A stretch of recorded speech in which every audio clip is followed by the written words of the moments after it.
Good morning, Le Mans. Welcome to the last 8 hours of the 24 Hours de La Sarthe in 2026. We are just coming towards, I believe, the tail end of a safety car period at the moment. And very shortly we'll be back underway, green flag racing, with just under 8 hours to go.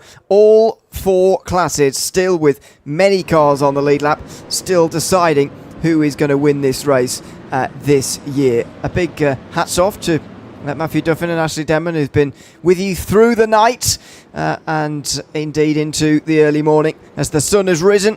It's got a little bit foggy actually overhead, but at least it is daylight, Lorenzo. We've come at a very good time because it's about to go green flag racing once again. Yeah, we're going to get some green flag running. Everybody just try to get set into these final 8 hours. I know tires are pretty much something not to be concerned by as they've done their triples in the night. So here we go, green flag once again. Out of the final few turns, and it is the number 20, the BMW M Team Bravo Snow team, who are out of the final corner and into the lead. Lucas Murnau leading the field back to green again.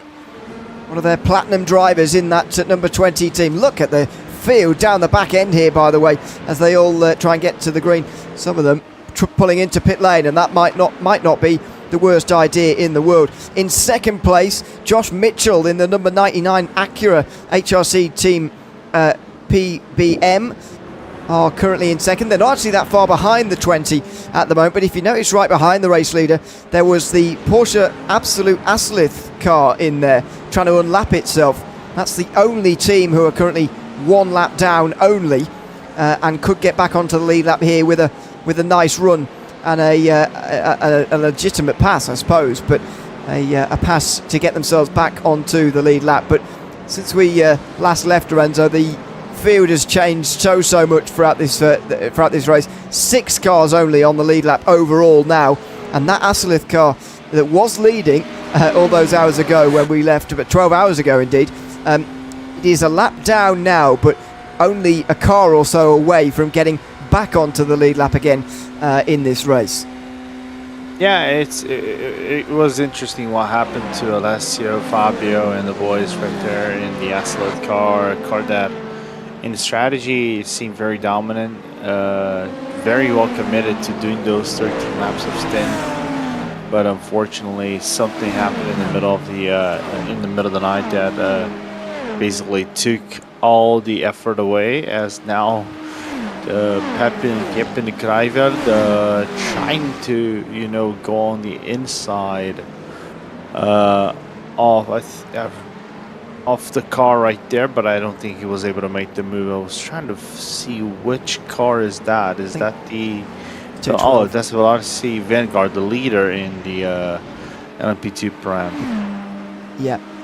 LMP2 Pro-Am leaders are indeed third overall in LMP2. The LMP2 class still, as a total, has 5 LMP2s on it and 3 Pro-Ams still on the lead lap. We go on board with Seth Neufeld here, who is embedded in the traffic at the moment, and look at the Hypercars around, the LMP2 around there into Mulsanne corner. This is Neufeld trying to get past JD Daniel, by the way, in the 55 Porsche. It's managed to get itself up towards the front here. Porsche Pack Simsport.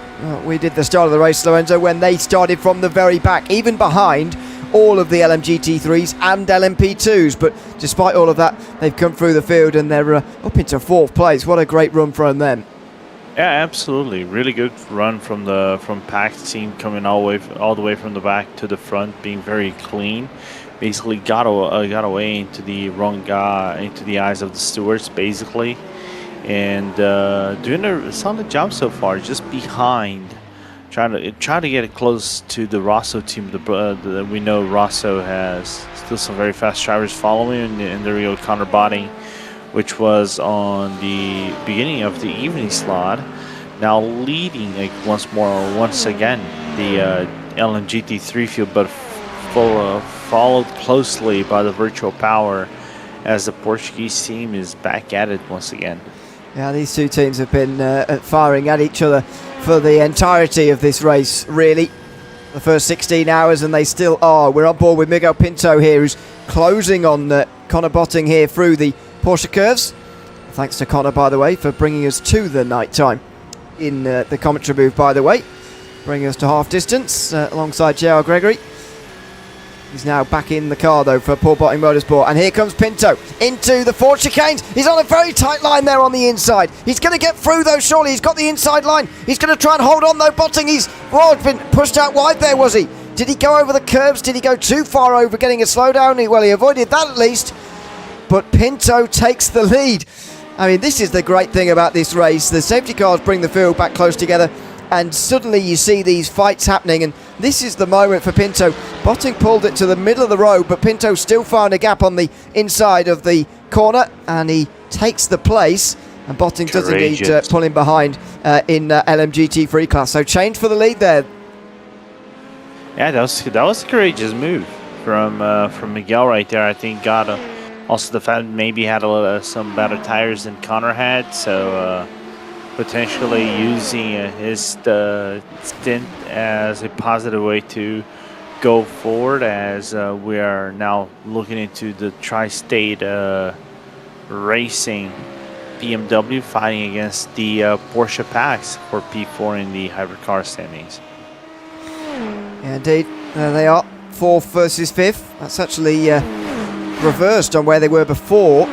Is it? No, JD Daniel was in front, excuse me. Neufeld was the one challenging behind, but these restarts are so fascinating. When the field is mixed up like this, the overall leader takes the green flag first, and that is the way it should be, I believe. But there's no need to filter out the classes to put all the hypercars in front of everybody else and all the LMP2s in front of the GT3s. Just let them go and let them race. And that's why you see these fascinating restarts with the field slightly mixed up and just so much action on these restarts. Here is the fight for 3rd place. Meantime, Botting overtaken for the lead has soon had to turn his attention behind him again as Curtis Treiber gets alongside in towards the first Mulsanne chicane and drafts straight past. Botting not holding him up for a moment. So another change. The 3 car up to 2nd position in LMGT3. I wonder if Connor maybe has some worse tires in comparison to the rest of the field, of course.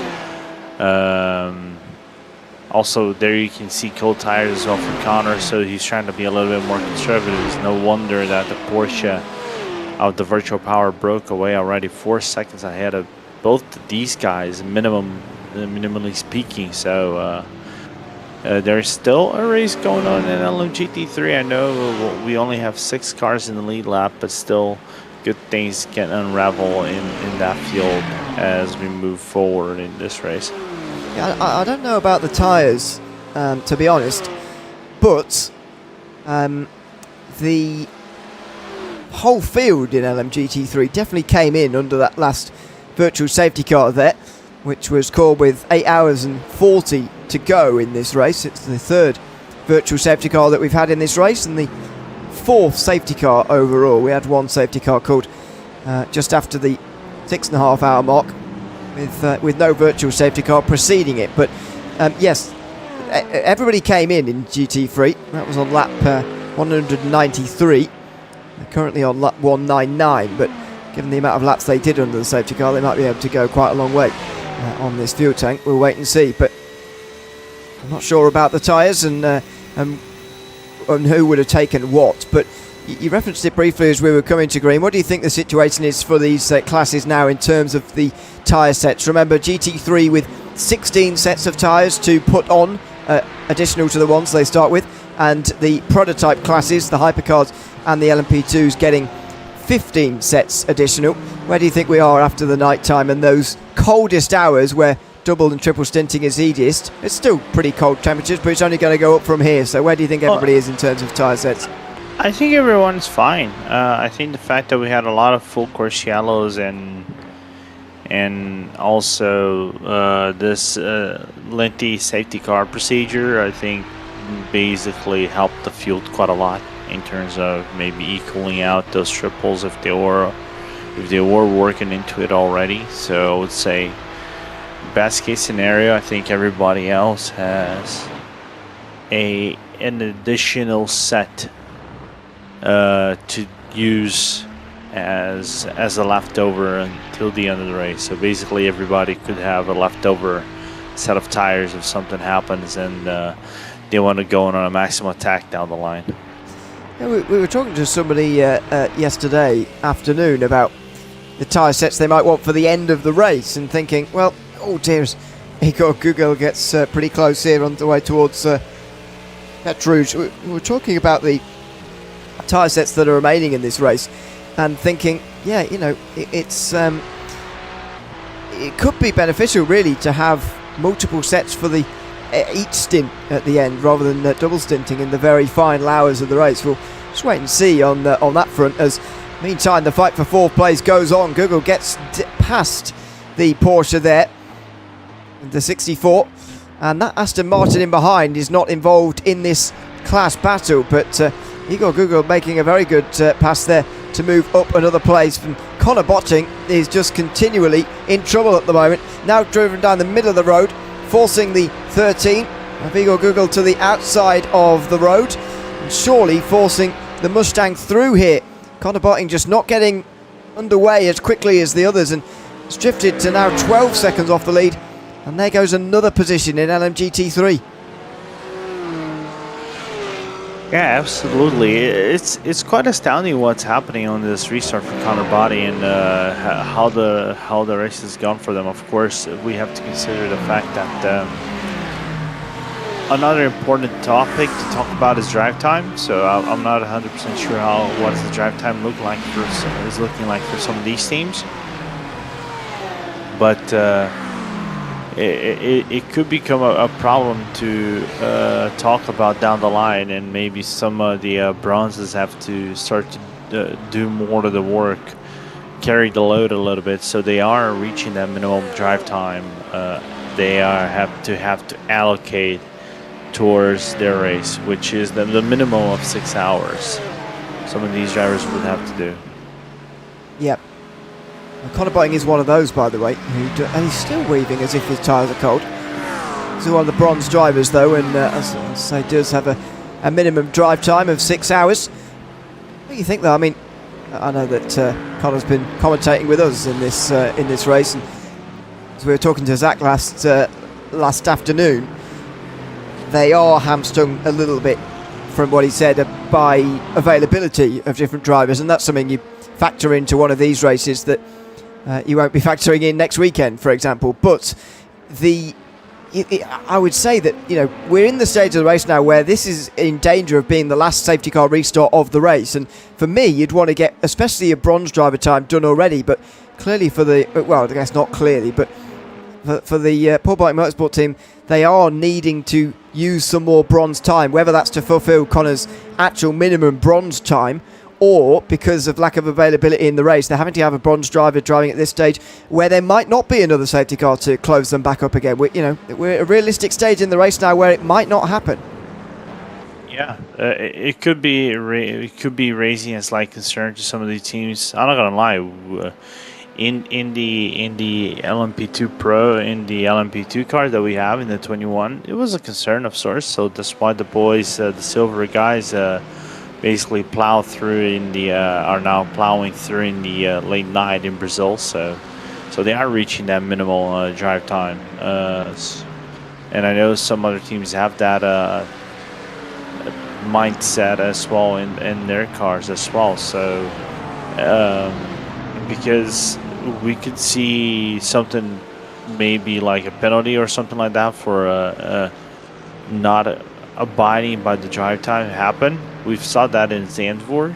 We saw that in Barcelona in the SEC. So you gotta be very cautious when you approach and you do your drive time, and respect basically the options that you are doing in your car, and see where or how much time left everybody has in the field. As now Fisher's going to be on the outside of low body M Sport car, so apparently Connor going to lose one more spot, potentially two. Aaron Beaver, that's the McLaren that is not involved on the lead lap. I think that's Henry Miettinen of the Rusty Spatulas, is it? In the 112? Yeah, it is indeed. So, where are they currently running now? So, yeah, 13th place, 3 laps down. Just unlapping themselves from Botting. And next in line, by the way, is the last LMGT3 on the lead lap. Shreyas Venkataraju is 15 places gained, or the 64 car that he's driving is. And that would be... Oh dear, trouble! Trouble out of the second Mulsanne chicane for one of the prototypes there. One of the Hypercars has been in the wall here, or indeed into contact with another car. It's the Porsche Project 91 team again. They were running so well earlier on in the day, but this is the latest in a litany of issues for them. Samuel Brakstad, the latest of them, crossed up over the curbs and into the wall pretty hard. They did a half Lorenzo. Unfortunate to see that, but the second chicane strikes again. I just went in a bit too hot, and that car's pretty damaged. We might require a full course yellow to get it back into the lane, but let's see here. Yeah, look! Oh dear! Look at the left hand down, and it's rear suspension damage, which is always more difficult to deal with as well. The amount of variables with the power going through those rear tyres as well. There you can see the wheels out of balance, the suspension trouble. That's unfortunately befallen that Porsche. I mean, they were having such a great run earlier on, but it must be so demoralising when they've been running up towards the front as they have been, to have that all taken away in the matter of hours.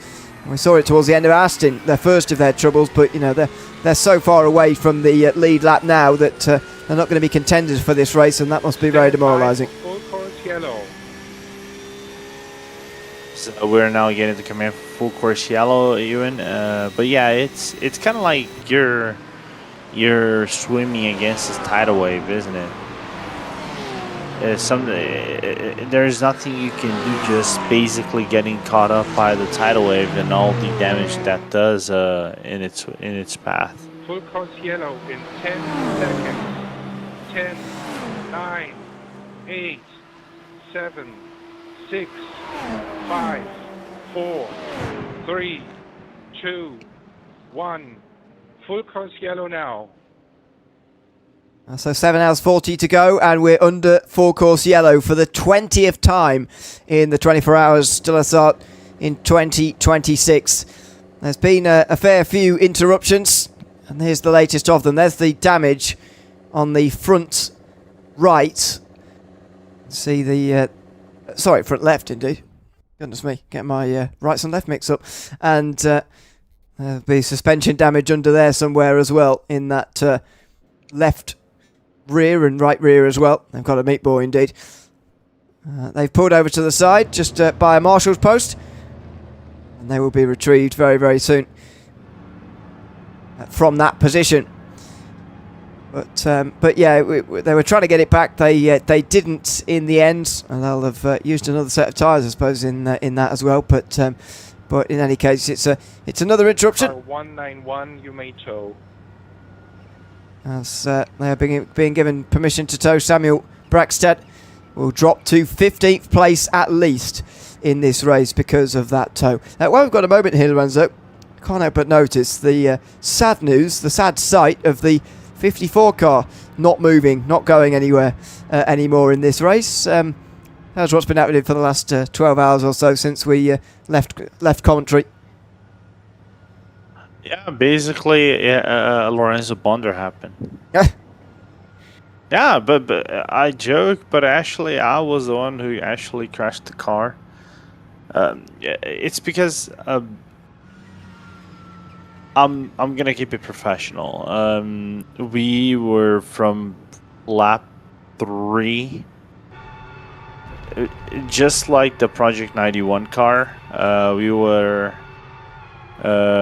swimming against a tsunami, basically. Everything we did in this race was just a potential. I think we were trying to do our best to get our lap back. We got our lap back by hour 12. As soon as that happened, I was like, okay, I told my driver, okay, I told Ricardo, oh, okay, do 2 more stints and then space it out. As soon as that happened, he got we got a stop and go for causing a collision that actually brought up one of the FCYs, and basically all of our race was put on the back foot. So Yeah. It's been a drag. Yeah. The race in the hypercar, we did our best to drag and try to be in it within a contention, like a position of contention, but some days are not meant to be, and I think this is was one of those days quite easily. So it's I cannot use a better word other than this sucks, but it is what it Full is. course yellow ending in 10 seconds. 10, So 9, 8, 7, 6, 5, 4, 3, 2, 1. Full course yellow removed. So we're back under green flag conditions after 4 minutes of full course yellow. Means we've had an hour and 9 minutes of full course yellow over the course of this race. A total interruption of 4 hours 39 in this race, if you include the virtual safety cars and the actual safety cars that we've seen over the course of today. This is side by side down the hill towards Indianapolis, and moves being made again. I think that's Ryan Gill getting past JD Eller. That's certainly 2 of the 3 LMP2s you can see on your screen at the moment, racing down in towards Indianapolis. There's Ryan Gill right in the middle of it. In that last portion as well, we saw the 113 Paul Botting Motorsport car into pit lane. They've been in for 3.5 minutes now, unfortunately. Something has gone wrong for them. I'm not sure whether it's a crash or what the scenario is there, but we've seen some form of problem for Connor Botting, and the former race leader is down on pit lane for a very, very long repair. Oh dear.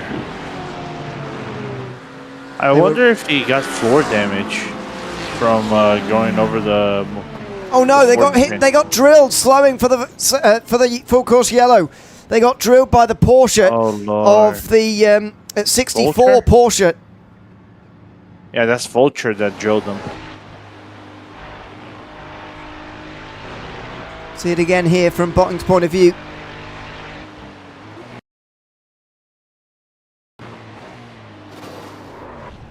It's an awkward place, isn't it? But everybody knows that it's coming, and unfortunately, they've just got absolutely drilled there. Poor lads, man. Not the way for you to end your race like that. That is a massive shame.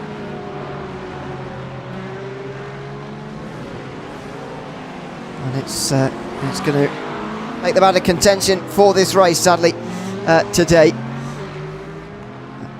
Real shame for Paul Botting Motorsport and Connor Botting, indeed. A black flag given to 64 as well. Not 100% sure what that is for, but we might be getting towards the stage now, Lorenzo, where these won't be race control designed penalties, designated penalties, but instead incident limit ones, because we're over 16 hours through now, and they've only got 20 incident points for the entire 24 hours. Yeah, we already had some teams actually reaching 40 already, so it's not surprising that is happening.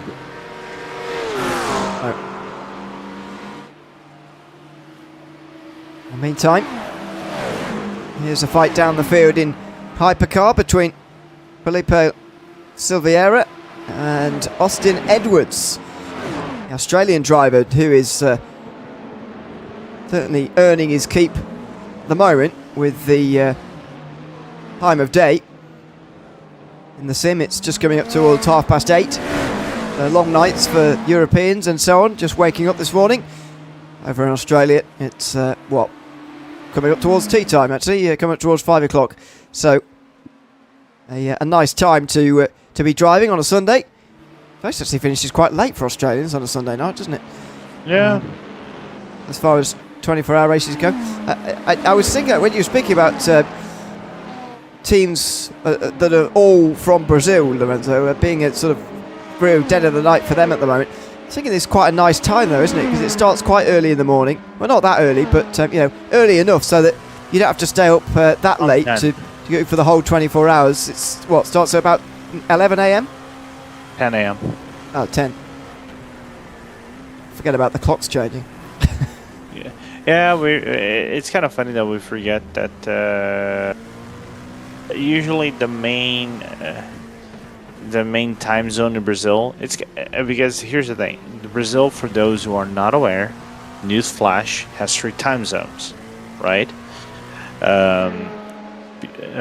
The main time zone is -3 GMT, which is pretty much, I would say, around 80% of the country.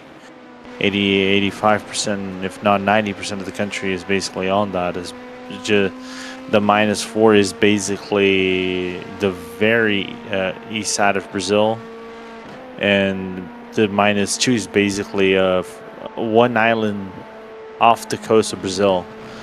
But everybody else on the -3, it basically the race starts at 10 a.m. and it finishes at 10 a.m. So it's kind of like nearly an optimal time for you to do your stuff. You can wake up early, plan ahead, be quite okay with it. So it was good to do endurance events back when I was living in Brazil, because I think it felt easier for you to do stuff. But then again, it's more like on the driver's preference than anything else. Over here, I don't mind doing my stints either. It's just programming them ahead now that I'm a married man and I'm soon to be dad. So it's how to negotiate these things. Yeah, those are the bigger constraints. Oh, Danilo said the race started actually 11 a.m. So. Oh, so I know Brazil better than you, is what you're saying. Yeah, basically. Hold up. 11, 12, 11 to 12. Get your fingers out. 1, 20. That makes sense. It starts at 3 a.m. Yeah, but I agree. I think it is a better time. I mean, on the Saturday, to be fair, it does mean a little bit of an earlier wake up than what the Europeans probably would have had yesterday morning now, because really you want to be sort of well, I don't know how you prepare for a 24-hour race, but there is a lot of stuff to do before. You can't just wake up an hour before the race and jump on and sort of expect to be on the pace or whatever. There's a bit of preparation rather to do before you actually start on the Saturday morning, isn't there? So it can mean a slightly earlier wake up on the Saturday. I would say you probably want to have been, well, we're still a bit early actually, at 7:30. But in a few hours' time, I suspect that those who are staying up for the whole race will have been up for 24 hours. It won't be that long until they will have been up for a whole 24 hours because of the time that we're getting towards at the moment. But it's also not that far to go. At least it doesn't feel like it. When the sun comes up, you always feel like you're on the home straight. Yeah, and it gives a little bit of a boost. I know because of some of these guys that might be, already so early on in the race and might be gone through some of these long yellow flag periods that, because you're pretty much just stuck with your floor about 20% in the accelerator for some time. It might be downrightly lonely of sorts, that the tiredness effect can kick in a little bit more. So they're more like, instead of being energized, it's more like, get me out of this car and let me just pass it up to my teammate. But I'll tell you what, basically the only thing nowadays when I plan for a 24-hour race is just like, if I am going to do the race, who am I going to do that race? Do I have time to practice for that race? And most importantly, will my wife let me do that race without me sleeping on the floor? No, actually, the sleeping on the floor part was something that I had to do today. I was just going to say. Because if it depended on my wife, she probably would have wanted me to be in bed with her. Not to say that she found me in about 15 minutes before the broadcast started. Oh my days, Iba caused me a scary moment for 8. Charlie Rudd getting very close in behind the Cadillac here, which is not for position. This is a lapped Cadillac, and it's the 251 of Leon Leloup, who's up in front at the moment. Currently running all the way down in 16th. That's the last running car in this race. They're actually quite a way behind most of the LMP2 field. They're only beating 2 of the LMP2s. That's how far down they are. Yeah, let me put it this way, and I'll say this is the team manager from the W2 team, because we were the ones who crashed on them, and we caused the full course yellow. We apologize, but if you look on the replay, we destroyed their car. Their car was more, it's 15 laps. They should have been 15 laps down. It was some miscommunication thing, but their car got destroyed in it. So it's unfortunate, but at least it's back in one piece. Feels like friendly fire, that does, since you're both at the back. That feels, you're kicking each other while you're both down. Yeah. I mean, it's because they were doing quite well. I think they were Ibach, I think at that point was, I don't know if they were P8 or back then when we had the crash, and we eventually got their position. I think they were P10 or something like that. We were trying to get our places back, but we didn't mean to crash them down. It was basically at the end of Tete Rouge, so the contact was basically happening at high speed. So when the contact was made, basically they lost the front bonnet, the front was totally broken, the rear axles was completely broken, so it was lengthy repairs on the car. It was basically the similar of you breaking an engine and having to repair that all over again. Yeah, it's been a lot of teams with a lot of problems so far in this race. Just the one hypercar though out of the race so far. I believe just the one LMP2 from either class as well, though we do have a few more GT3s out now. 5 I make it out of this race. As we see the conditions on the right hand side, you can see it's just after 8:30 in the morning in Sim, and it's 21 degrees Celsius down on the racetrack, and these low temperatures are persisting at the moment, Lorenzo, helping these tyres out a lot and helping the drivers out a lot. That's going to continue to rise, but the fact that the sun's being blocked out at the moment by the overcast conditions, and I must admit I was surprised to get here this morning and see that it was so foggy. I mean, some of the camera shots we get from the air here, I mean, we'll have to zoom in a bit. We can only just see through the fog here this morning. It surprised me a little bit when I was driving prior to my crash, my race-ending crash, that we were going to get a lot of fog in the morning. And that actually kind of stuck. And the funny part is, it said light fog even. Yeah. It didn't say heavy fog of sorts. This is not, well, if this is light fog. That's light fog. I don't want to see heavy fog. We've seen heavy fog before. Think about it in 24. Yeah, it's pretty murky out there, that's for sure. And in terms of weather, by the way, just while we're on this discussion point, I guess we're in the clear for rain, are we now? Now that period of the night's gone? Yeah, we're past the danger zone. Yeah, okay. I thought so. Never really threatened. Never came on the radar, as far as I'm aware, the rain, and certainly never fell on the racetrack. And you know, you were mentioning this, that it would have reset the tyre allocations for these teams, so would have made the strategical options a little bit less interesting than it still will do now. So they're still going to have to think about that right the way to the end of the race now, in terms of double stinting and so on. Yeah, pretty much the whole, all the teams have to be committed towards their strategies and ensure they are using the virtual safety cars and the full course yellow to their advantage. Meantime, car 8 is going to get a drive through. That's the Simcast LMP2 Pro-Am, leaving an unnecessarily large gap on the restart. I think this is the first penalty that we're looking in this race related to that kind of stuff, because race control didn't say once, didn't say twice. I think they said 3 or 4 times. Oh, massive crash. Trouble through Arnage on an in-lap for some, by the way. I was just about to get some pit stops. The Fischer Porsche was down the inside first. Oh, the BMW just turned in anyway. That's that's P2. Yeah, that's Igor Gukel. Is it? That doesn't look like. No. That is not Igor Gurgel. That's Curtis Triber. Yeah.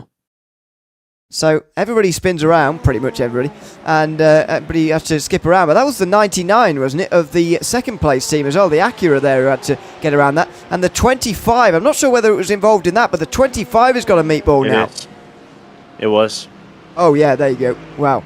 I didn't actually see anybody lose any bodywork. I was about to say everybody got away without damage, but that's not true. The Porsche there getting really close to contact. Let's see how the 25 was smashed into. Maybe the... that's not the 199, sorry, the 137 was involved. Oh, yeah. Front and rear.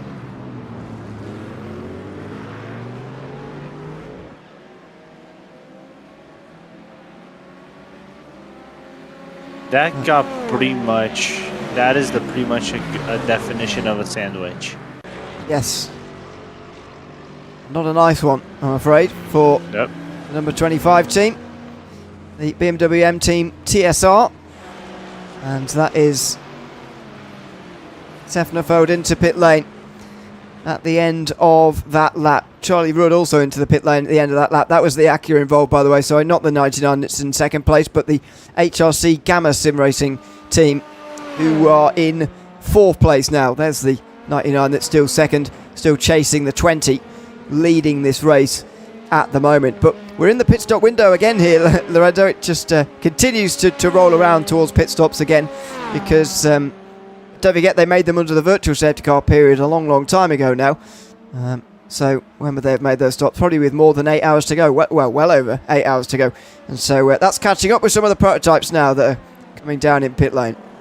Yeah, not surprising at all. That is happening for some of the teams. So and this is kind of expected. It's interesting the fact that with the virtual safety car and all, basically gave kind of like everybody a reset, but and now it's just trying to be as thorough as they can be as the race winds down, and we're approaching the final 7 hours of this race. For this first hour of our broadcast has gone quite quickly. I'm glad you're enjoying talking to me. You made that sound like such a chore. Always. no, mate.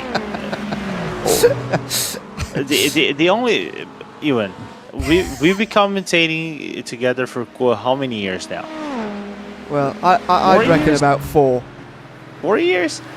The only thing I found appalling is when you said that Sebring needed repavement. That's pretty much it.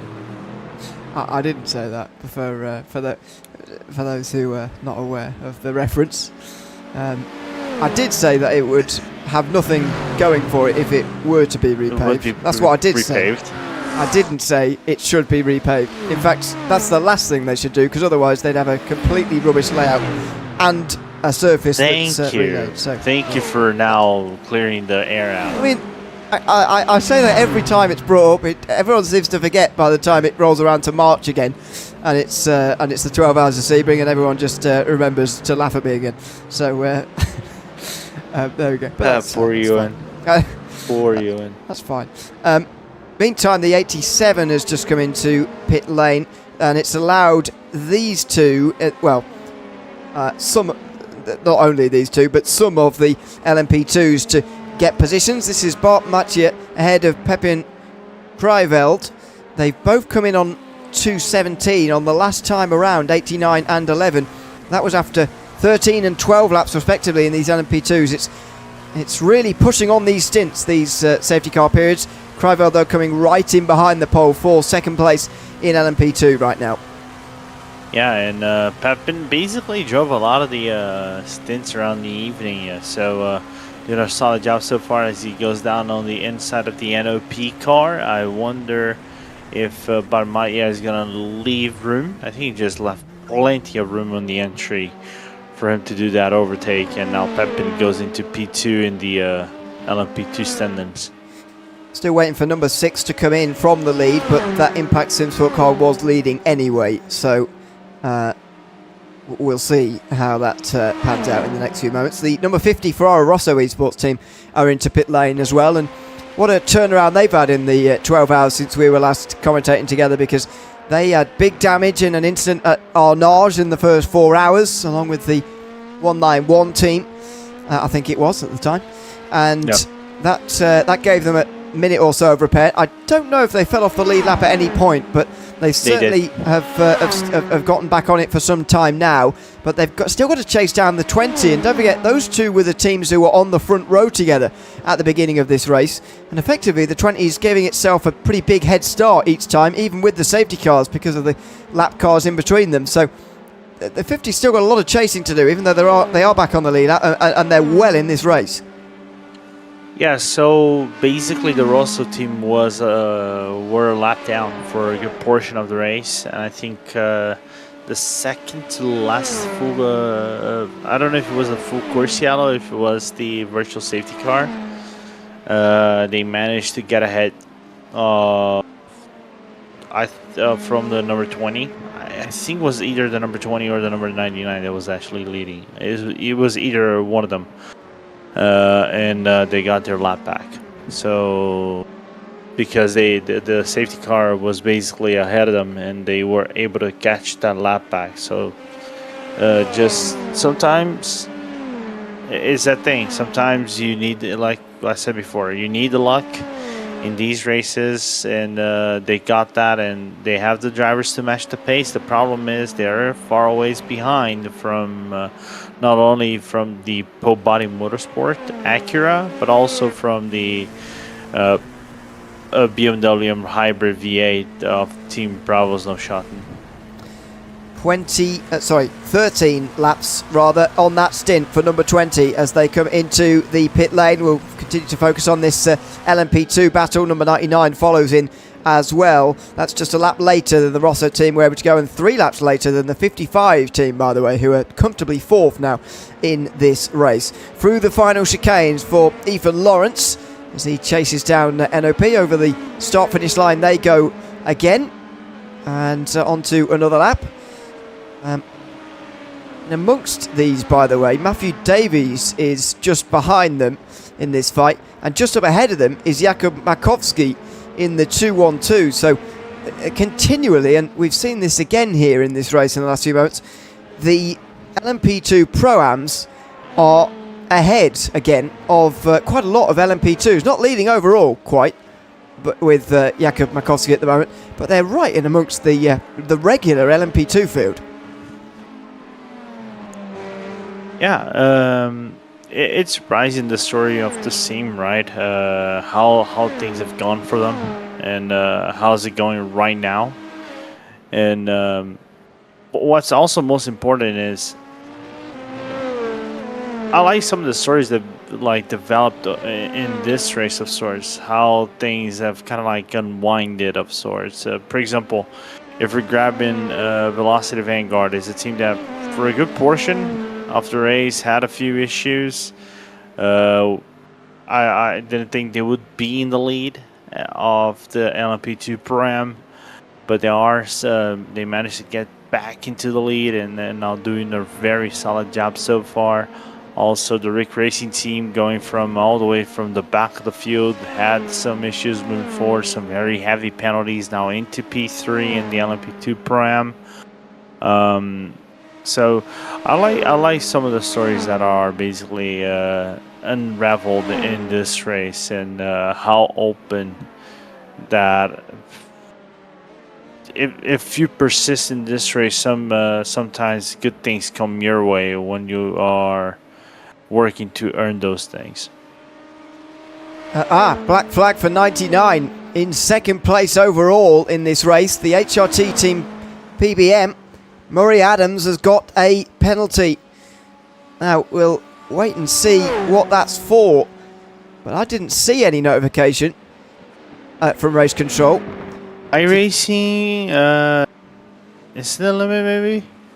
That's the only thing I can think of. I suppose it has to be, but I don't see anything in the race control thing at the moment and the notifications that have come across on the top of our screen that there's been a drive-through assigned to them by race control, so I've got to assume that it's for incidents. Yeah, so that's going to change this race, because effectively that turns this, it doubles the lead for number 20, doesn't it, really? Because number 99 was the closest challenger. They're surely going to drop behind Ferrari Rosso now, but they're 40 seconds behind, rather. It not only makes the lead from the doubled, but it brings Rosso into second place. Well, it should do, wouldn't you think, with a 20-second gap like that? The gap that you have coming in from pit, if you are fast in the pit lane, it's going to be about 20 seconds, give or take, from entry to exit. I mean, yeah, there's the Rosso car 18 seconds back, and there's the Porsche Porsche, obviously, 24 seconds and a half back. So they might wedge themselves in between those two teams there. But how great is it, by the way, for the spread of the field in this race, that we've got 4 different manufacturers in the top 4. The only one not represented on the lead lap fighting for the win is Cadillac at the moment, but otherwise all the manufacturers are there in Hypercar, and they're all fighting for the win. It's great to see. Yeah, absolutely. It's good to see that all brands have a fighting chance, pretty much. It's sad that we don't have the Acura or the Honda being featured in WEC. I heard a story that I don't know if you've seen that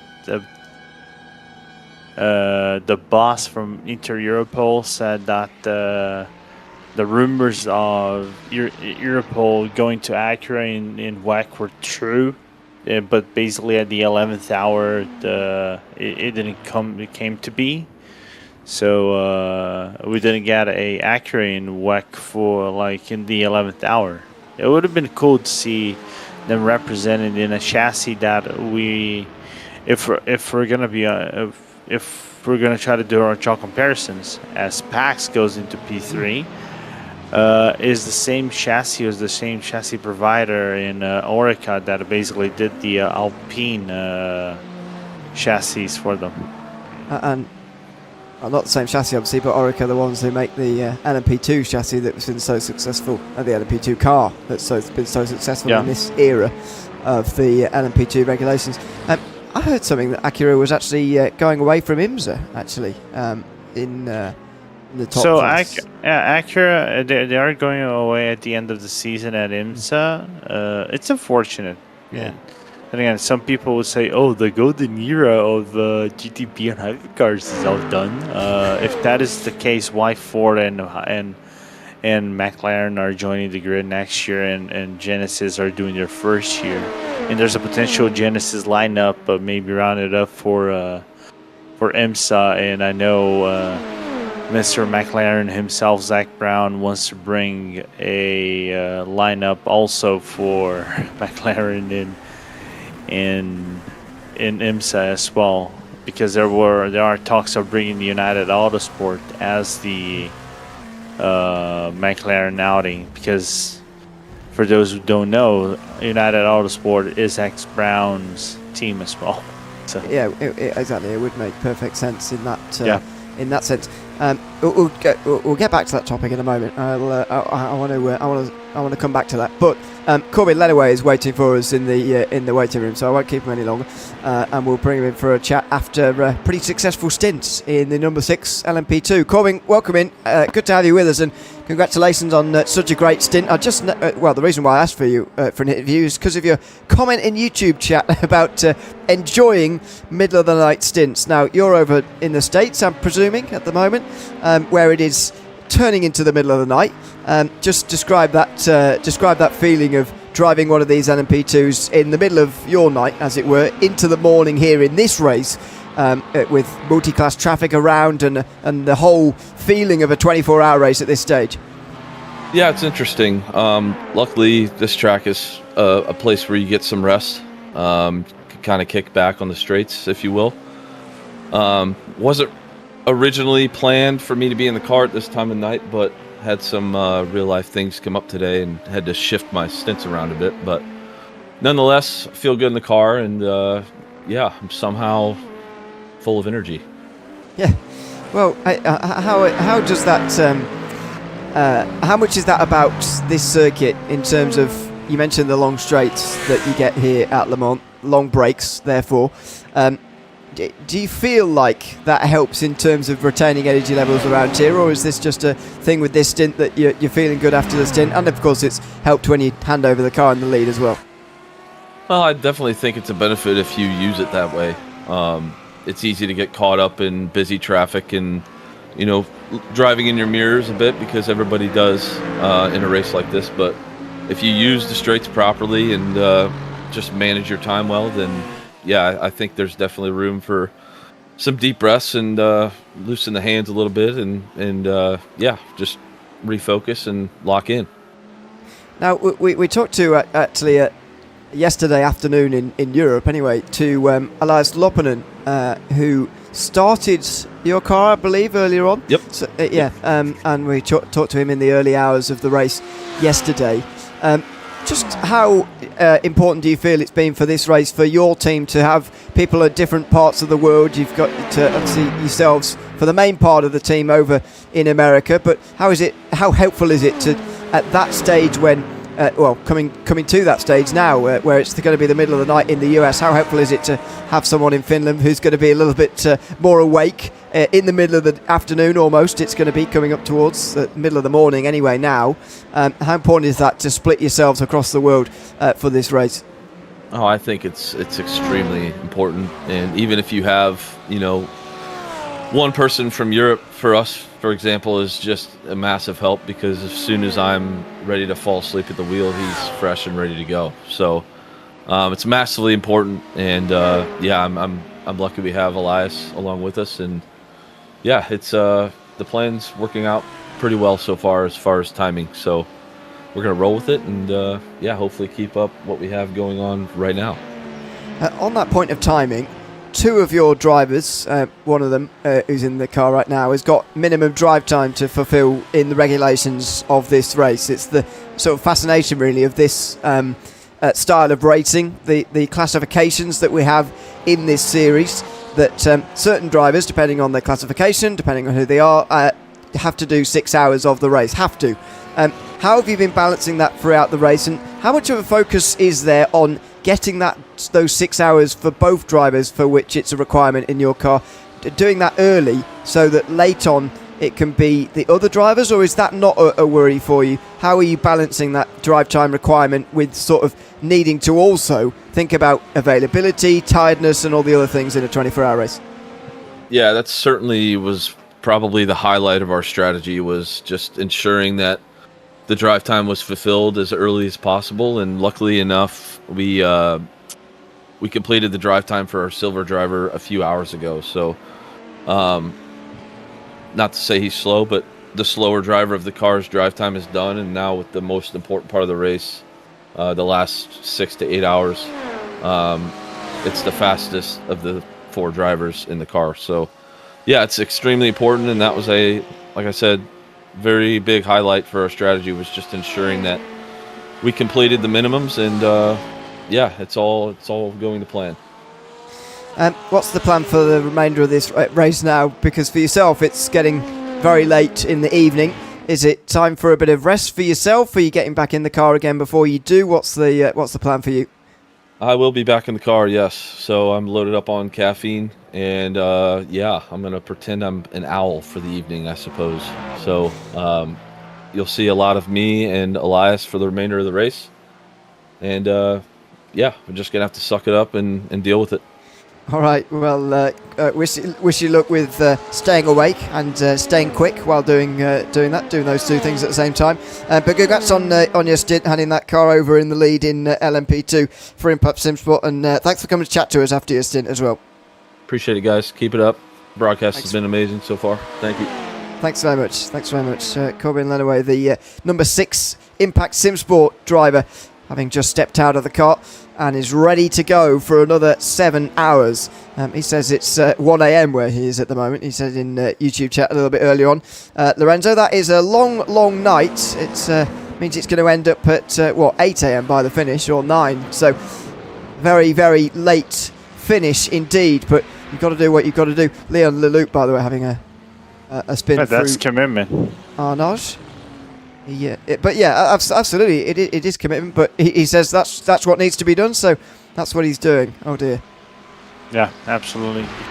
Good commitment from Corbin. I thought he was gonna say he's loaded up on Mondu and said that he's ready to rock and roll like a good old Texas Ranger and Walkers, which are Ricky Bobby's sons.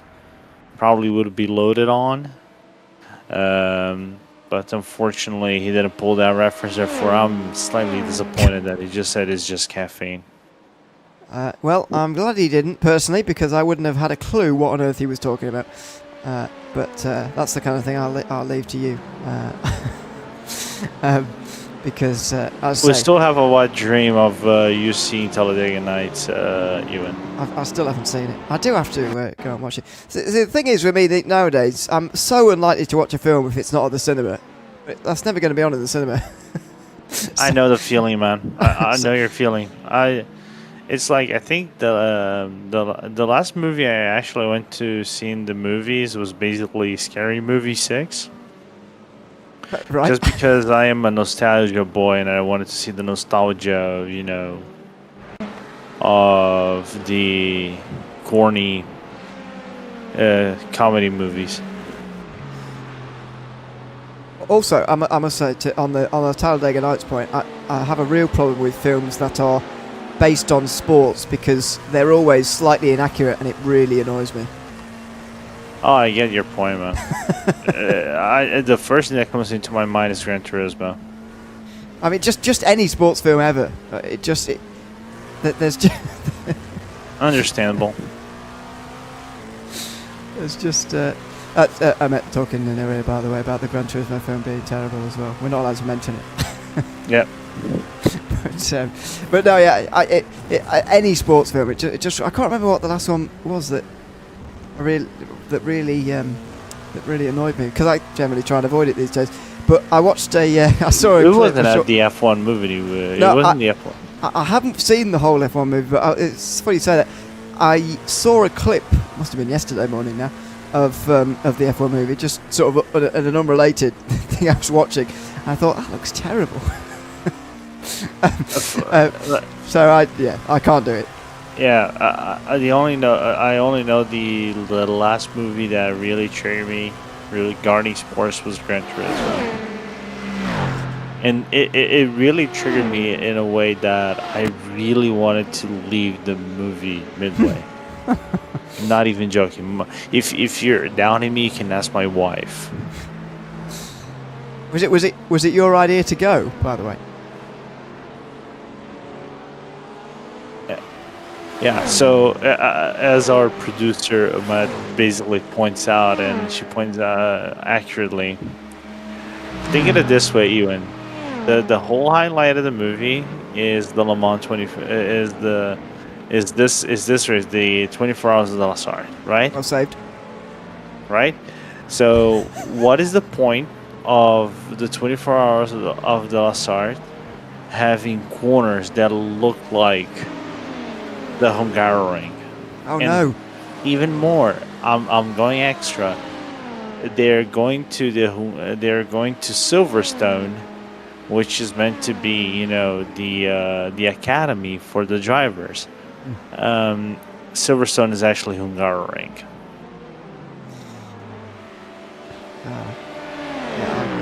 I couldn't do it. I really couldn't do it.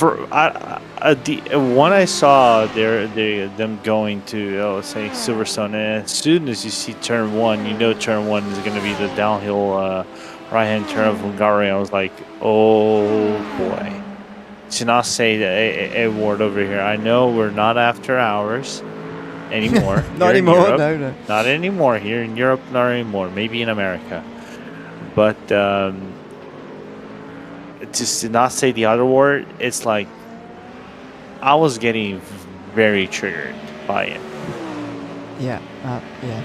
And to make it better, the prototype they used for the race, for the 24-hour race, was not even an LMP2. It wasn't an Oreca, it wasn't a Dallara, it wasn't a Janetta. Actually, it was a Janetta, but it actually wasn't a Janetta. I think it was a Ligier. It wasn't even a Ligier LMP2. It was a track day prototype they used and they retrofitted to try to make it look like an LMP2. Yeah. Well, you know, I understand the constraints or whatever, but yeah, that's sort. Yeah, I'd say these are things in films I just can't get past when I'm watching them. You know, the most realistic portion of the movie, and even though Hollywood managed to screw it up, was the Nürburgring crash. Because Jan Mardenborough actually told the producers he wanted a shot in it. Right. Yeah. Well, there you go. That's. How did we get there? I can't even remember. But anyway, we were talking about hypercar manufacturers and so on, and those who were coming and going. Just before we chatted to Corbin Lenaway there, the thing I was going to mention was my hope that, although I realise it's a vain hope, that the Acuras, if they're not going to be used in IMSA anymore, would be sold to a privateer and maybe raced in LMS, maybe, because that's going to have a hypercar class for privateers. But then I realised, you know, it just made me worry a little bit, I must say, about the hypercars, is that they're so complicated to run that they may not last as long as we think in terms of a generation, because they do need that manufacturer support at least a little bit, because they are so complicated to run that you can't just sell them on and sort of get a privateer team to run it on their own. They do still need that little bit of manufacturer support, which I do find a little bit concerning, if I'm honest. Especially nowadays, with the fact that some of the manufacturers are cutting costs and the and revenue and making cars is going down, and you're trying to find also, and these guys are also trying to find alternative ways for cleaner fuel and everything for the 2030 Paris Agreement. So it's a little bit of a letdown, and also it's because as it currently stands today, for example, for the hypercars, the brands are allowed to make their own chassis in IMSA because it is GTP. If I'm not mistaken, you have to hire a partner like Multimatic, Dallara, and other ones to make the chassis for you, while you build the OEM, the engine in it, right? So I know sometimes it's a little bit complicated for work the engineering of building a chassis that will fit your stuff. Oh! Trouble for Kevin Mylard here, as one of the LMP2s there just did not give him enough space. I think it's the 62, isn't it? That looks like a Paul Bodding Motorsport car. Matthew Davies, it is. He just doesn't give this Mustang enough space for me here. He's on the inside, but look at this. The Mustang's going to go in the wall if it doesn't turn to the right there. And, he's lucky to avoid the tyre wall actually in the Mustang at all. But Davies gets turned, and I'm afraid that is of his own making. Yeah, a little bit of an unfortunate movement right there between the Impact GT3 and the Pro Body M Motorsport LMP2 Pro-Am. Yeah, I don't know if Matthew thought he would have the clearance coming out of the corner. You can even see the Impact car broken on the front. So Kevin Mylard having issues right there. But then, very sketchy move from the Acura right there on Alfonso Hayes in the Rick Racing team. But But just to wrap up, it's because I know some of the teams want to run a proper program for customers, but the cost of making the cars and the spare parts, it might be a little bit too big and problematic for them to have those spare parts for their partners. I remember, I think was a Daytona race or something. Sorry, Lorenzo. Oh. We'll get back to that. The race leader has got a meatball flag here. The overall race leader with 6 hours 52 has got a meatball flag. It's going okay. Lucas Murno is moving okay, but it has a meatball here. Flash of the lights on that LMP2 on the way to the first Mulsanne chicane. Braking late on the inside, too late, slides into the gravel on the outside and into the wall. The number 20 in the fence at the first chicane here. And it's not done terrible damage to them, but it's done enough to give them a meatball and turn this race on its head again. I wonder if the team that they were attempting to overtake on the first chicane was their teammates. Because it was a blue car. It looks like their teammates, doesn't it? I think it is. Let me just... Oh, my word. Just too fast on the way in. It was. Oh, my goodness. My goodness me. And considering... And the problem is, it was the rear. If it was the front, there probably would have been a chance for them to survive. But they... Because this is something that... it's quite unreal. It's because... These cars, even sometimes in the front, they are built like a tank, but in the back, they are as frail as a leaf. Well, only 7 laps after his last stop. He's going to have to be in again here, Murno. I mean, the damage, it really doesn't look that bad, the damage. No. It really doesn't. But we'll see how long the stop is. In the meantime, Ethan Lawrence is here just in behind Peppian Kriveld, who was behind Mathieu, by the way. Bart Mathieu earlier, but Lawrence is now putting the pressure on. So this is not a great stint for turn 1 and the number 11, as they're being reared in by Impact Sinsport. That's a little bit of a run wide. And Ethan Lawrence is going to get to the outside into Arnage. Now a flash of the lights from Kriveld, who, well, I'm not sure what that flash of the lights was trying to say, really, but surely Ethan Lawrence is going to be able to get through now. Yeah, a little bit of maybe potential miscommunication between the drivers, but what's important is he gets things done eventually.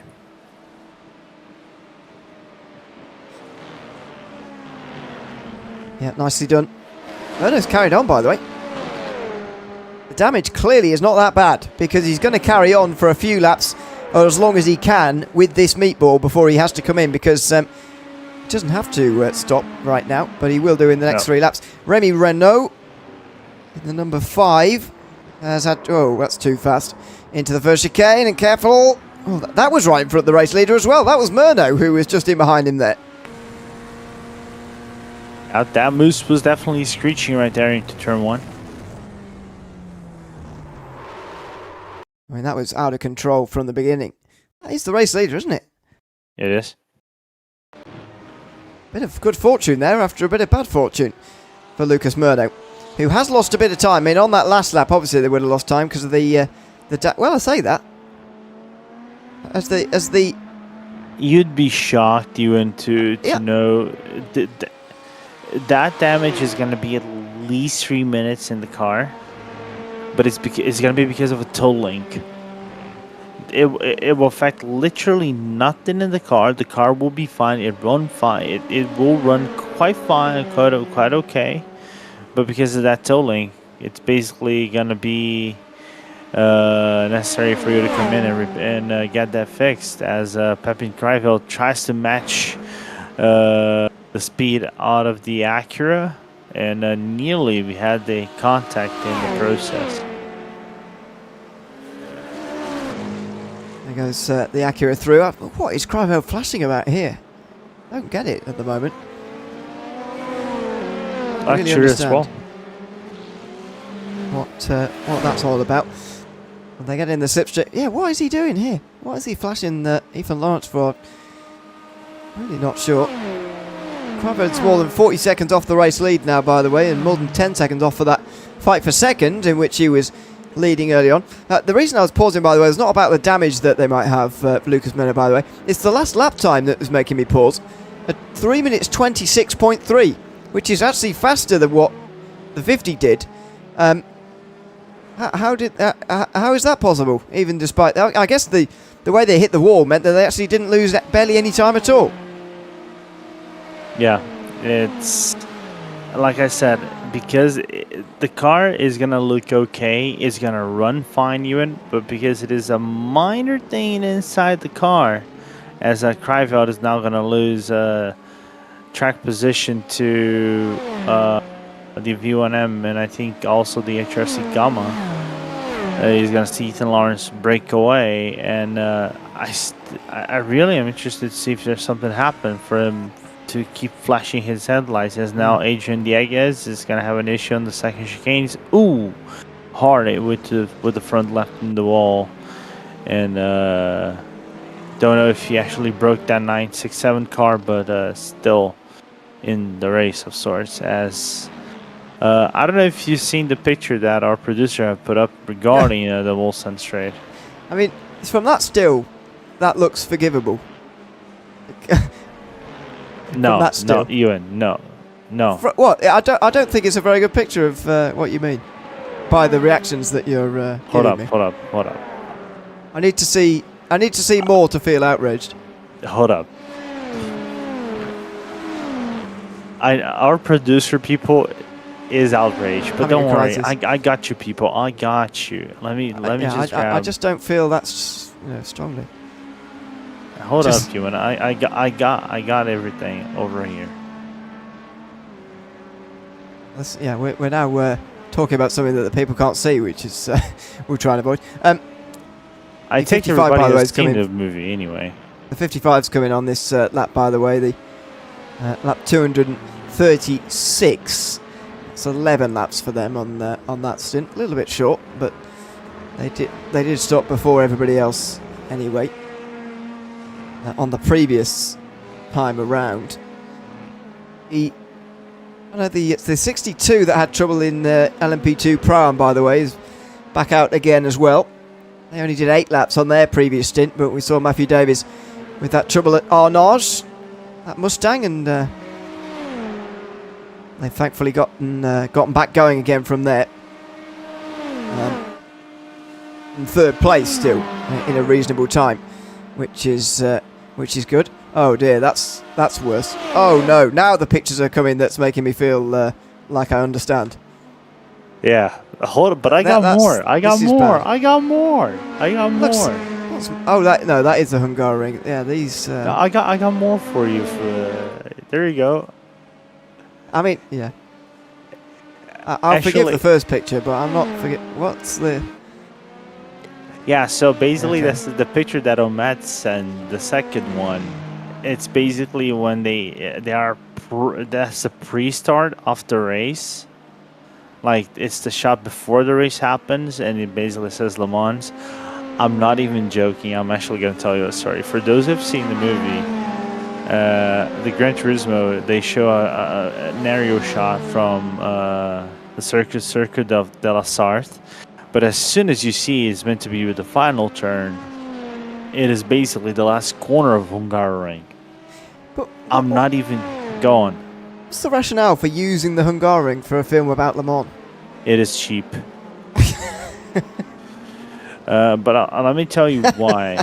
And also, usually they don't close down Silverstone for any reason. I think that's another purpose. But coming back, when I actually look at at that picture, I was actually going through my head. I was like, is this the Bugatti circuit? And I actually I started drawing up with my fingers on the air the literal exact layout of the Bugatti circuit. And my wife was like, love, what in the hell are you doing? And I'm like, I understand. This is not Le Mans. I was triggered. At that point, I was like massively triggered already. I'm like, all right, I'm gonna have to put up with this for the last 30 minutes of this race. All right, so be it. I'll just nurse this. But here's the thing: I'm gonna be just quiet because otherwise I probably would be jumping out of my seat. Here is the pit stop, by the way, for the number 20. Now, just watch out for how long this meatball's going to be. We won't look at them the whole time because, as you say, it might be minutes here, but we'll just keep an eye on it. The number 50, João de Gregorio, is now leading this race again. Crazy, so man. It's been some time since they've led, isn't it? I'll try and find the exact time it was. I'm sure we've got it written down somewhere. But the Ferrari Rosso Esports team are leading this race again, hours after last doing it. And what a great recovery from them after, you said earlier, they were over a lap down earlier on. Now they are leading this race. It is 6 minutes worth of repairs for number 20. They are going to lose a lap and most of a second lap as well.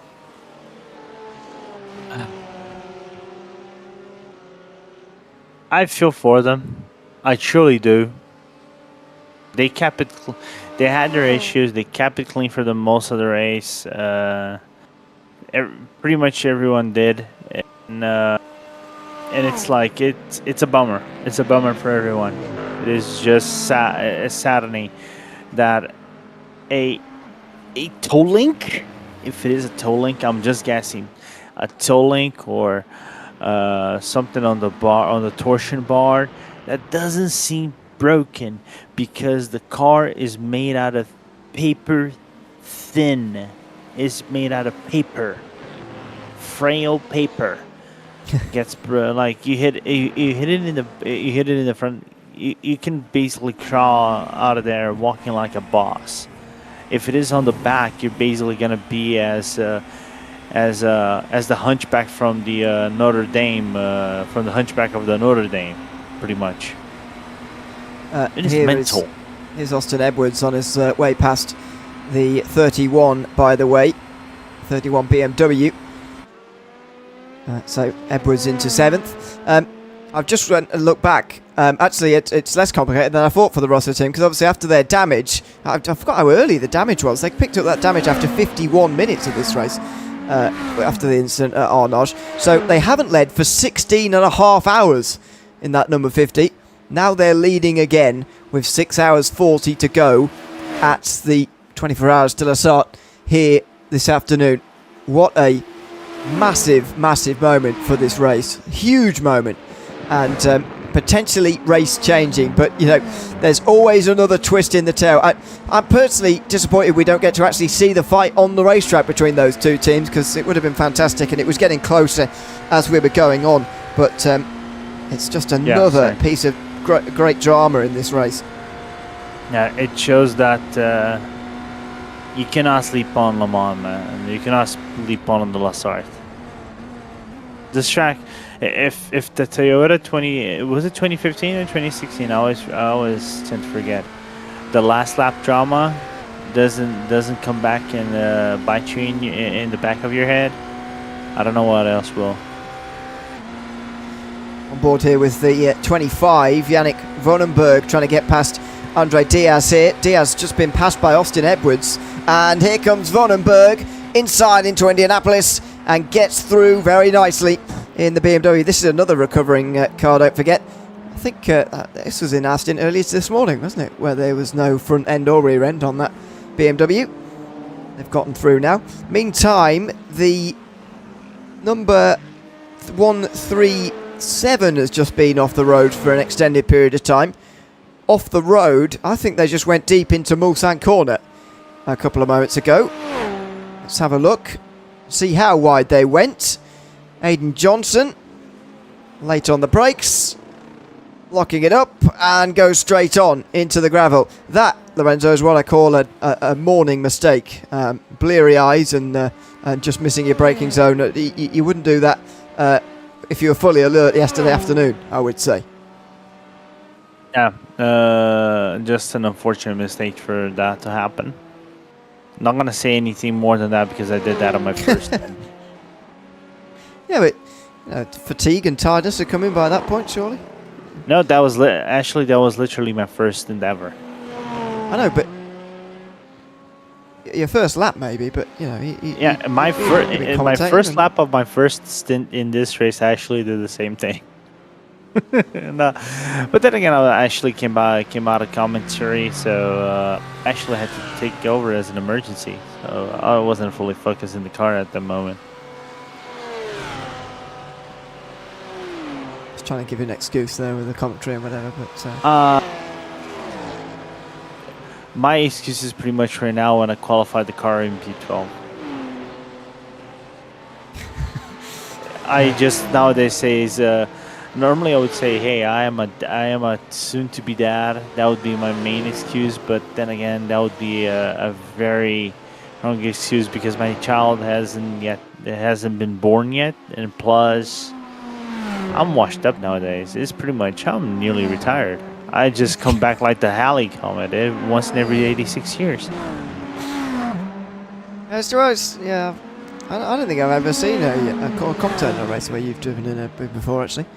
And obviously, since our stints are together, I haven't actually been able to commentate on you driving at all. But there we go. I mean, yeah, you've raced more recently than me, so there's something. And I've only there you go. I've only ever done one 24-hour race, so I suppose you've got that very much over me as well in the number that you've done. I'd imagine you've done many more than that. Oh, much more than one. Yeah. I would like to do them, but you know, it's quite time consuming. Honestly, I don't have any friends. You gotta program yourself and do. So this is one thing for those who are not aware. I know you pretty much said that it consumes a lot of your time. Not entirely wrong, but also it's time that, let's just say you do with your friends. For example, I'm gonna get some other commentators' name that for those who are not aware, I'm just gonna spit them out. But it's something from our circle. For example, you and Lewis McGlade, Cameron Roger, and other ones. You guys get on a team and you guys do drive around, or even Zach Sweeney that is driving Connor Botting's Botting Motorsport 113 car. You guys get on a team. You just guys get organized. You guys don't care about the result. It's just having fun, you know. You're just over there for the memes and the chat while doing that in the car. That makes it pleasant for you to drive. Yeah. Sometimes, but it depends on what you're looking for out of these endurance events. Some people want to win every single time. Other people are just over there for the memes and have a little bit of fun. Yeah, and I have done that once. What you mentioned there, about just having a good time, having a good race. I think we finished 6th in the end as well. Actually, we raced with Enzo Fazzi, who you know as well. Oh yeah, very much. I think we finished 6th in the Spa 24. So there you go. That's achievement, but in itself. The number 20, by the way, has completed its pit stop. Final time 8 minutes. 7:21, I should say, for Lucas Murno. But nevertheless, that's a second lap dropped. So 2 laps down in this race. They are the first car 2 laps down, but that doesn't really matter. What a mistake for Lucas Murno to make. And by passing his teammate of all people, that is just... You couldn't write that sort of thing. And, wow, they're down to 6th place. With only 6.5 hours to go. Perhaps completely out of contention as well. Now, unless they, by a miracle, they get 2 virtual safety cars that are treated on the right amount of time, that they would get their laps back. But with 6 hours and a half to go, it seems unlikely. I mean, there's not many teams we've seen come back from a lap down at all. Is there? Because Ferrari Rosso Esports have. They've gotten back onto the lead lap. Although, to be honest, I didn't actually see them off the lead lap for very long. The Asalif team have been just barely a lap down for a long time now, but struggling to get their lap back. So I'm kind of thinking if they can't do it, and they led so long earlier on, if they can't do it, then it's going to be pretty much impossible for anybody to do it, surely. This is something that it sounds more complicated I'm trying to find the better words over here because it's easier for you to get your lap back in the LMP2s and GT3s because it is basically you get the pass around, and the pass arounds are more meant for the LMP2s, and the GT3s are in between the main class in the main leader and the class leader, right? So let's just say you could have like, remember at the very beginning of the race where we had like a massive list of GT3s and LMP2s, they got their laps back, and this could happen. But in this situation, the case is for hypercars, you have to do it on pure pace. There is no lucky dogs or something of the sort that you would have in NASCAR that you can get your lap back. So you have an idea, like I mentioned before. For us, it took basically half a race to get one lap back. Of course, we had the yellow flags and everything, but it took us basically one half of the race for us to get a lap back. Yeah. Imagine what the other teams have to do to try to get their lap back. Yeah. No, it's very, very difficult. You know, that's what I mean. Well, to be fair, actually, for now back on the lead lap, just now actually, but they haven't made a stop yet in this cycle, or at least they've stopped less recently than this car has, the Rosso Esports team. So, yeah, maybe they just need to catch a caution at the right time, and the Aslift team will be back on the lead lap. But there is the HRT Team PBM Acura on pit lane, Murray Adams. We'll see whether this puts the... Oh, surely he's going to put the 99 second, isn't it, as Di Gregorio comes past. There he goes, past on the pit straight. And through... over the start finish line and into the lead again. Adams is going to be now back into second position in this race in the 99.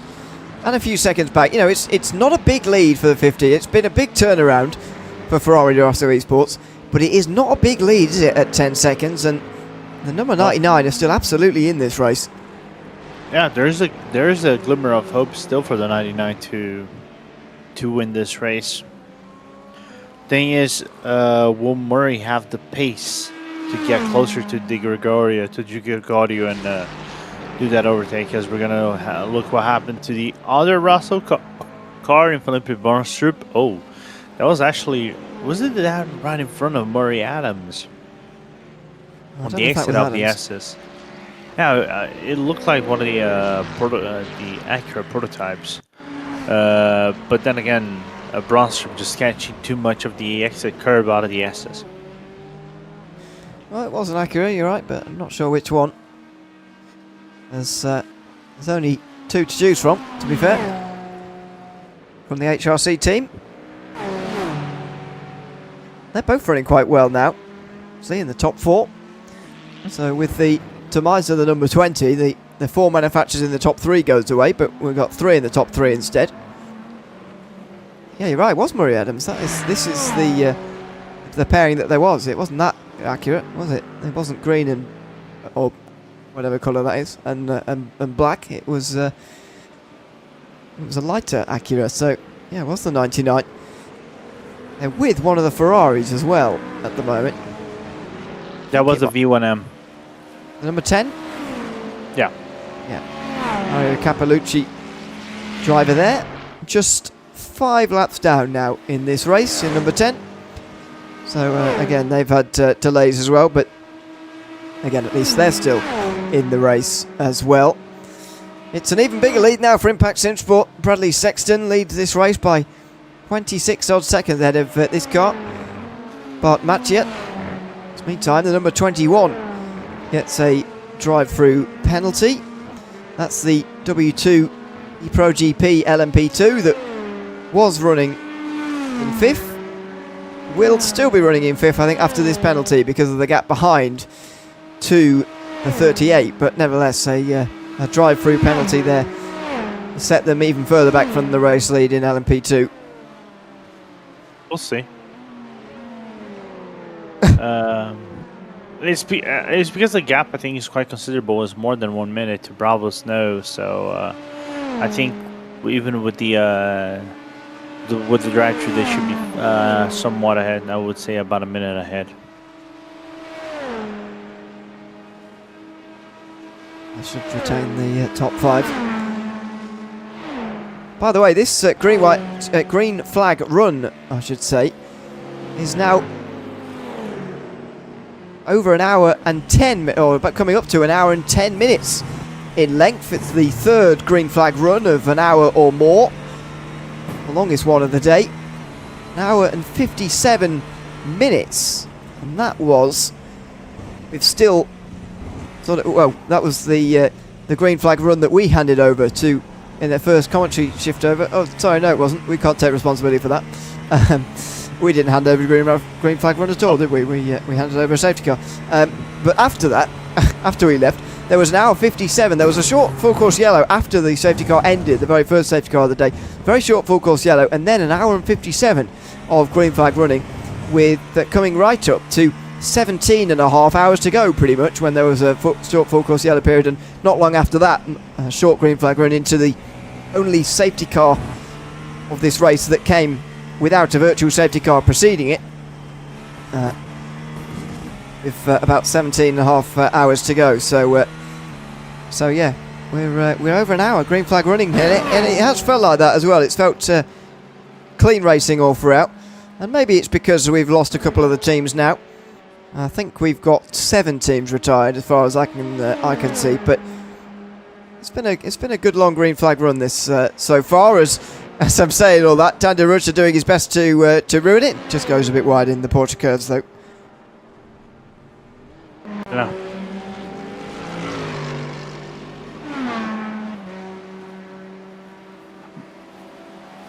I phased out a little bit, I'm not gonna lie. Can't be doing that. We've got 2.5 hours to go yet. Yeah, I know. I apologize. It's the fact that when you get so little sleep, sometimes you black out. It just happens.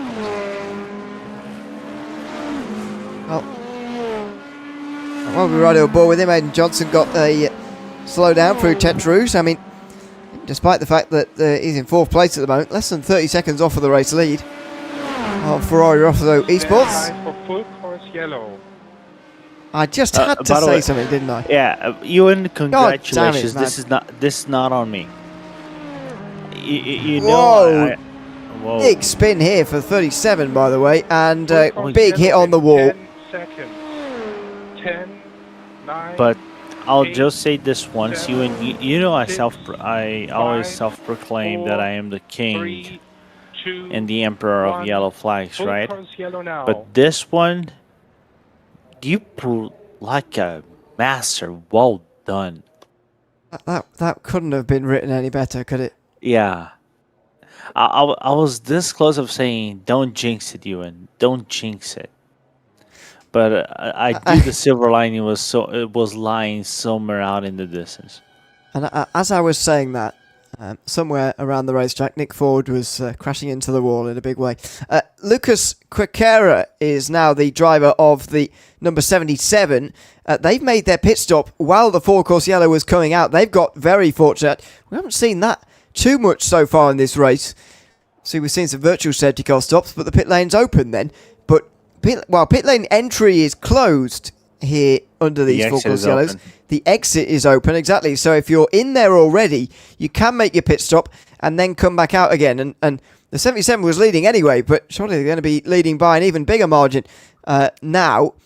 And yeah, it's just look at the draw for them. They just got a little bit fortunate there. My only question is if they were able to get into the pit lane before the countdown actually started, because when race control says stand by for full course yellow, the pits are actually closed. Because they were on their way out, but we came under full course yellow and I saw them pretty much on their way out as the full course yellow came out. So I don't actually think they gained that much time, but I definitely think they were in there before the countdown started. Yeah. I mean, so if they did, they're pretty much safe, yeah. I can't 100% confirm, but I think they'll be fine. I think they abided by the rules there just fine. As we ride on board in the field here with those who are running at very low revs. They've learnt now to run the cars at low revs under full course yellow, because otherwise you'll blow your engine. Just ask your own reins. Yeah. It's awkward, that issue. But the only thing I wonder, I do remember back in the back a few seasons ago, that the Ferrari, I think it was actually specifically the Ferrari, that if you stuck that on 6th gear and Full you course yellow ending in try 10 to seconds. 10, and you try to bring out 8, the 7, 6, 5, I'll 4, get it back before we get the 3, green flag. 1 2, sec. 1. Full course yellow removed. Green flag back in the air after the 21st full course yellow of this race, and 25th rather, interruption more generally of this 24 Hours of La Sarthe here in 2026. That's a total of 4 hours 38 minutes now under a yellow flag of sorts in the first 16 hours of this race. Go ahead and complete your thought if you can remember it. Yeah, I was gonna say what was my thought?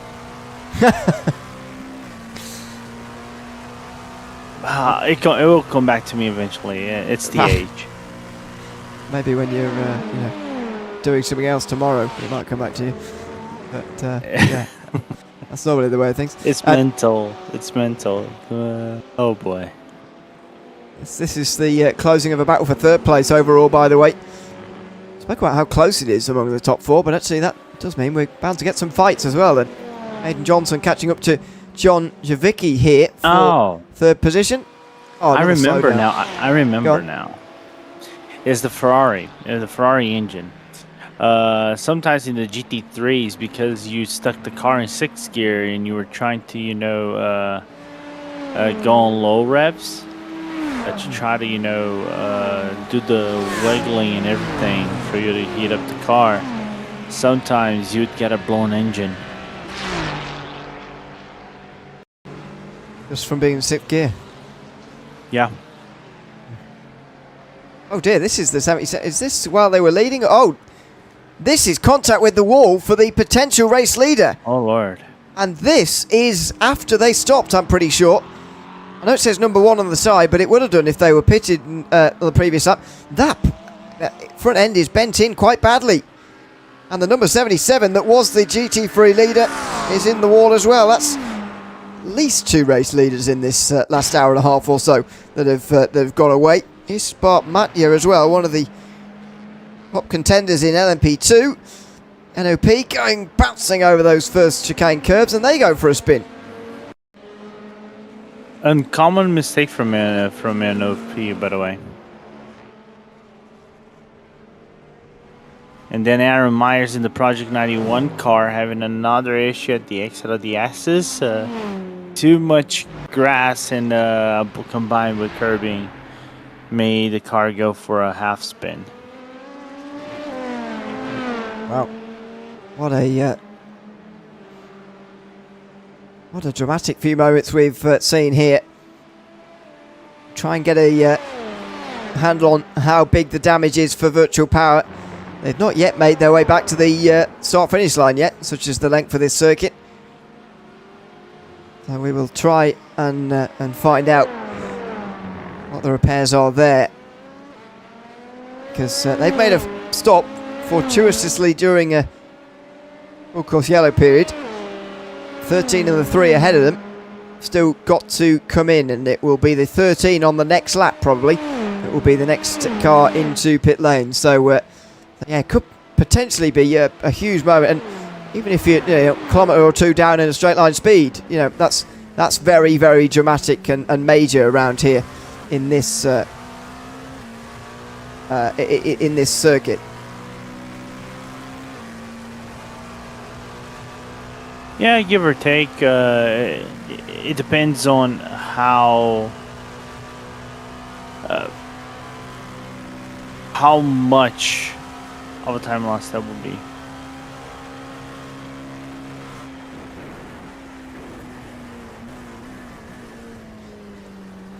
on board with the LMP2 in towards Indianapolis. Bart Mathieu back to third because of the spin, and Impact Simsport therefore in a 1-2 position. With the number 7 moving up into second place. It's a big lead for Bradley Sexton, but from Lawrence has pushed hard to get into this second position in class. Actually still behind the LMP2 Pro-Am leader, by the way. But looking good now for Impact Simsport. Skimming over here through the timings. Trying to look for something in the racetrack. From what it looks like, I was looking through the gap between Murray Adams and Joan De Gregorio in the lead. That is coming down a little bit. I know Joan is still leading, but it's somewhat stabilizing the 13.3 seconds. But I know the pole body motorsport are catching up, but it's not going to be by long stretches. Right now it is marginal gains, but with 6 hours to go, we have yet to see if Robert is going to get in the car, if it is going to be Mateus Neto in the car, because I know Mateus, I don't know, he has done a lot of stints in it, so the situation could still unravel into opening for a position for a battle in here for the win in Hypercars. It's going one of 4 ways as it stands, and another safety car, and Asselith are very much involved as well, although they do need the safety car to come at the right time. For example, this would be a good time, but they end up stopping about 6 laps earlier, or 5 laps earlier than the race leaders, 6 laps earlier than the 99, so they do need a bit of good fortune. Looks like Mathieu's being left behind, to be honest, in the LMP2s, and Aidan Johnson probably has a much better chance of getting through on John Javicki for third position in that hypercar battle. They come through the Honage corner now. There is the Acura right in the slipstream here, so it looks like this 137 is quicker, so they've got to try and make an efficient move, to my mind, to get past and try and march on up the road, see if they can make any inroads into that front two. Yeah, but it's gonna take something to try to get closer in past that Pax Motorsport car, as and they did a really good job. There's a little bit of a wide angle into the second leg of the Porsche cars from the Porsche Pax car driven by John Javicki, so far they are keeping the status quo, as now Johnson's a little bit more effective on the corner entry of the four chicanes than Javicki is, and the gap slightly shortened a few bits here and there as they close down another lap. It's a pass to the inside for Javicki, a little bit wide on the way in there. Johnson able to just hang back, and now he'll get past the Porsche that just weaves a little bit under the Dunlop bridge there. Just to move a bit further to the right and down the hill through the S's. In Johnson is going to get into the slipstream nicely here at the 55. John Javicki in third position, but for how much longer? They're both actually catching the 50 as you look at the relative gap. Now down below 29 seconds up to the race leader here, but to the slipstream for Aidan Johnson.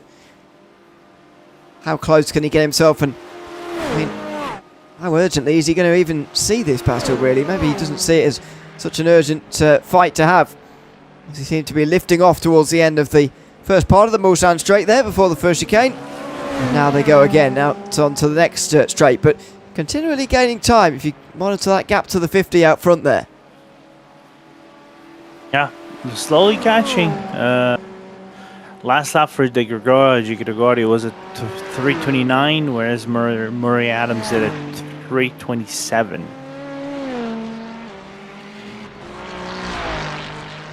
That's quite a difference. I mean, I know we're at Le Mans, but still, it's nearly 2 seconds.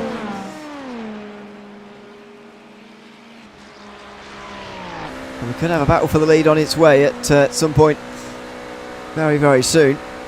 Only just over 6 hours to go here at Le Mans as Johnson gets closer on the brakes there, diving on the brakes and taking a nicer apex there through Mulsanne corner as well. Do you think he pulls it back nicely for a good exit, at least a decent enough exit to try and keep Porsche represented in the top 3 here?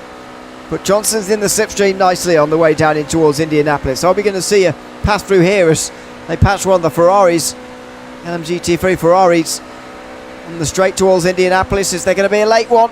No, Johnson stays behind. You can tell though he's itching to get past Javicki here for third. Yeah, both of them are getting very itchy to try to make a move on each other. They're just trying to find the right opportunity for them to make that move, and there's the opportunity done by Aiden Johnson as he goes through John Javicki on the entry of Virage. Nice, a nice pass down the inside. A late braking one, I've got to say. Perhaps accidental one. I don't know what you think looking at that vision there, but it seemed to me like Johnson was just sort of braking where he would have done anyway, and sort of found himself on the inside getting through there in a slightly bizarre way. I really want to look from the cockpit perspective of Johnson's car, because from what it looked like, there you go. Thank you, Emmett, as a producer gets the shot for us. You didn't have to do much different actually to get the inside there. Yeah, I wonder. I think maybe Javicki opened up the door and didn't try to difficult the pass, just try to remain around the outside. Just a wild guess.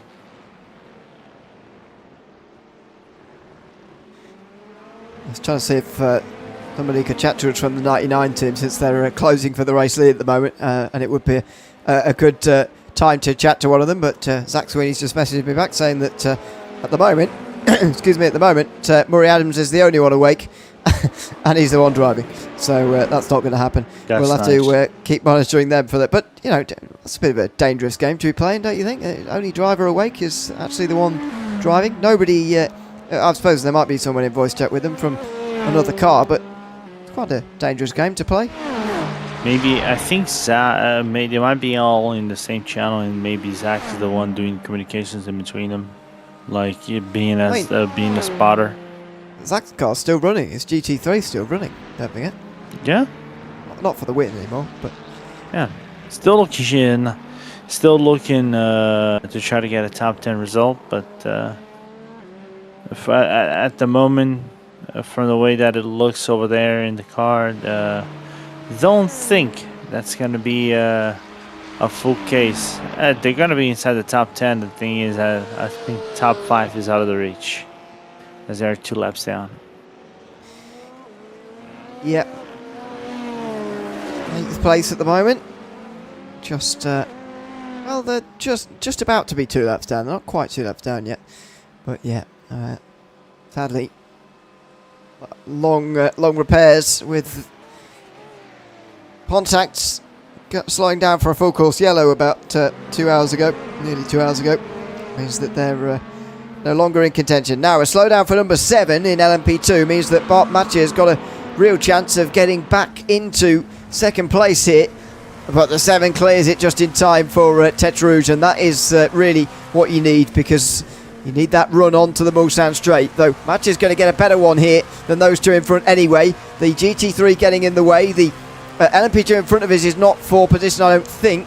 It's the one after that Mathieu's going to have to try and get past, and there's bump drafting on the Mulsanne straight here. Something you don't see very often at all, but it's helped keeping the number 7 Impact Simsport car ahead. Yeah, the Russell car just gave a little bit of a bump draft to the Impact car, as Bart Mathieu actually took advantage of the side draft, so this is why he didn't lose toe to these 2 guys. So good awareness from the Russell team to let these 2 go by without a hitch, and let him fight, and trying to remain with him toe, because he is about 6 laps back from the whole field.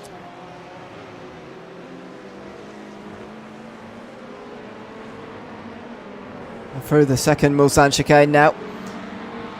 All these LMP2s. Mathieu still in the slipstream of the number 7. Still Ethan Lawrence driving that one. The gap coming down actually to the 6 leading Impact Simsport car. They've been out there for nearly another stint here, so it wouldn't be too long until, certainly in the second half of their stint now, it wouldn't be too long until they come back into pit lane all over again here. We look back from Lawrence. That's Mathieu trying to close in here for second position. Can he get there by Indianapolis? I'd say probably not. And again, the battle continues on between these two. Still nose to tail in LMP2. And gap still coming down between the 50 and the 99, while the gap also between P1 and P3 came down for a little bit, but I think stabilized in the last few laps between Gregorio and Aiden Johnson. So still looking to see if that 27 gap is gonna eventually crumble down in the next few laps, as we could have a potential third car joining us in the in this battle.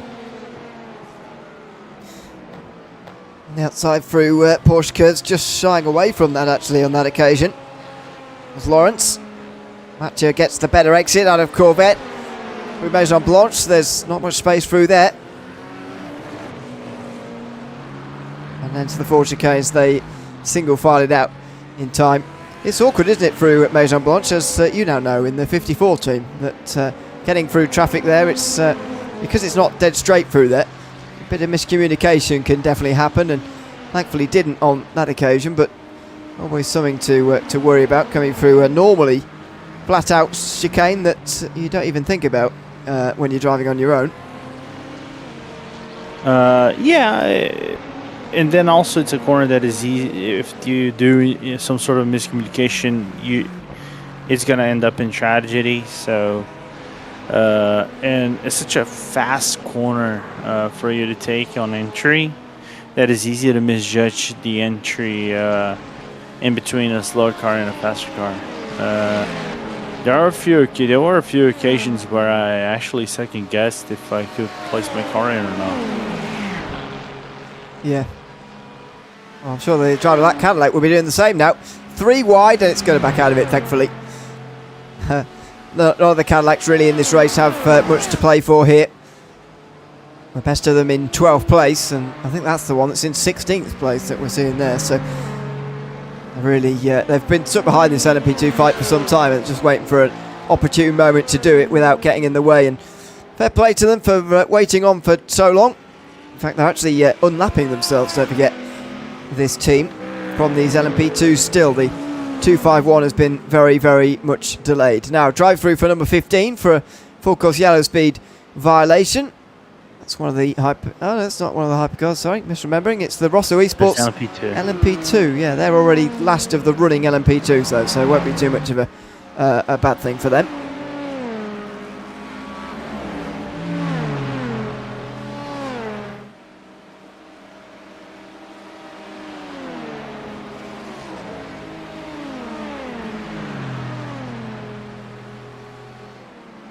Got away quite cleanly right there, as so now we're starting to see pit stops once again, not only hypercars but also in the LMP2s as well, Ewan. Yeah, the 55 has just been into pit lane in the hypercars on lap 247. That's another 11 lap stint for them, so they're not willing to push the boat out to 12. Sticking at 11 so far. I mean, Murray Adams is going to 12s. Last time around the 50 did as well. If that stays true to form, then it'll be the end of stint in a few laps' time. And we know that João Gregorio is going to be getting out of the car, and hopefully after he's gone out we can have a chat to him. I wonder how Rosso are feeling at the moment, because it's always a helpless feeling, I seem to think, when you're leading a race like they are. It's the gap just coming down and down and down. 7 seconds now, the lead that they've got. Yeah, because right now you're just trying to nurse the car back into the pits. I wonder if João is doing a triple stint in the car, and that would be the final triple stint out of the team. But I don't think that's going to be such the case. I think they're just double stinting the tires all the way to the end. So it's just a matter of maybe more wasted rubber in comparison to the Bow Body Motorsport Honda ARX. So looking forward to see how that is going to go down, as João is due to complete his stint and maybe hand it out to another driver in a little bit. It's been a remarkable stint so far from Murray Adams. He's still got probably 4 laps to go on it as well. So let's just enjoy the morning sights and sounds here at the Circuit de la Sarthe. You're watching the 2026 24 Hours de la Sarthe here with just over 6 hours to go. This is a bit of onboard with Murray Adams in the number 99 Acura, chasing down the race lead, 6.5 seconds up ahead.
less than 6 hours to go in the 2026 24 Hours de la Sarthe here this year. It's another great race at Le Mans, and we're seeing this gap for the lead come down again and again and again.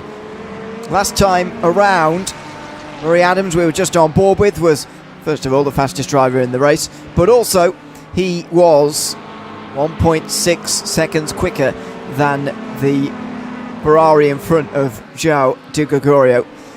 Ewan O'Leary, Lorenzo Bonda here with you for the next 2 hours before we hand back over to Matthew Duffin and Ashley Denman for the final 4 hours. The run to the line for those two is a super interesting part of this race, Lorenzo, because we've got a driver, a team who are the fastest team currently on the racetrack, but they're not in the lead overall. They are chasing down the leaders, and that's always a fascinating scenario to see, although the 50 is about to come in and make a pit stop.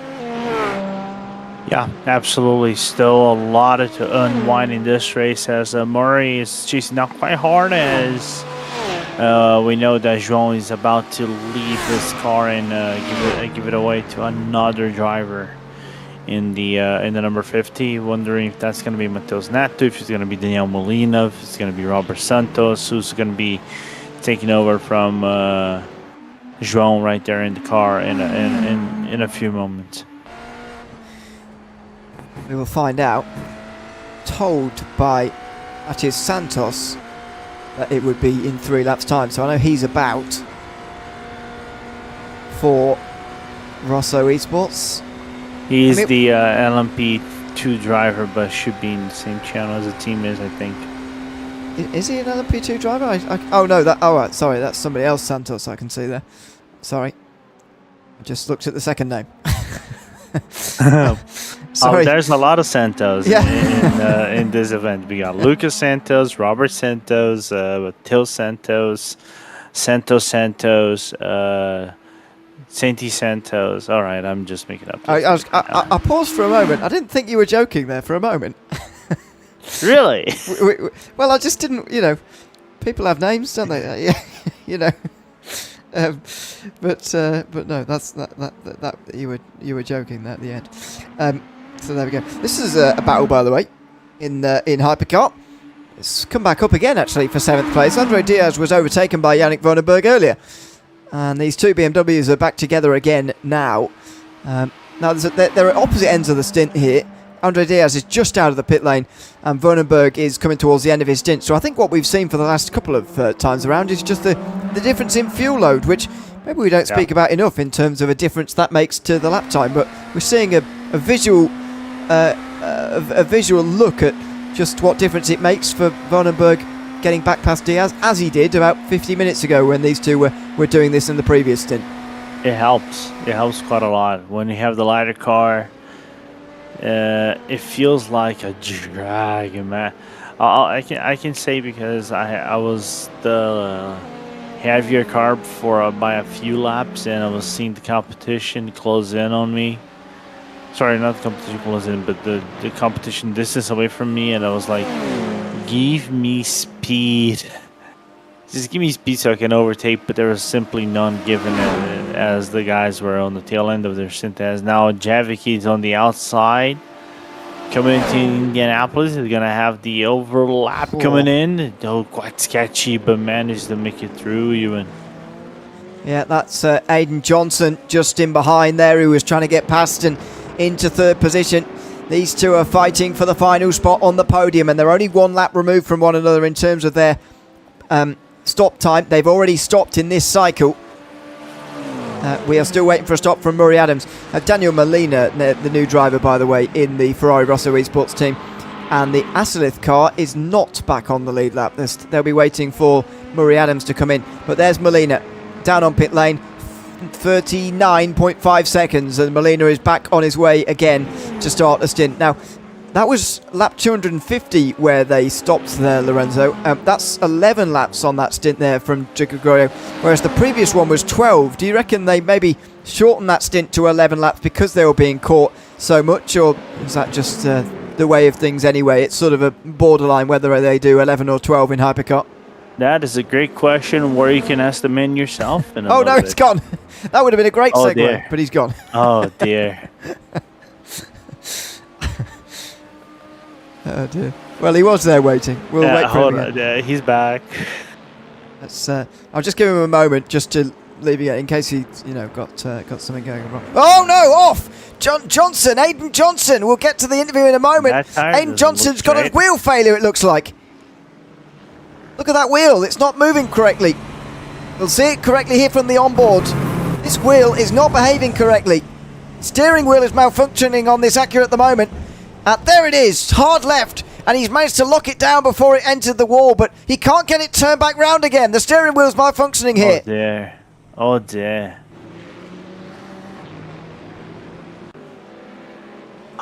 It's back going. He's got it sorted, but that's got to make you nervous for the rest of the stint. Yeah, and lost 25 seconds in the whole process as, yeah, that got scary for a moment right there.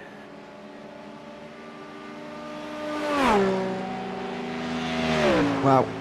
Johnson now 25 seconds away from that Porsche Pax car in the number 55. Well, now that's sorted, and it looks like João de Gregorio is waiting for us and ready.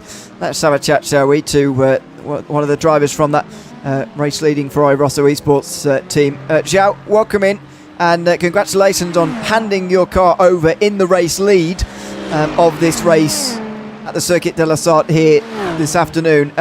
Just tell us how your stint was out there, first of all. You were there for the safety car restart and then for a couple of stints there under the green flag. How was the number 50 car driving, and how was your stint? Hi guys, good night. Sorry for the voice. I have a little flu going on.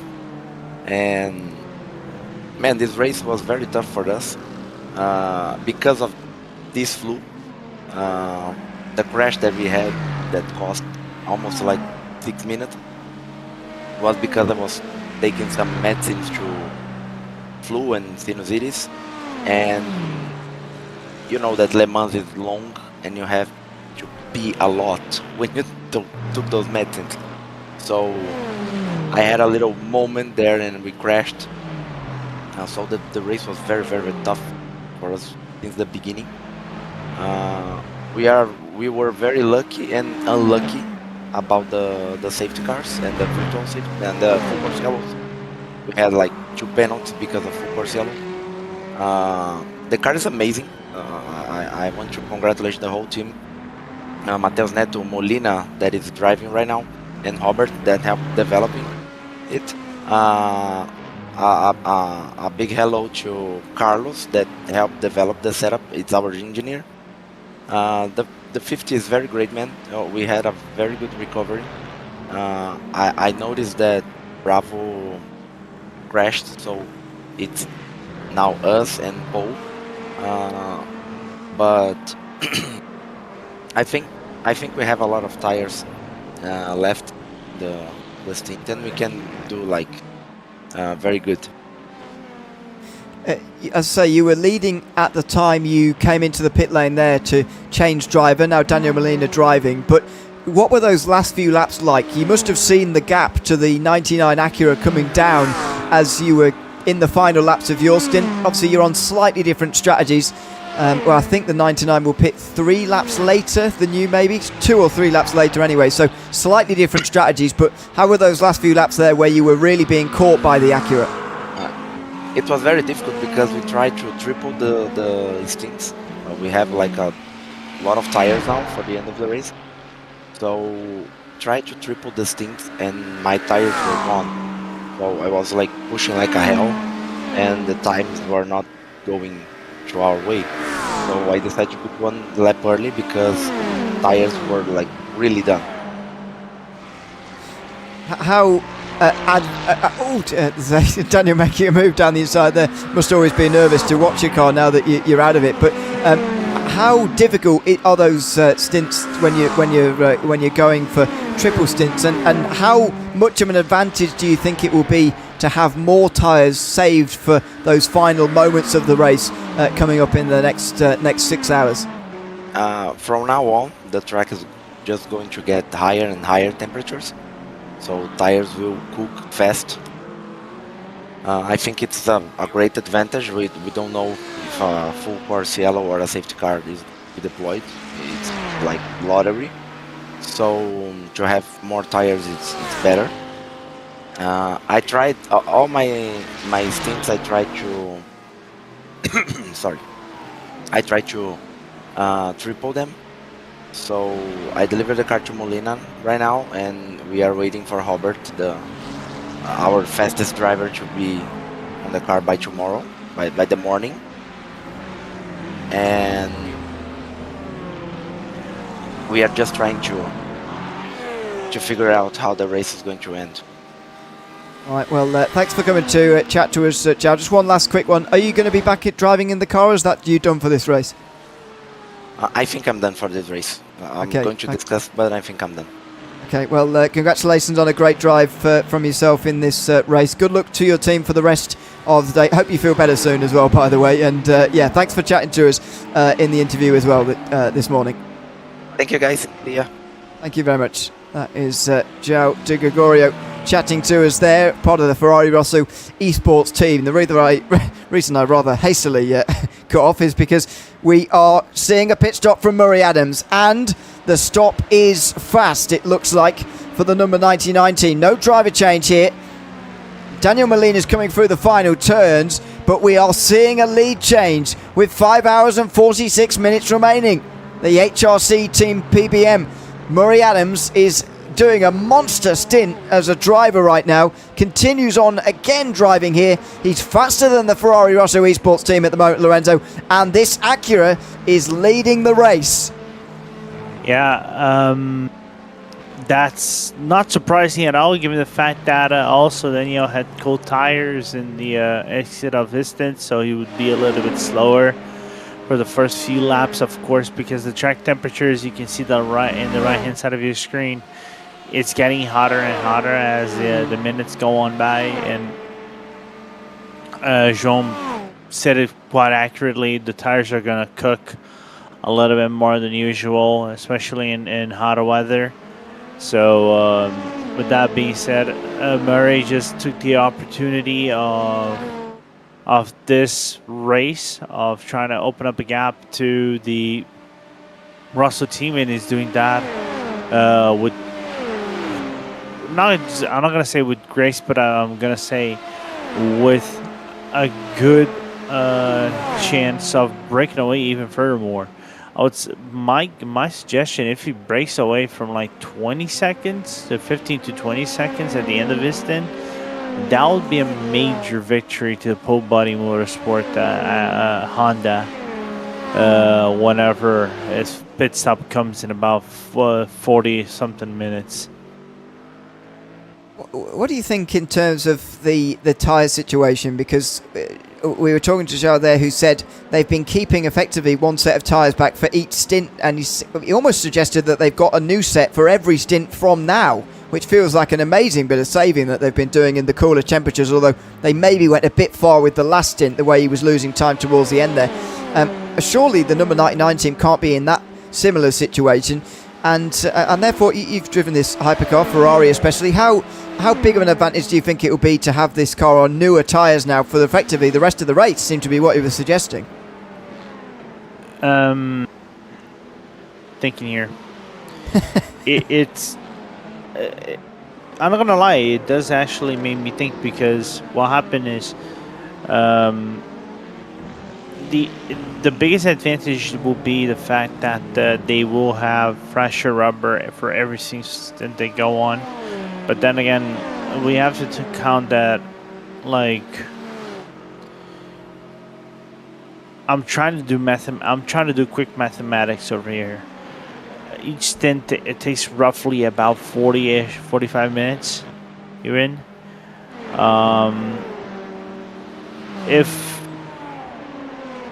If let's just say Murray Adams took over with 5:45, then we have potentially about 7 more stints to go, right?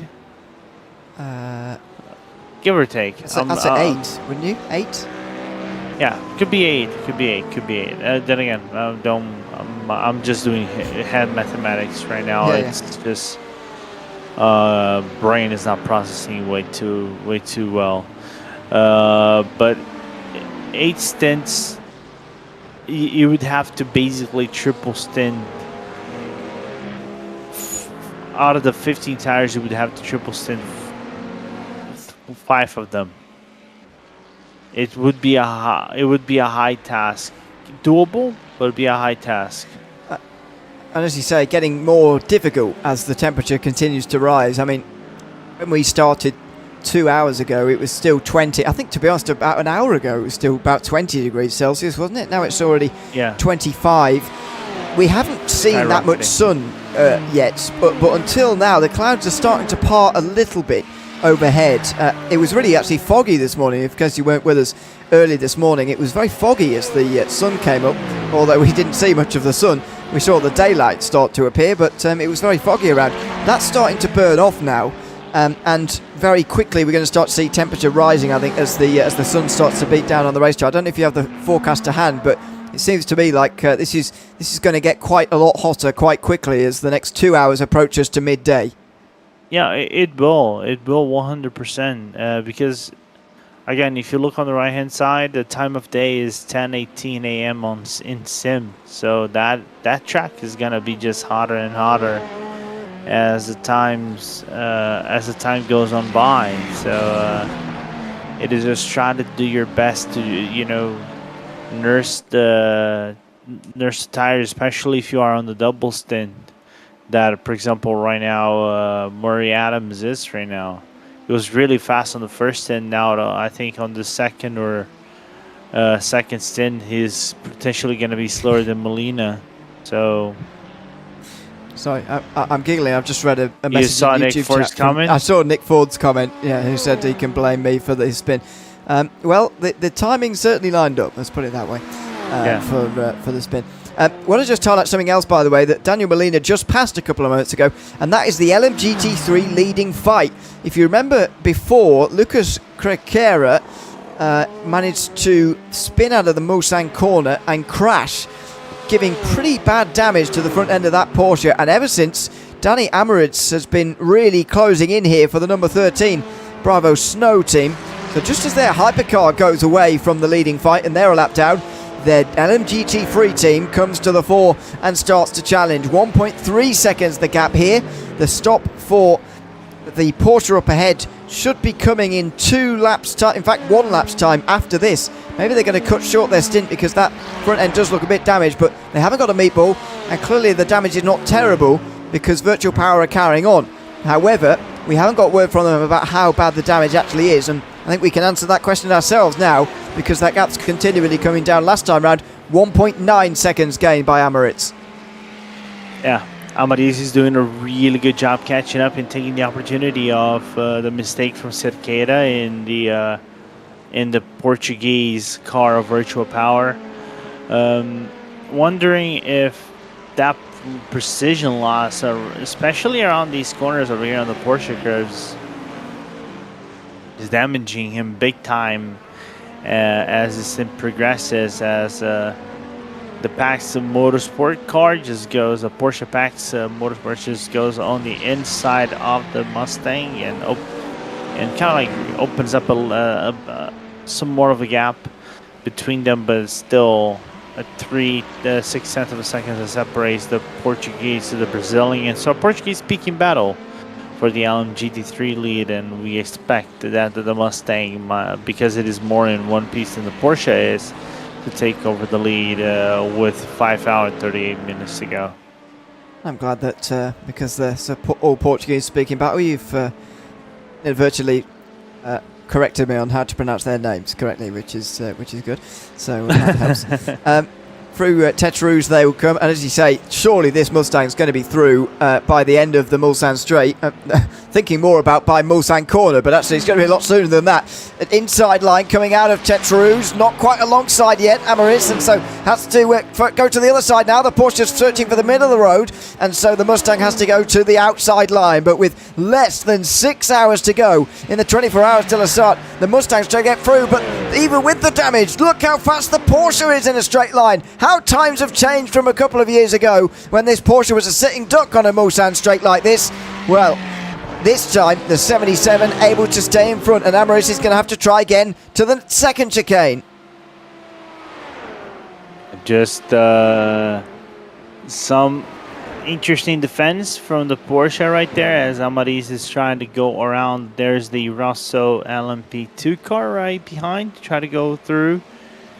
As sounded a little bit sketchy, that move from the LMP2 of Rosso right there on the entry of the second chicane, but the Portuguese team survives the ordeal one more time and tries to find the room to go on past the Porsche right in front. Now, the crown of the road is going to go away as an advantage just a little bit towards the end of the Mulsanne straight here towards Mulsanne corner, so maybe this will be the opportunity for the Mustang to get through. It's poking the nose down the inside. It's looking, lurking, but not going down the inside on this occasion. The run, though, towards Indianapolis is the long one, and that's a brilliant exit from Amaris. Surely there's going to be... and there's trouble as the LMP2 goes wide into the gravel there. They're kicking up the stones and all sorts, but look at the power of this Porsche coming down the straight towards Indianapolis. This is just remarkable. It's still holding on despite the front-end damage that must be acting like a bit of a parachute here. The 13 looking to the inside. They're just about having their nose cut off there again. The Mustang can't get past. There's an LMP2 behind them again, which can't be putting their nerves at ease too much. Now Amaris has another look down on Kakera. The LMP2 super close to hitting the Mustang there. Well, they get away with it, and Kakera manages to hold on to this race lead in LMGT3. Yeah, good battle between them, and Cerqueira doing a fantastic job to retain Amaris at bay as the Rosso car is going to go through one more time around them. And now this is going to be the main pain point for not just the Portuguese driver, but the Brazilian as well, which will be the Porsche curves, where the time loss will potentially proceed to happen for both of these guys as they go around the corners, and maybe the number 3 can slowly catch up to these two up in front. But of course, still a long ways to get engaged in the top 3 battle. All close on the way through Maison Blanche there for the LMP2. Now can Amaris follow as Cerqueira comes into the pit lane as expected. 12 laps complete, lap 231, and they're into pit lane. Now they'll find out how bad that damage is, but to be honest, Lorenzo, the way they've been driving, I wouldn't particularly worry about actually repairing it here. It's not a meatball, it's only optionals, and seemingly not holding them back too much anyway. No, they are doing a really good job with the car, and I think with the optionals, if they get a low number in the optionals, that can be cleared, or not. If not, the good portion of the repairs can be done while the pit stop is being done.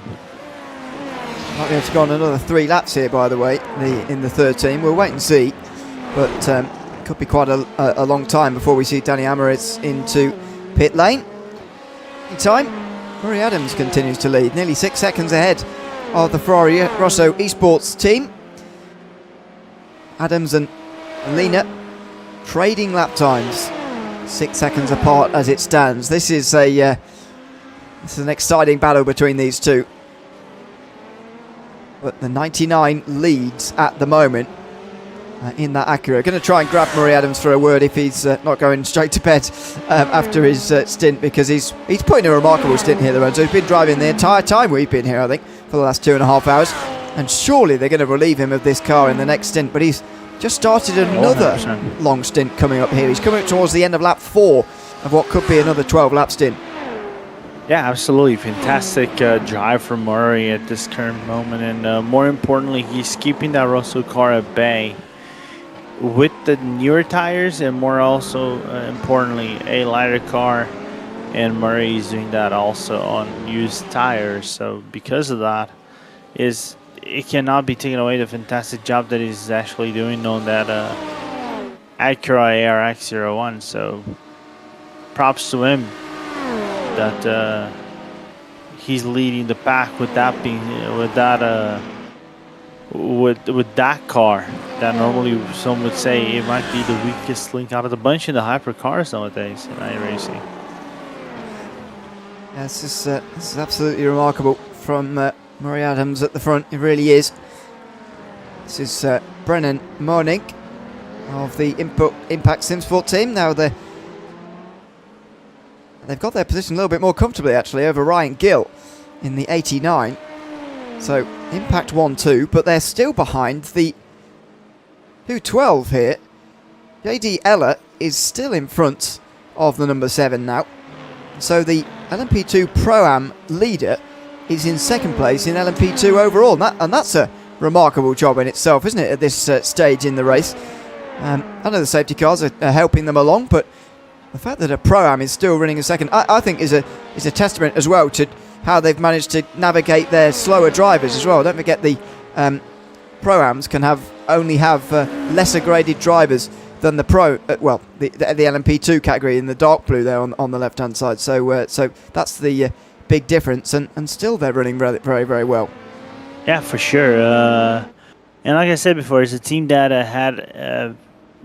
has its few up and comings in this race, and with true persistence and pace in their drivers, they managed to go back into the lead of LMP2 Pro-Am, and thus making their lives a lot easier, basically dominating the whole field, not allowing a single guy go around them. So a fantastic job from the team of Velocity Vanguard and JD Aller and the rest.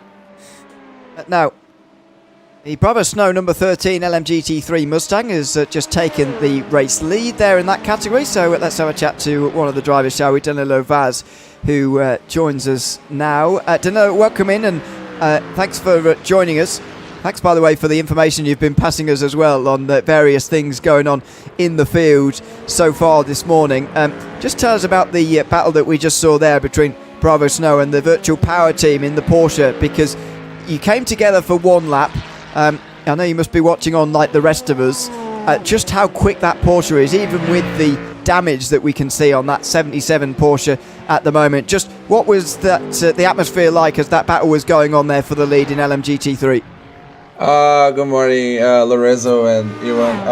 I mean, it was absolutely shocking, to be honest, because I already knew that the Porsche was going to be very quick on the straight. But even after the contact in the front of the car, I thought they were going to lose some time in the straight, and they didn't. But that come handy with the setup that we brought to the race today. I mean, we knew that we were going to lose a lot in the straights today in the race, and we are. Honestly, the whole race was going to be like that, but it paid out in the end because it's more safer for us, and especially in the third sector, the car was really strong the whole day. Myself punted. I did only 3 hours of stints, and I'm not coming back, but. My guys are doing a great job, especially David right now, and Igor Gujal that was before him, and also Enrique Gomez that did the hyperpole, started P2, and they all put this car in great position to battle for the win, which is really cool because, especially with the hypercar thing that happened with Murno, I think the LMGT3 renaissance that is happening is come to bring the team alive again for the race. So let's see what we can do. Yeah, there's still a long way to go, of course. I saw a comment in YouTube chat earlier talking about the Mustang's sort of difficulties around Le Mans, let's say. How have you managed to get this car working around here in terms of well, first of all, what was the selection process like for the team? But yeah, how have you managed to set this car up in a way that it is competitive over the course of 24 hours around here? I don't even know, to be honest, because The car itself was due to the ESCC invite, so we had to use the same model that we use in the championship there. So we came to the approach of being more safer, because the car after the BOP that iRacing brought to in this season was really shrank. To be honest, the car was really nerfed down to the hole. So even with the BOP in the race, the car was like 15 kilograms lighter in the BOP. So to see the problem with the Mustang right now, yeah, it's too much stitchy. It can be very loose sometimes. Can snap real quick. You saw with the fly level racing doing a bunch of snaps mid turn, which is really hard to get to. So that's why we got to be more cautious with the setup, especially with the wing setting. That put us in a bad position in this race, consequently. But I think it's paying out because we got to do the double stint so greatly. Even I had like one tire for about 3 hours and a half. That was my stint. So yeah, the car is really looking good right now, especially with the hotter temperatures, which is really refreshing, because at first we thought that the night stint were going to be better, but the car is really feeling alive after the golden hour. So I think that they're gonna help us a lot in the end right now.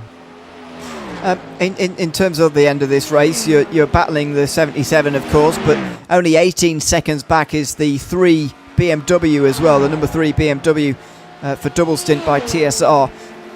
Do you see this as a two-horse race between you and the number 77 team, or do you think others can get involved here in the final sort of 5.5 hours of this race? I would definitely not count the 3 out because they had amazing stint during the night time in the La Sarthe track, especially the Tribe brothers. I think it's Tribe, how you pronounce it. Sorry if I did it wrong. Because they were really quick in the night. They come alive. I didn't expect that at first, but the double stint guys are very strong. And I have a bit of, I don't know how to describe, but I did their delivery for the 3, so it's good to see them on the battle with us in the front. Especially the TSR guys, I have a much contact with Chris, especially. I mean, I wouldn't count them out yet. They are doing some pretty good times, driving the same lap times as Davi is doing. So we have to work out in our way. The 77 is really strong. That's why we had that Hyperpole showdown for the pole against them. So yeah, it's gonna be a fun 5 hours and a half left of the race. Especially now that I think we all gonna have tires to go to the end on only one stint with tires. So I think it's gonna be hard, but it's a challenge that we are really prepared for these last 2 months to be here, to be in this moment to fight. So props to the team and all the other organization as well. Oh well, thanks for coming to chat to us, Danilo. Great to hear from you. Great to hear from you, part of the Bravo Snow team for the Mustang. As I say, thanks for coming to chat to us. Good luck for the remainder of the race, even if you're not going to be out there watching on. I'm sure with the rest of us. Good luck for the rest. Yeah, have a good broadcast as well. Thank you. Thanks very much. That is Danilo Vaz chatting to us there, part of the number 13 Bravo Snow Mustang team. Fairly positive about their team's chances, Lorenzo, and I think they very much should be. While we were chatting to Danilo, though, this happened right in front of them. Thomas Fisher spinning under the Dunlop Bridge, and thankfully there was no incident with the 13 while we were chatting to them, because otherwise no one's ever going to chat to us ever again. But the reason why we should cut it off there is because we've got that fight about to come back together again. Davi Amaritz is going to come into pit lane right now, and we're going to see that leading battle reappear, I think, in LMGT3. Yeah, looking forward to see if Amarit's gap is going to be enough to come back ahead of the virtual power car. Remembering if the double snip by TSR car stays in the field, which they will, Luke Lenga is going to remain in that field. So he's going to be the leader of this race, but then that leader should be virtual power. I'm looking forward to see when they come out of the pit lane. Where will they come out? Will it be ahead of the virtual power? What does the Porsche have in store? You can see the car is still slightly broken, but is somewhat more fixed. So let's see what the outlap will look like for the Bravo Snow as they are on the pit exit.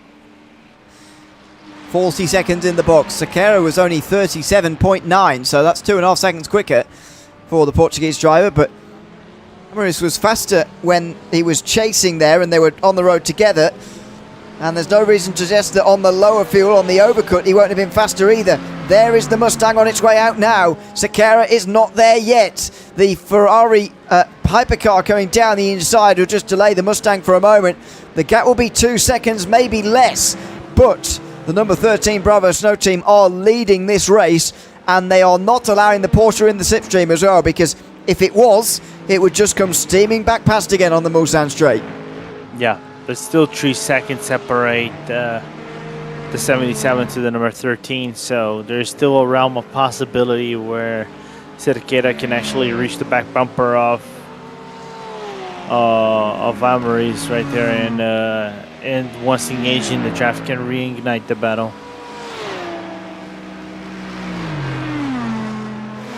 We'll keep an eye on that gap as it, if and when it comes back down again. The battle we briefly went to there and we return to now is between JD Eller and Brendan Monig. Well, first and second in the LMP2, well, in their respective LMP2 categories, I should say. Overall in LMP2, they're second and third behind the number 6 Impact Sim Sport car, but 212 is actually leading the Pro-Am class, so again, a very impressive drive from them as well. Pit stop meantime for Aidan Johnson, who had a drive-through penalty, a black flag himself during this stint, and that issue with the wheel. But now Porsche Packs have got a drive-through penalty as well, so it's changing again by the looks of things in the Hypercar class. The HRC Gamma Sim Racing team are still in pit lane now. They've only just come to a stop though, just as John Javicki gets into the lane. So he's going to drive through the pit lane, Javicki, after getting a black flag, I think, for incident points. But he's still going to get ahead into third. Yeah, got a little bit lucky. The number 55 right there with the penalty. As also the HRC Gamma Sim is also coming in on the pit stop to do their service as well, like you said. Yeah, they'll be back out again not too long away. They have their stop complete now, just as the Porsche Packs car gets through turn 1. So Javicki, will still hold third. Still waiting for the stops from the front two. Molina will be first. This is lap 10 of the stint here, so either one more or two for Molina in the Ferrari Rosso Esports Hypercar. I do wonder whether they're going to return to 12 stints here, Rosso, because they don't want to let the Acura get too far away, do they? But you can absolutely understand why João de Gregorio put that last stint short at 11. He admitted to us that it was cut short by a lap because he was really struggling towards the end of that. Yeah, but I wonder if the fuel number game is also that important at this moment of the race. You know, if that actually is going to make a difference at the end of the day.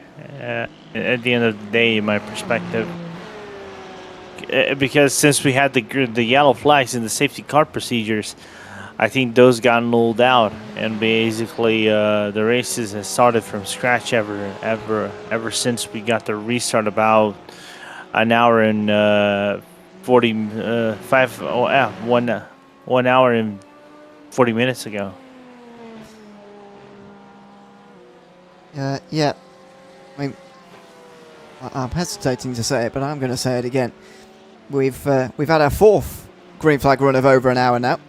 Had our third earlier, and as I was saying this, Nick Ford went off. So I'm tempting fate again, but it is true. 4th hour plus run in this race. I've got still about another hour to go before this becomes the longest run. We had nearly 2 hours earlier of green flag running. With about 6 hours gone, that was. It was very early in the race, and you could argue perhaps the most impressive because there were still 56 running at that point. There's a few less than that now, a few have fallen by the wayside, but nevertheless, it's good to see. Now, Sakara is catching this Mustang again. 1.2 seconds is the gap to Bravo Snow and that number 13, and it's just happening all over again here for Bravo Snow. They really struggled to get past the Porsche because of its straight line speed down the Mulsanne Straight before. I'm afraid to say that they may well be experiencing that again very, very soon. Beetle is something else in it. There's a bullet in the straight line.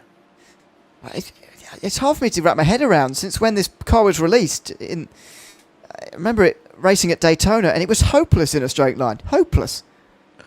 Hopeless was an understatement. You could put like a P50 for those who play Forza Horizon know the memes, and that car would be faster than the Porsche 992 GT3 are back then. It's Ryan Gill spinning from now second place, just as he got second place actually, because the number 7's in pit lane. So 89 briefly up a position, but going on to a 11th lap. They'll be in at the end of this lap, I would say. It's less than a second though. There is the Porsche now in the slipstream. Not that it needs the slipstream to go quickly in a straight line, absolutely not. But I wonder whether there was something in terms of, maybe it was just the damage for Sakara that means he was being dragged back in again, but maybe there was also a tyre difference here, although Danilo Vaz, who we were just speaking to there, believes that every GT3 has enough tyres to just take new ones from now until the finish, given they're doing 13 lap stints, and that's getting them close to an hour, especially if there's a bit of full course yellow intervention. Maybe he is correct that there will be new tyres all round for all of the GT3s from here on in. But Sakara gets close. On the way towards Indianapolis, he's not close enough to pass, but I can't see this Porsche staying in second for long. I agree. It's looking unlikely the Mustang is going to hold out the lead as it stands right now. This virtual power Porsche is just sounding too much of a bullet to just keep it in the back of the Bravo. There's no shot in Mustang moving forward. So I just had to read something amazing. But anyway, I'll come back to this as we're going. Yeah, you know what I'm talking about. A look. Good look. That was a pressure look. Yeah, just a little look down the inside from the 77 from Sakara, but he doesn't quite go for it. Meantime, Rico Kohlmeier, the number 10, has had trouble here into the second chicane. A spin on the inside curb, and thankfully no contact with any walls. That's what matters. Don't make any don't do a Lorenzo and make a contact on the walls as soon as you get out of the second chicane. Well, I wasn't going to mention it. Oh, don't worry. I'm an expert on self-depreciative jokes. At least he didn't crash from the lead or anything, because that is true. It's not like, well, I mean, right from the very beginning, this race had started pretty badly. Yeah, I mean, it is what it is. It's like, if you ain't doing it, you ain't trying. So, we tried our best. Sometimes it isn't meant to be. Not indeed. This is not nice for Sakara. He does that well, but Oh, look at the flash of the lights there. He knows he's in a battle here, Sakara, and he didn't want the LMP2 coming past at that point, but sadly, as a faster car, or as a slower car rather, you don't get to choose. Yeah, just straight out of bullying from the number 6 Impact right there as he goes on by and gets around the virtual power on Tête Rouge. Naughty, someone would say like that. I've seen worse, especially when I was going around Tête Rouge earlier on.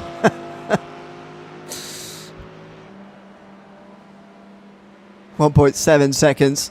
I mean, I'm amazed that they've managed to clear so many optionals without actually losing any time in 77 there. See, you can get some of your optionals done, I suppose, while you're fueling and tyresing. But, I mean, I'm amazed the amount of damage they've been able to clear during that period because, as I say, they didn't actually stop and wait to clear the optionals, which I said at the time that they shouldn't do because it wasn't affecting them clearly that badly. Yeah.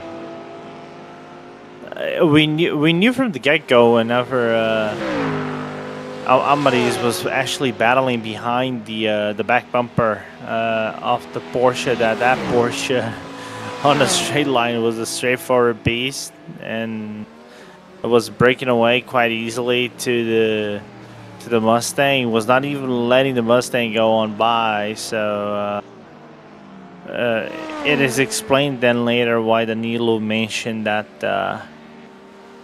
because they have more wing in the car is going to be more nimble through the corners, but it's going to be more of a running anchor on the straight lines in comparison to the other teams.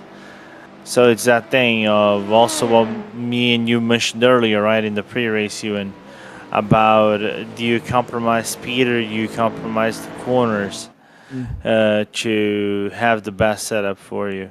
Exactly. You can't win Le Mans on the straights, is what I would say to that. Or indeed, when the 24 Hours of the Circuit de la Sarthe.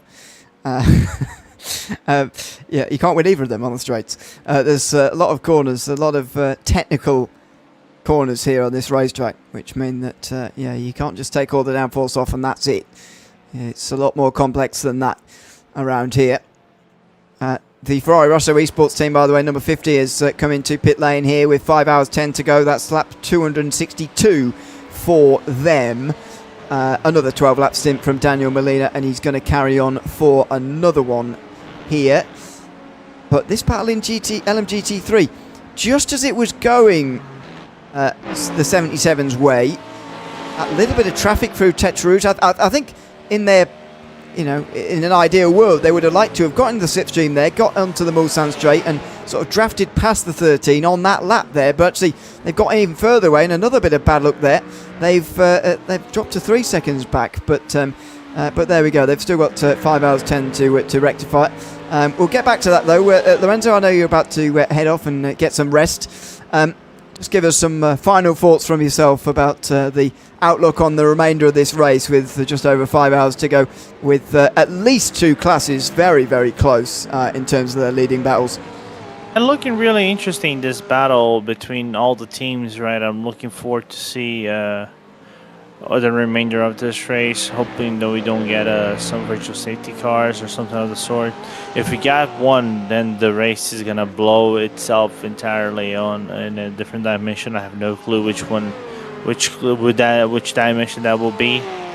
But anyways, just want to take the opportunity and thank Chris Cadiz and everybody else from the organization for putting up this event. I know it is the first event of many. Not the first event is always the perfect one. You're gonna improve on that one, and looking forward to see the commitment out of the teams next year in the next edition. And then I'll be back. Oh, great skit from safe skit from Amaris right there. As we'll be back in July for round 3 of the SSC at Imola. Absolutely. Thanks very much, Lorenzo, for being alongside me throughout this race here today. And driving on the racetrack, of course, and providing us entertainment. I think is the best way to put it. Somewhat of an entertainment. Exactly.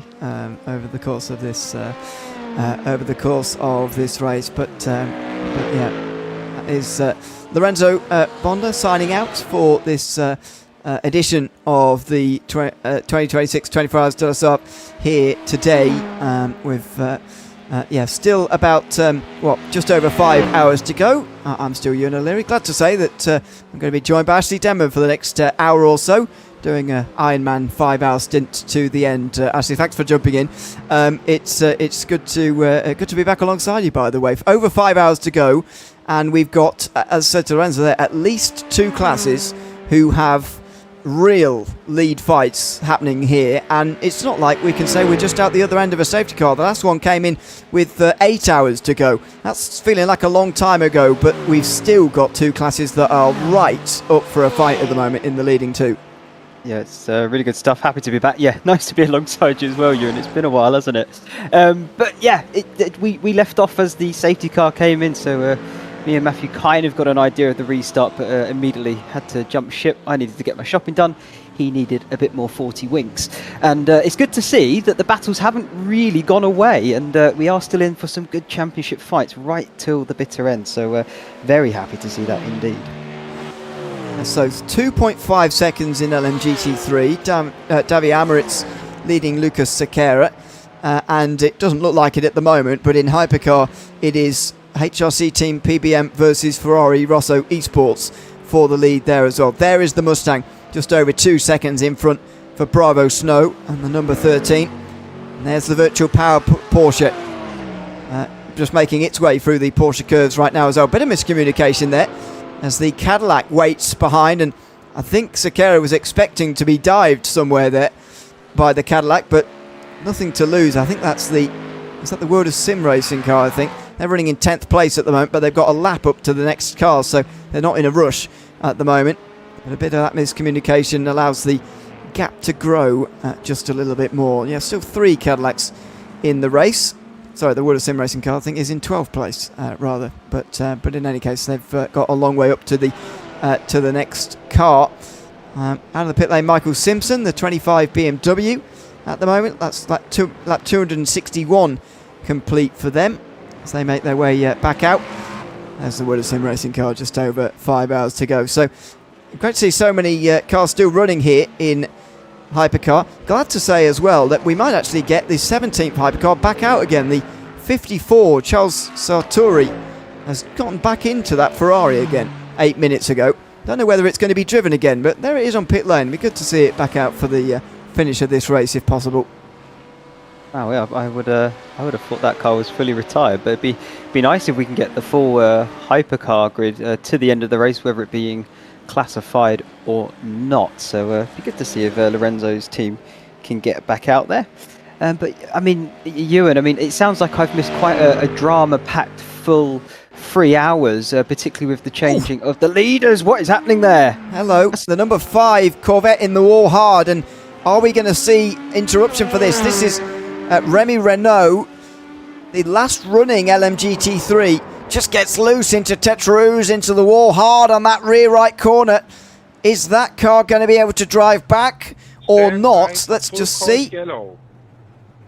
Full course yellow is on its way. It will be a full course yellow. And as it happens, the 99 is in pit lane right now. This is potentially race changing because the pit lane entrance closes at this point. But the 99 is in beforehand. The exit isn't closed. They're going to gain so much with this pit stop. That is absolutely huge for that team there, because now, there we go, full course yellow in effect. Everybody drops down to the pit lane speed limiter, so 37 miles an hour or 60 kilometers. And they get a cheap, easy one, don't they, Ewan? That is huge for the team there. Absolutely huge. We'll see the gap in a moment, but the stop's coming to an end. There's a driver change as well, by the way. Murray Adams' absolutely humongous stint has come to an end, and Oliver Clark is going to bring this car to the 5-hour mark, and he's going to have a big lead as well. Molina's only just entering the Porsche curves as he's exiting the pit lane here. This is absolutely massive in the context of this race. Look at how far back Molina is. This was a fight. This was a race, by the way, where the 50 was leading. I mean, with the lead changed 5 hours 46 to go officially.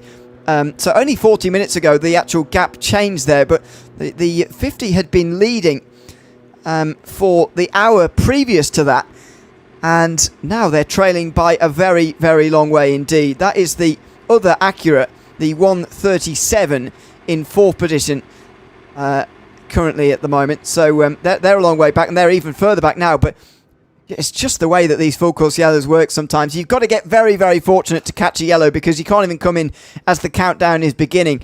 But at the 99 we're in before then, they've come out with a massive, massive lead, and who knows, that could be the race there. We'll wait and see, but it's certainly a big moment for this race.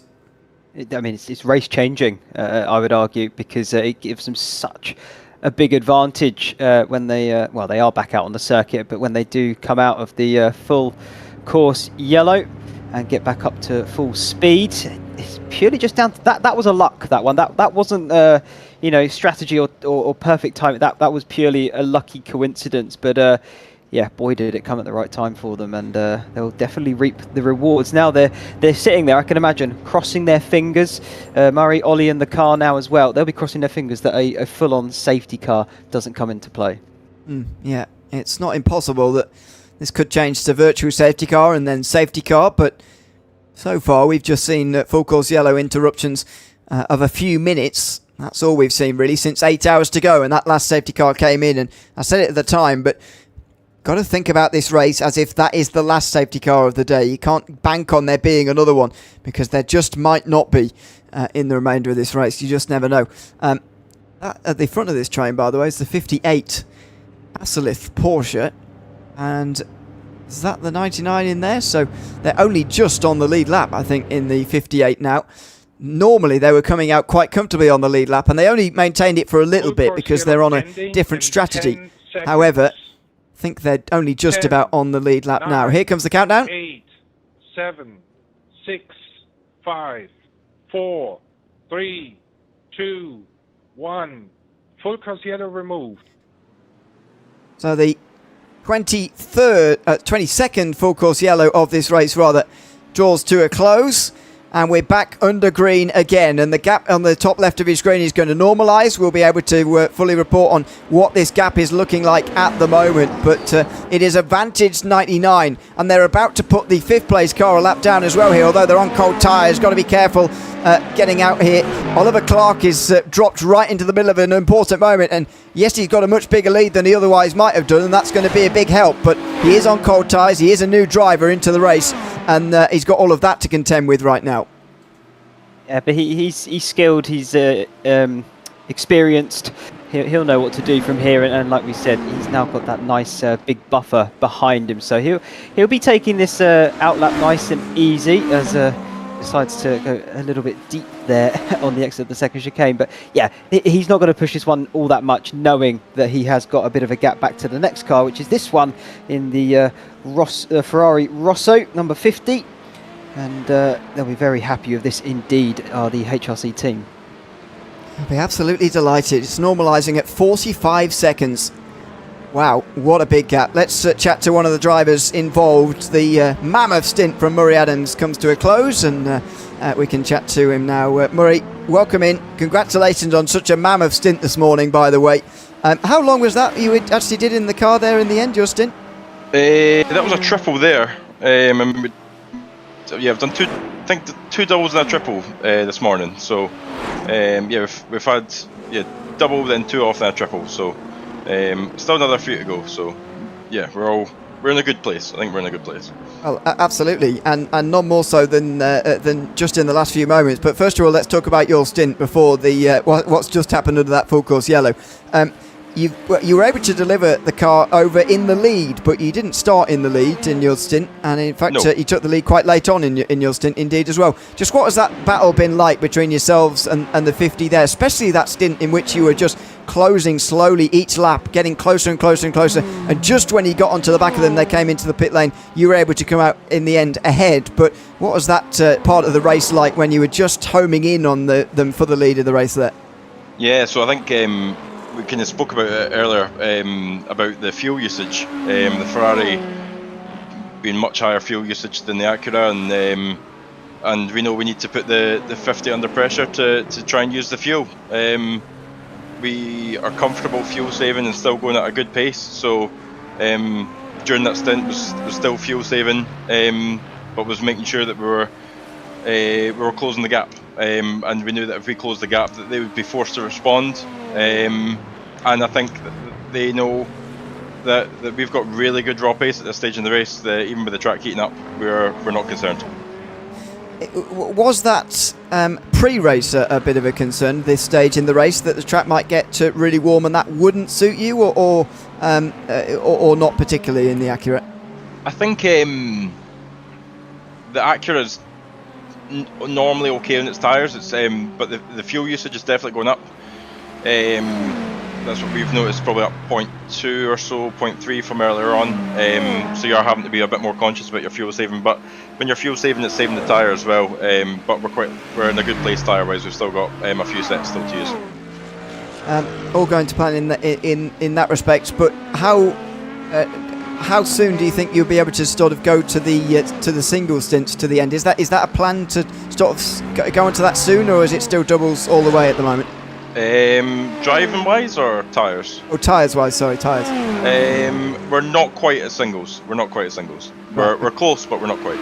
Okay, and let's just briefly touch on that before we let you go. That full course yellow there. Yeah. Obviously, there's nothing you can do to sort of plan for it or whatever. But just what was the feeling like when you realised what was happening there, and you'd made it into pit lane? The countdown hadn't started yet. You made it into pit lane, but then the full course yellow comes out pretty much at the perfect time. What was the feeling like at that moment? Yeah, it was just massive relief, really, because we had half a litre of fuel when we entered pit road. So if we had to go around again, we would have been in a world of trouble. Or we would have been taking a drive-through for an emergency pit. But yeah, just really, really convenient timing for us. And Ollie's woken up feeling refreshed and is ready to give it full beans all the way at the end.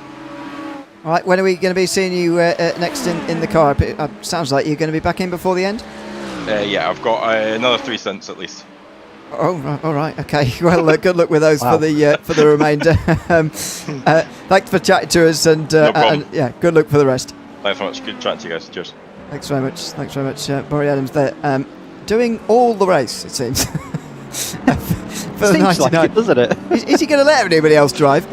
He's already done, what's that, 7 stints, I think he said there, which I'm not sure what that total. I think about 6 hours, or maybe 5.5, something like that. Depends how much safety car he's been driving for, but he's not going to be worrying the maximum drive time, which is up at 14 hours or so. He's not quite going to get to that much, but if he's got at least 3 more left, then that's at least 2 more hours driving in. And I'm beginning to wonder when he's actually been able to sleep. But he's done a remarkable job here, and there's nothing you can ask for more from a driver at this stage in the race of getting your car from higher up in the order than what it was when you took it over, and that's exactly what Murray Adams did in the last stint.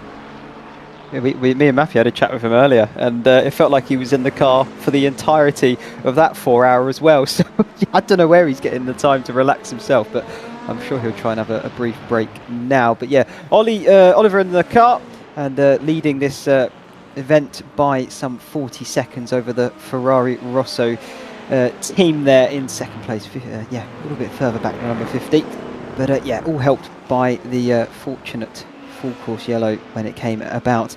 In terms of other news and the other car classes we have here, Impact are still leading the LMP2 as Velocity Vanguard are leading the Pro-Am category.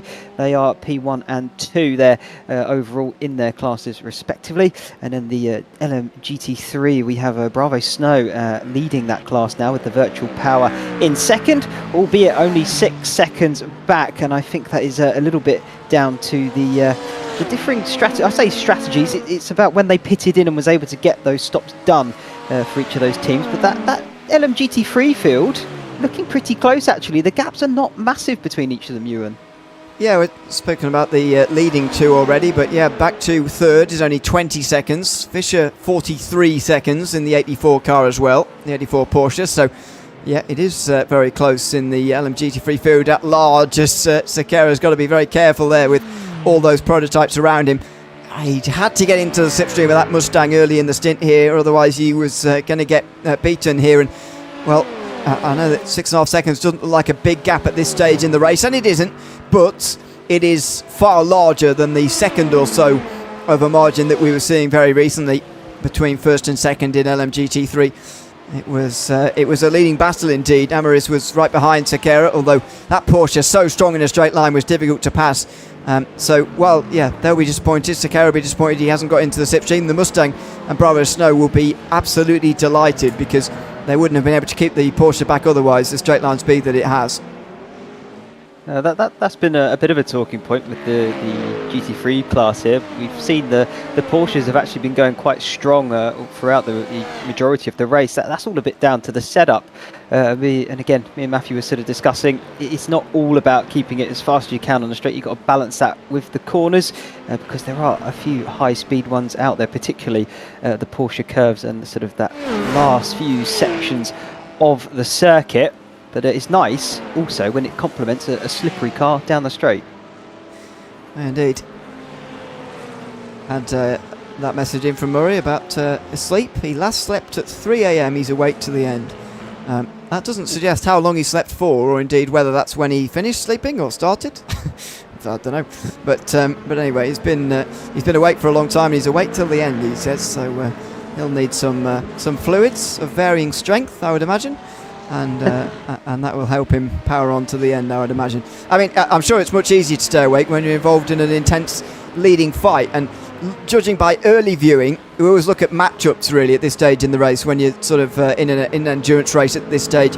The Oliver Clark versus Daniel Molina matchup, I would say, has started anyway, going in Molina's way.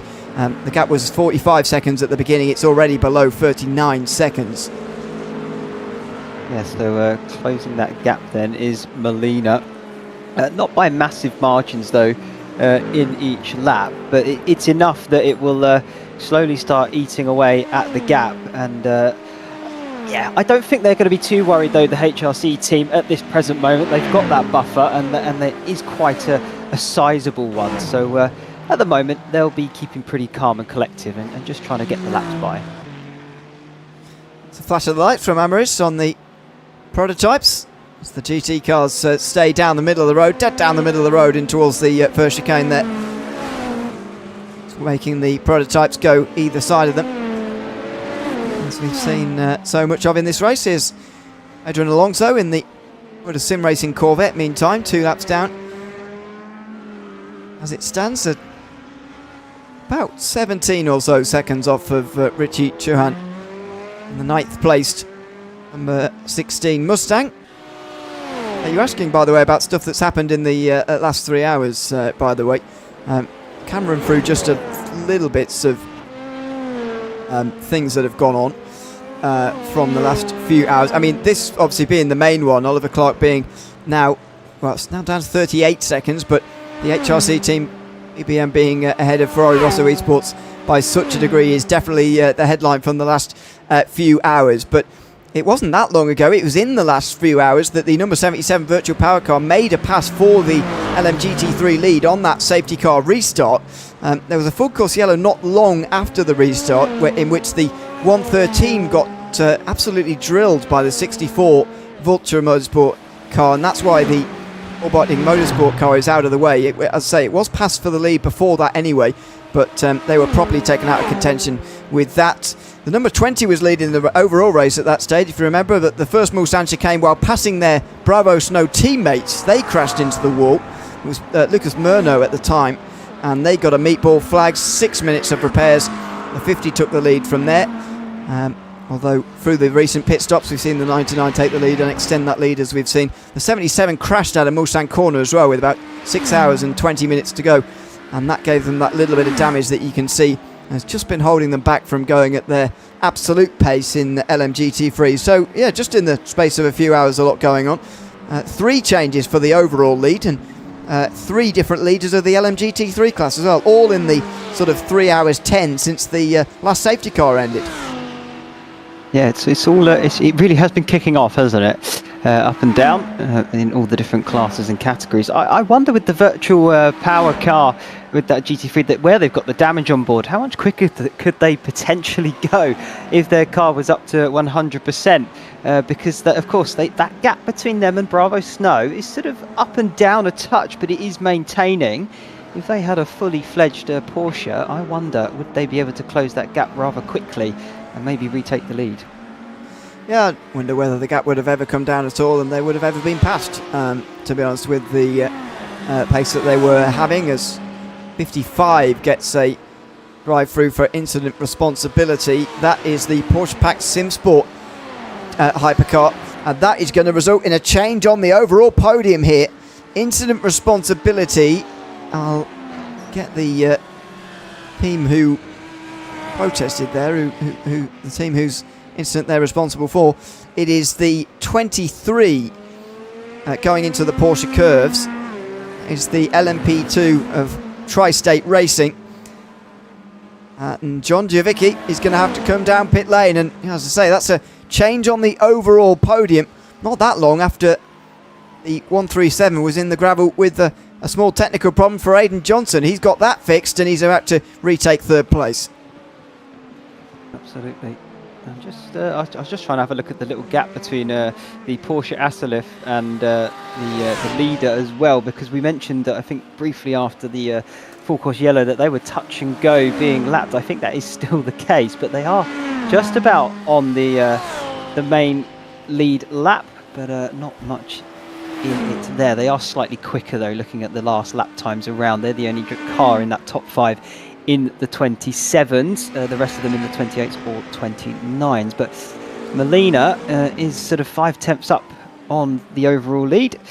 But yeah, that is a big moment for the Porsche Pack's car with that drive-through and knocking them down. HRC Gamma Sim will of course get promoted. And they are pulling away a little bit, Asalif, but yeah, 137 will be up to third very, very soon, as you see Daniel Molina here.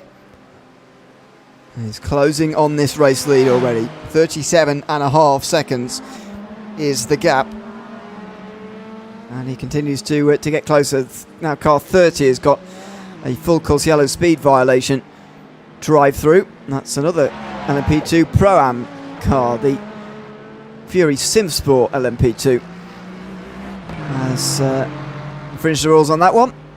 They are already down in last in that category anyway, of those who are still running, that is.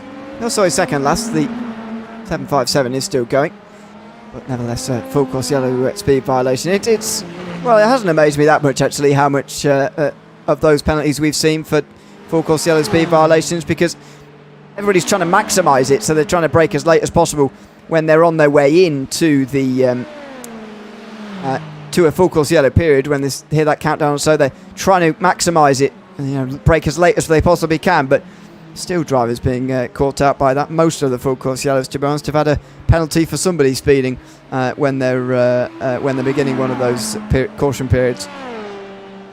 Yeah, we've seen quite a lot of them throughout the race, and particularly when it goes from a full course yellow over to a VSC and then into the safety car as well following that it gets a bit confusing, and I think a few of the teams very much getting caught out by those moments, but it hasn't affected too many teams in a very dramatic way, just more of a nuisance to each of them, I would imagine. But nevertheless, part of the rules, you've got to follow it to the letter, and that is just the consequences, I guess, of the actions. The bit we were confused about earlier, Ewan, was the weaving in the final sector if we're under VSC or safety car. It was after our nage, you have to stop. That was the big talking point for one moment, because if a lot of teams were coming in with the race control messages saying they were getting caught out by it, but I think maybe they were a bit confused like we were where that line was. Yeah, there was a point in the rules where you have to stop. It helps to keep things sort of sensible on the restarts that we've seen, and for the most part the restarts have been, for the course of the 4 safety cars that we've had here today. The safety cars, by the way, or virtual safety cars, totaling 3.5 hours of this race over the course of those 4 periods. So it has been a significant interruption to this race, but it's helped keep things pretty close in all 4 categories. 41 seconds, the gap in LMP2. And Impact Sim Sport have had just a brilliant race so far. They're going to be hoping for a green flag run to the very end, because they're running first and second in this race in LMP2, with number 6 leading by 42 seconds. And to be honest, that hasn't changed in the last 3 hours or so. LMP2 has been very, very stagnant in terms of where everybody's running, and that 40-second gap really has remained for Impact Sim Sport, who are leading 1 and 2 right now. Yeah, it's a bit of a contrast actually from what we were seeing earlier in this race, because that was probably the most competitive field in terms of gaps and timings there. But with lots of green flag running, they do seem to have spaced themselves out somewhat. In the virtual grandstand, Dale, he's getting confused as to which event this is. This is the 24 Hours de La Sarthe by ACV-TV. Not to be confused with the Majors 24. I would argue this one is arguably better in terms of the racing action, but I mean, everyone's entitled to their own opinion. I don't know what yours is there, Ewan, but I'd say we've got a pretty decent showing here, wouldn't you? You're playing a dangerous game. I am, I know. Showing my allegiance. Yeah, well, exactly, yeah. You're not an unbiased voice, may I say. Oh, no. In that discussion, but there you go. Yeah, 4 hours 42 to go of our race here this afternoon. It's going to be finishing at... now then, we must have had a big incident on the racetrack, and it looks like for number 75, the Rosso Esports GT3 might have just really helped out their hypercar. Backwards into the wall, rear left in trouble, and actually that was just in front of their teammates there. That was the number 50 getting out the way. But out of the second chicane, we're going to go under virtual safety car, and this is going to bring the whole field back together again. Yep, so that luck that the HRC team had under the full course yellow completely negated now, because they are going to be all bunched up again. The question here though, under the VSC, do you try and go in for a cheeky pit stop again just to make sure everybody is on a level playing field there? Or, I mean, it depends on how long they've been on this sort of fuel load, doesn't it? I mean, I'm looking at it. They pitted in lap 264, we're on 269, about to get to 270 now when they cross the line. It's not that many laps, is it? But I guess if it's a free stop, you may as well go for it. Absolutely. It's a free stop, so they should go for it, in my opinion. They should absolutely be going for this because it's a free pit stop. Even though Oliver Clark's only done half the stint. Molina only 8 laps in this race so far. So yeah, I'd be very surprised if they don't decide to make a pit stop here in this virtual safety car. Don't forget, that's the difference with this and a full course yellow. The pit lane opens for these virtual safety cars, whereas it doesn't for the full course yellows, although the exit is still open. So if you're in there already, as the 99 was, then you can gain a lot of time. I think more to the fact that, you know, the 50 will actually be much closer to the 99 before. The thing they'll be much more concerned about, I think, is that matchup I was talking about between Oliver Clark and Daniel Molina. I think Molina's got the edge there, unless he gets out of this car and maybe switches to João de Gregorio again, who might get back in, but it kind of sounded like he was done for the day when we were speaking to him earlier. I think Oliver Clark might struggle to hold on to the lead in that scenario, so I suspect the 99 team might be a bit worried about that as well. Yeah, it's something that's going to be going on in their mind, definitely. But equally, we don't know how much Oliver was really pushing the car in a sense of what is the optimal lap that he could run, because he wasn't feeling under the pressure. So, you know, Molina could have been really gunning for it, and Clark could have just been taking his time a little bit, making sure the fuel is being saved and getting the strategy a bit more as they would like it. But yeah, that's all gone out the window now, because they'll be bunched right back up, so we can see in a full-on head-to-head who's got the outright pace.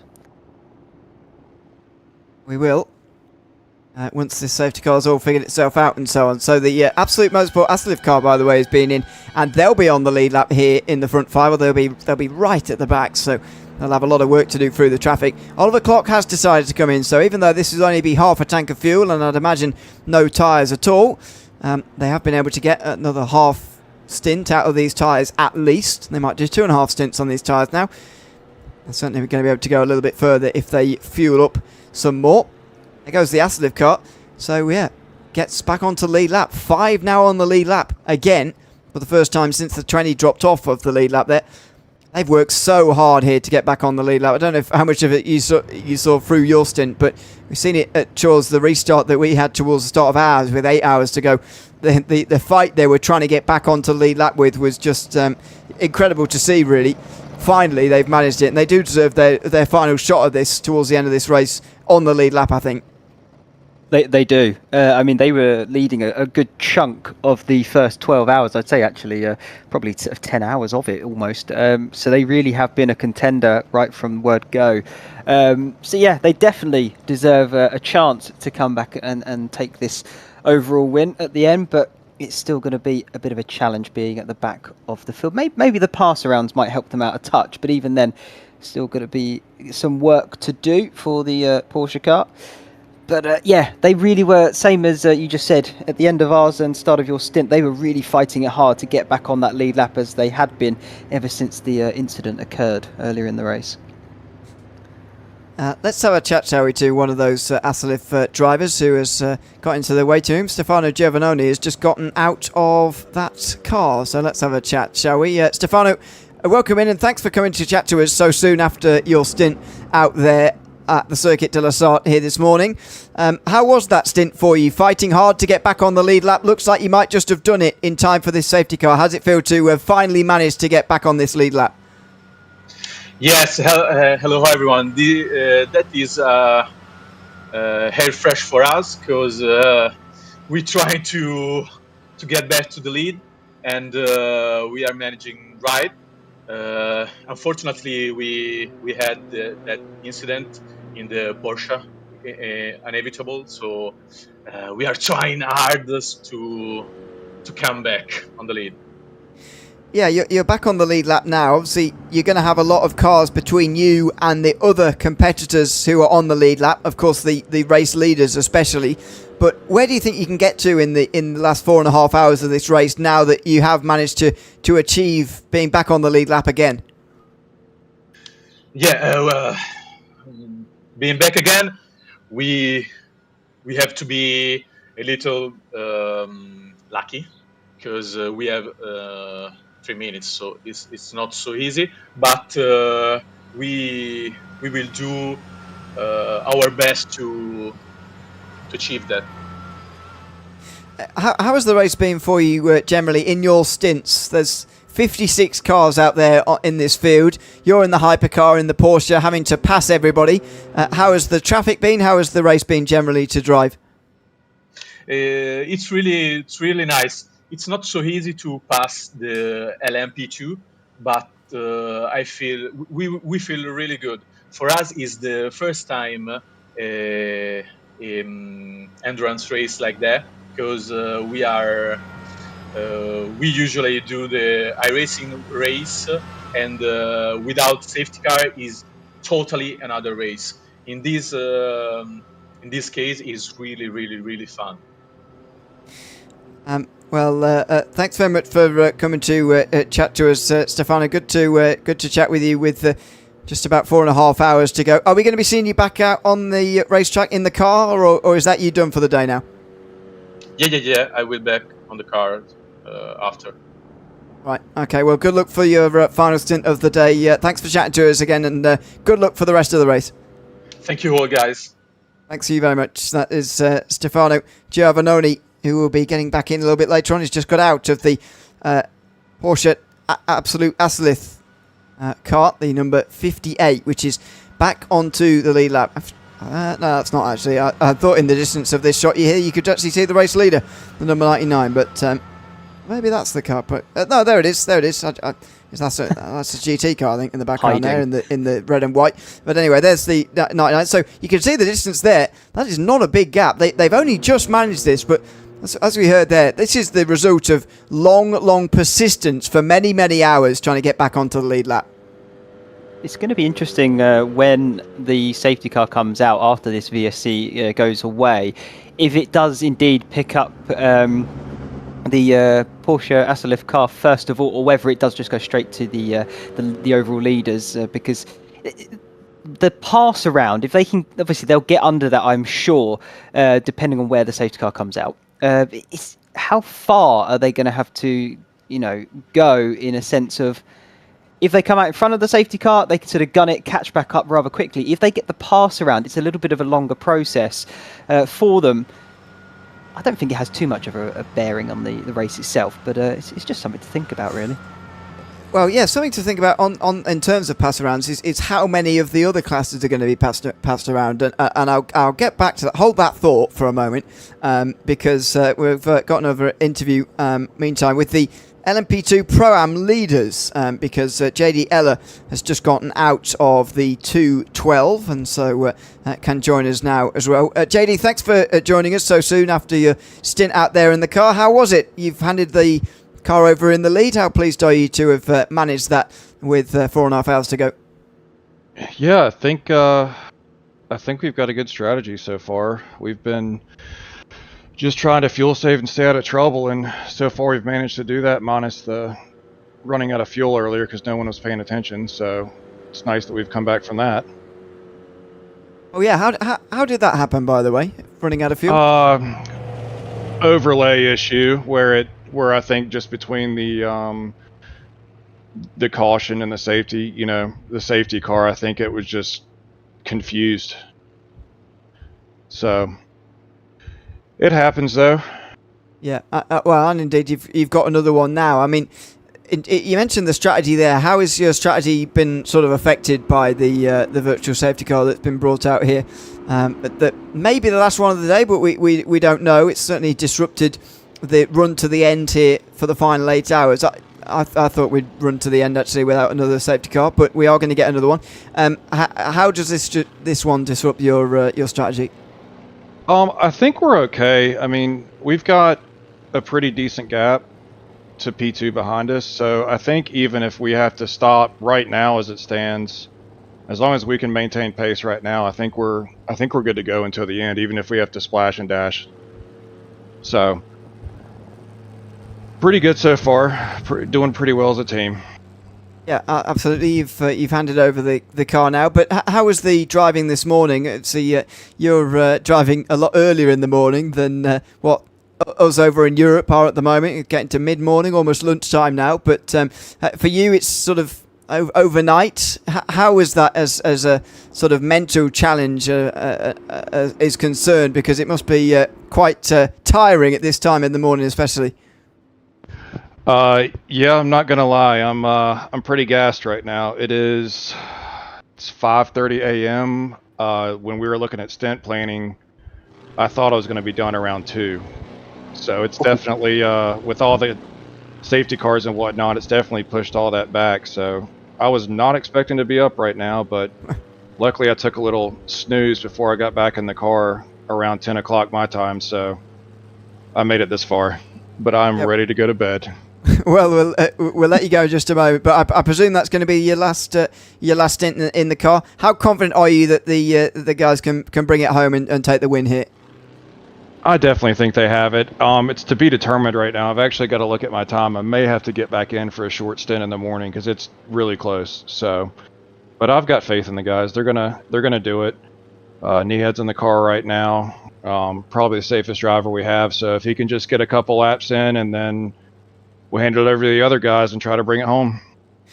All right. Well, congratulations on a great stint out there, JD. Thanks for chatting to us before. Hey, thanks for having us, man. We're having a good time. Oh, it's great to hear. Good job so far. Yeah, get some rest. We might see you out there later on, but thanks for chatting to us. All right. Thanks, guys. Thanks very much. That is JD Eller, who is leading the field around in LMP2 Pro-Am, and quite upbeat despite the fact that all of their closest rivals are going to be brought right back towards them with this safety car. That does surprise me, to be honest, Ash, when I'm interviewing these guys under safety cars, as I have done a couple of occasions in my stints now.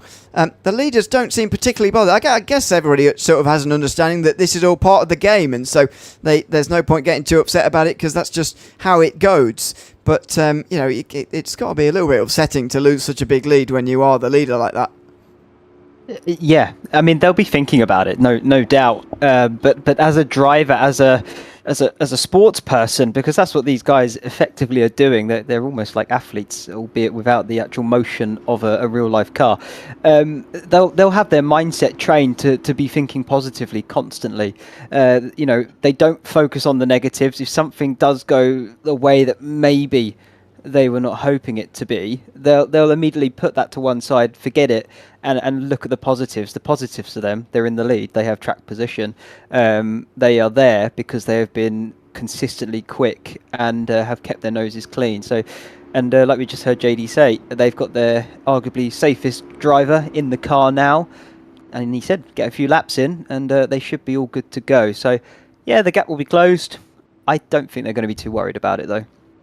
Yeah, I didn't want to keep him for any longer, but I did wonder what he meant by the fact he might have to get in for a little bit longer. I wonder whether he might be a few minutes short on his drive time or something, because their requirements in LMP2 Pro-Am are obviously different to most others, given the fact that actually Nihad is a bronze driver, but actually outside of the regular allocation, I believe. It's a bronze, silver, silver lineup.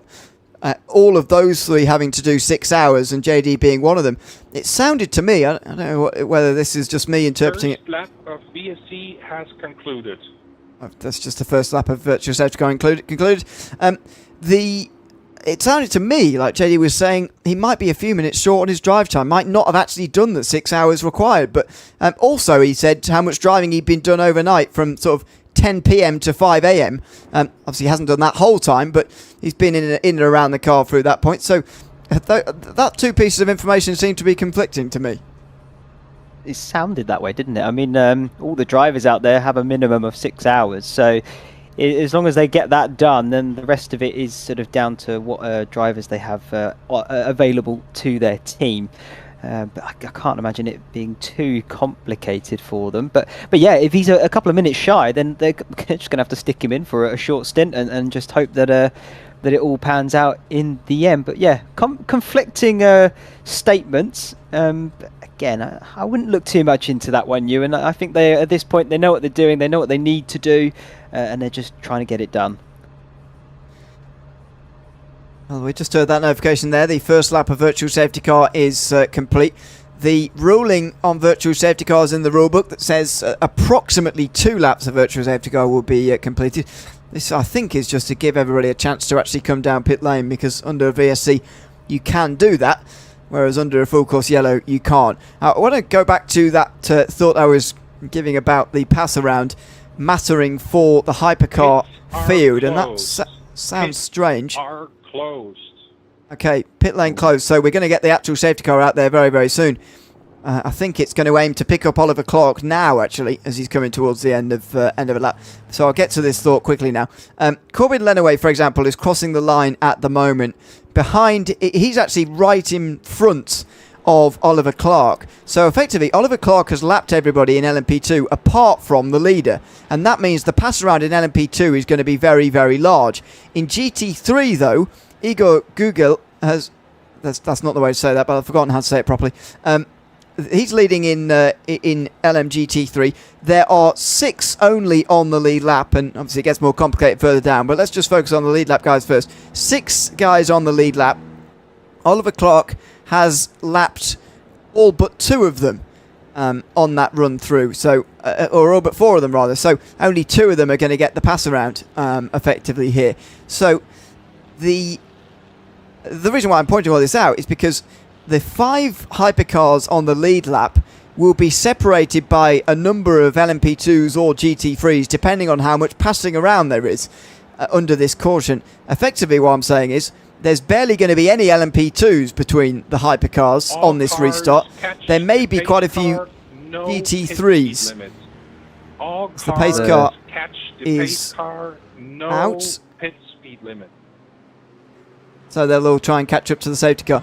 But that, well, to summarise it all, that's good news for the likes of the Asolith team, who need as few lapped cars between them and the leader as possible, really, to have a chance in this race. And they have a better chance if there's more of a pass around, which there is, because while the LMP2s are driving around past the pace car and whatever, the hypercar field closes on up, and And so that will really help Asalif here on this upcoming restart.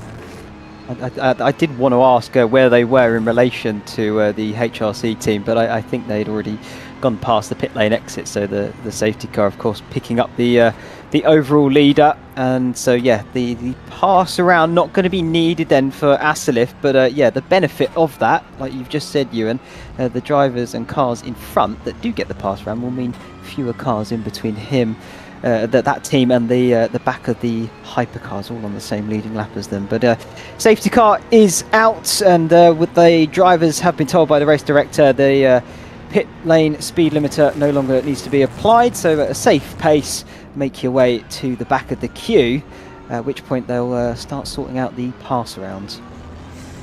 Yes, just listen to this on Marcelino's on board, by the way, as we're riding with him. Really fuel saving under this safety car. You know, the instruction to the safety car is to catch up to it as quickly as you can so that the pass around. But look at that. He's basically only using 6th gear. He's clutching in on the way into turns as well.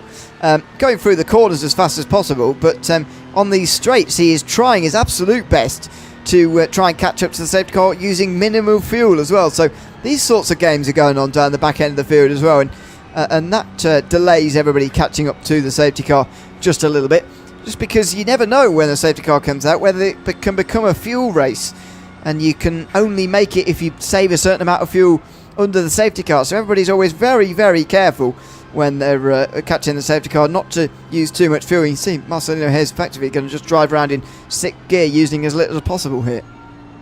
Yeah, well, that's the strategy call, isn't it? Of course, you know, the more fuel you can save, the better, and particularly with a safety car this late in the race. We're almost at 4 hours remaining then, and this is where you can start really seeing which strategy and which teams you think are more likely to prevail and get the sort of better pit stops when we do get round to those cycles once again. Of course, we've been under the VSC for a little while, and now the full safety car, so it's going to be, I would say, at least that final 20 minutes of the hour before we get to the green conditions again here, Ewan. But maybe if you're lucky, I think you'll be able to see the restart go once again. But it's a shame that's how it has ended up here for you. It's ended like that in my other stint, by the way. It did, didn't it? The last hour was a safety car period. So yeah, that's just been what's happening. But anyway, it doesn't really matter. This is changed. So I think right. I understand what's happened here.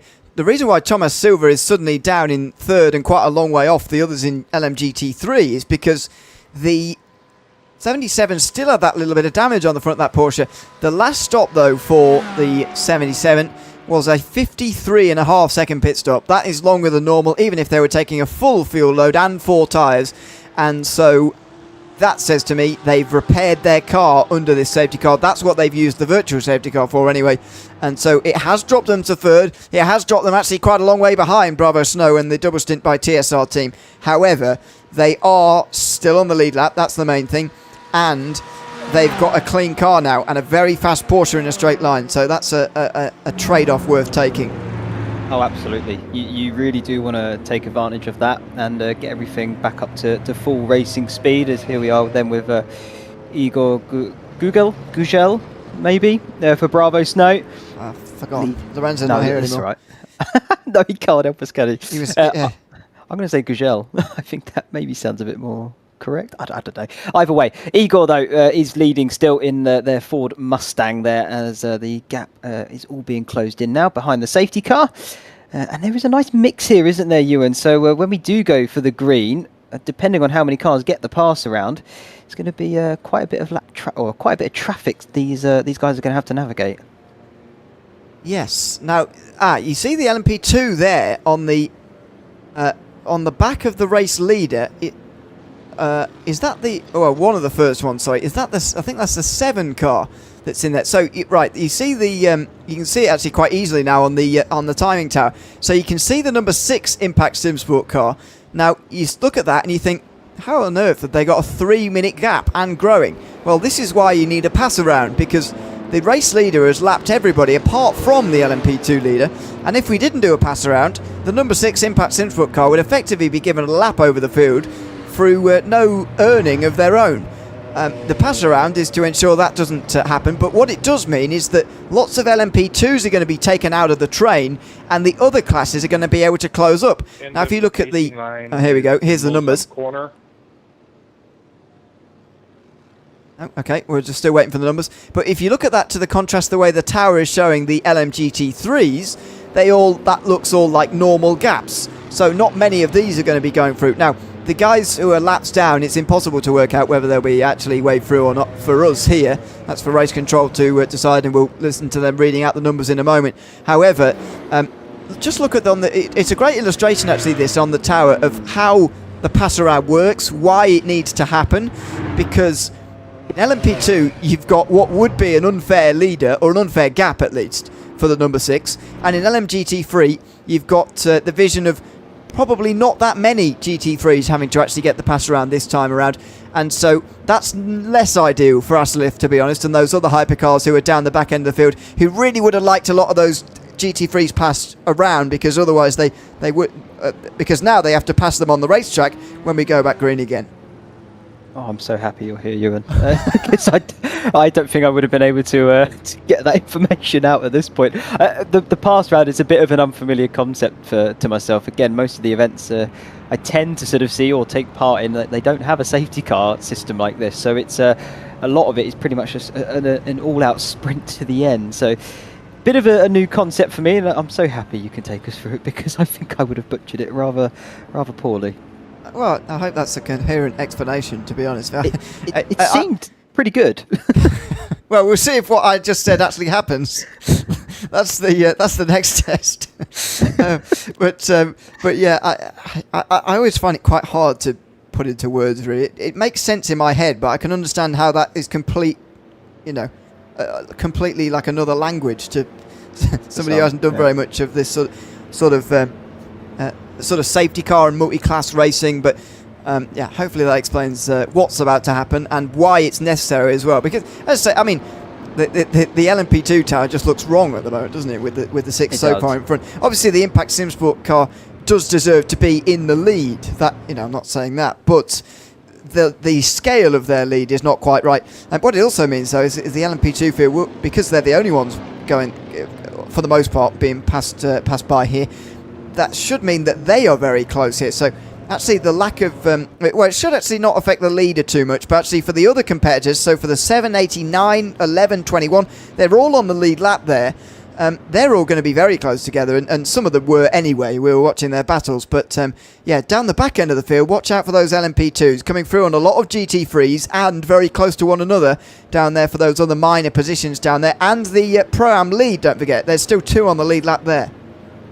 It's definitely all important, and so well, as you've already explained, you, and very I'd say very eloquently, that is why we have the pass round, to make things fair and to keep it all entertaining right to the very end, because no unfair advantages really do want to be given away. But the HRC team, overall leader from Ferrari Rosso, from HRC Gamma Sim, who have gained P3 there towards the end of that green flag period. Velocity Vanguard, RIC Team Racing, and the Paul Botting M Sport, they've had a pretty good recovery there for the LMP2 Pro-Am. Pace to the left, please. Here we go, though, Ewan. We can hear what's going on. Form a pacing line on the left. So this is so that the cars can pass through on the right. So here come the numbers. Will be issued a pass around. You will need to take your pass around on the right. Stand by. Okay, so we're just being instructed to wait for just a moment. I believe that race control are going to announce them over the radio. I haven't actually listened to the radio for one of these safety cars before, so apologies that people will know what's about to happen and I don't. But we'll just listen into the numbers, and you can listen out for some of those on the left-hand side, or indeed the team you're supporting or whatever, as they get the pass around under this safety car. Once they've done that and caught back to the back end of the field, then we'll be back green again. I believe we've just had it texted through actually on the text chat, as always happens. So some of the LMP2s are now working their way past, but just watch for how many GT3s go through as well. If you're supporting a team like Asliff or Push Packs, for example, or even the HRC Gamma Sim Racing team in Hypercar, the more the better that you see coming past in GT3. if you're a fan of the 99 or 50 teams and you want to see it just between those two, then the less GT3s, the better, I suppose, for those teams supporting. But don't be worried by so many LMP2s coming past. That will be normal. And now the others on that lead lap in LMP2 will be trying their best to catch up to the back of the train as quickly as they possibly can. But you can see some of these LMP2s moving up, but really not many GT3s. This is going to be heavy traffic for those stuck at the back. Yeah, so you would, the likes of Porsche Asalif, as you just mentioned, it's going to be a bit more of a traffic management and trying to, get past them all as quick as you can. But for like the ARC team and the Ferrari Rosso team, they'll be happy. I think that Porsche car is a bit further back, because I think they know in the back of their minds that they have been a contender throughout this entire race. Not to take anything away from the Gamma Sim and the Porsche PAX cars, because they are of course on the lead lap in their own right. But I think in terms of another title contender, another winner contender, the Porsche Asalif, of course, leading a big chunk of the race early on, I would argue is a bit more of a threat in their minds. Wow, look at this. It's only LMP2s. I don't think a single...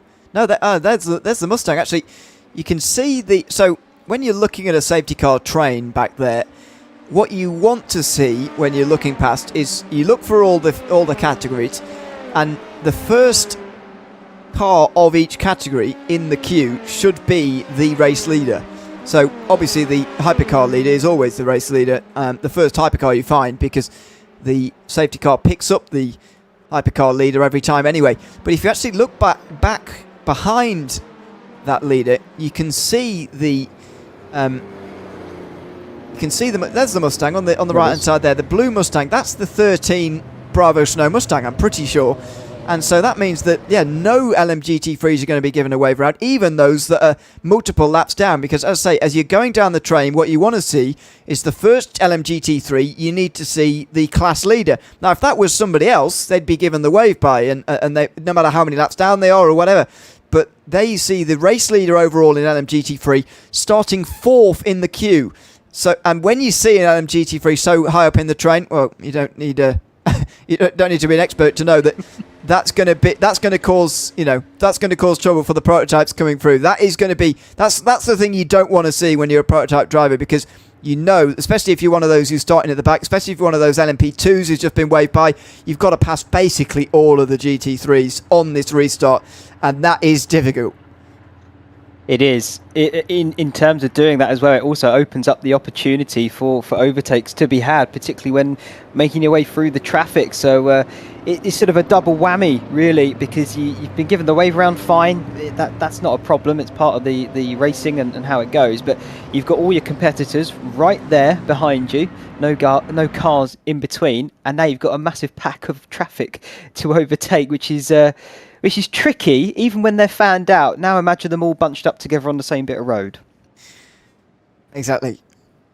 I find these restarts so fascinating. I don't know how much of these sorts of restarts that you've seen, sort of even in the real world or here, but in terms of restarts procedures in IMSA, for example, in the real world, the hypercars in this scenario will be all shuffled towards the front, then the LMP2s next, then the GT3s next, for a more sort of orderly restart.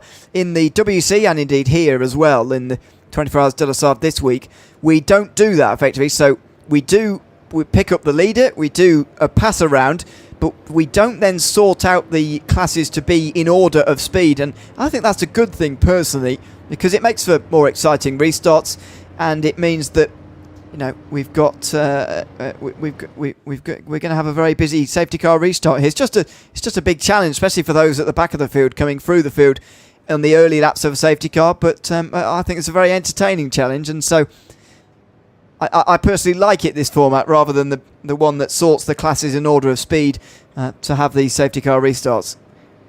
Yeah, like you said, it's a bigger entertainment factor, isn't it? And I think I would be inclined to agree with you. It's I think I enjoy it, and it is more of a challenge. But in terms of a real-world comparison, I can understand why they sort it out in terms of speed. It's all in the name of safety, isn't it? And making sure that everybody comes home at the end of the day. So I can fully get behind the reasoning that they sort it out by pace. But here, we don't have to think and worry about that too much, do we, Ewan? But you know, it just adds that extra element, and I think that's what makes this series also another bit special, because you do get the difference in what you see from the real life to here. After Molson Corner right now. I'm not sure what that's all about. But anyway, something about Mulsanne Corner. The LMP2s will be racing their way around. As you saw from that pass around, pretty much every LMP2 went past apart from the leader. So the overall leader being the number 6. By the way, I don't know if you saw, the number 7 Impact Simsport car came into pit lane when they were coming past last time around after taking the safety car. I didn't think you could do that once the safety car was out. I thought that would be a drive-through penalty if you were to do that at some point. I'll just go and probably will be. Have a look. Yeah.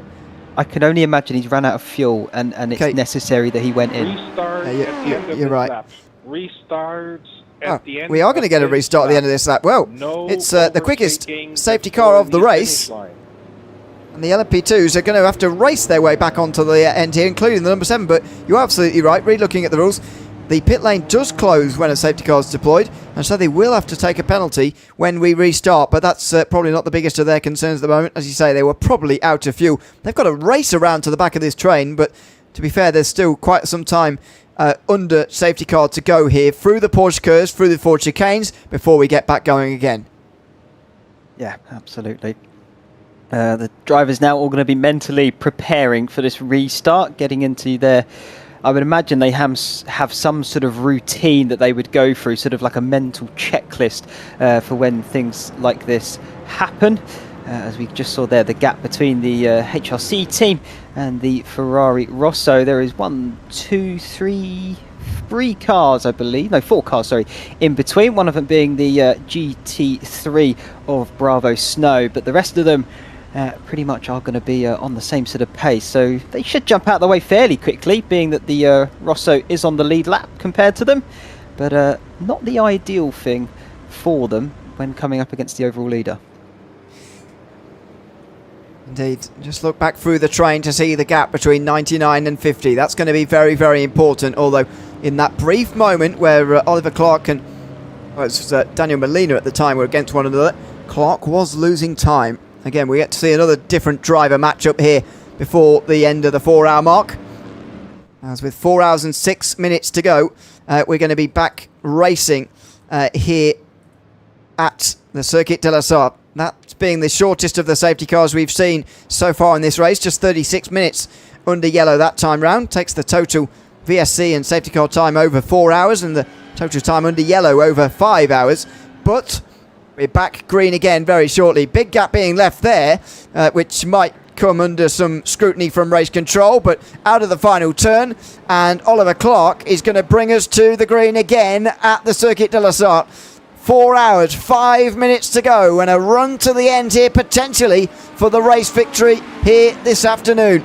Over the start finish line they go. The 99 leads by 3.5 seconds in front of Ferrari Rosso Esports in second position. There's the battle in GT3 as well. There's the Mustang in the blue there. The Bravo Snow Mustang only a second and a half out front in LMGT3 as well. 2 seconds the gap in LMP2 Pro-Am down the very, very back end of the field. Look how much LMP2 traffic is back here. They've got to pass the entire GT3 field before they can get clear of traffic here. There's still 18 of them running as they get to the green flag right now.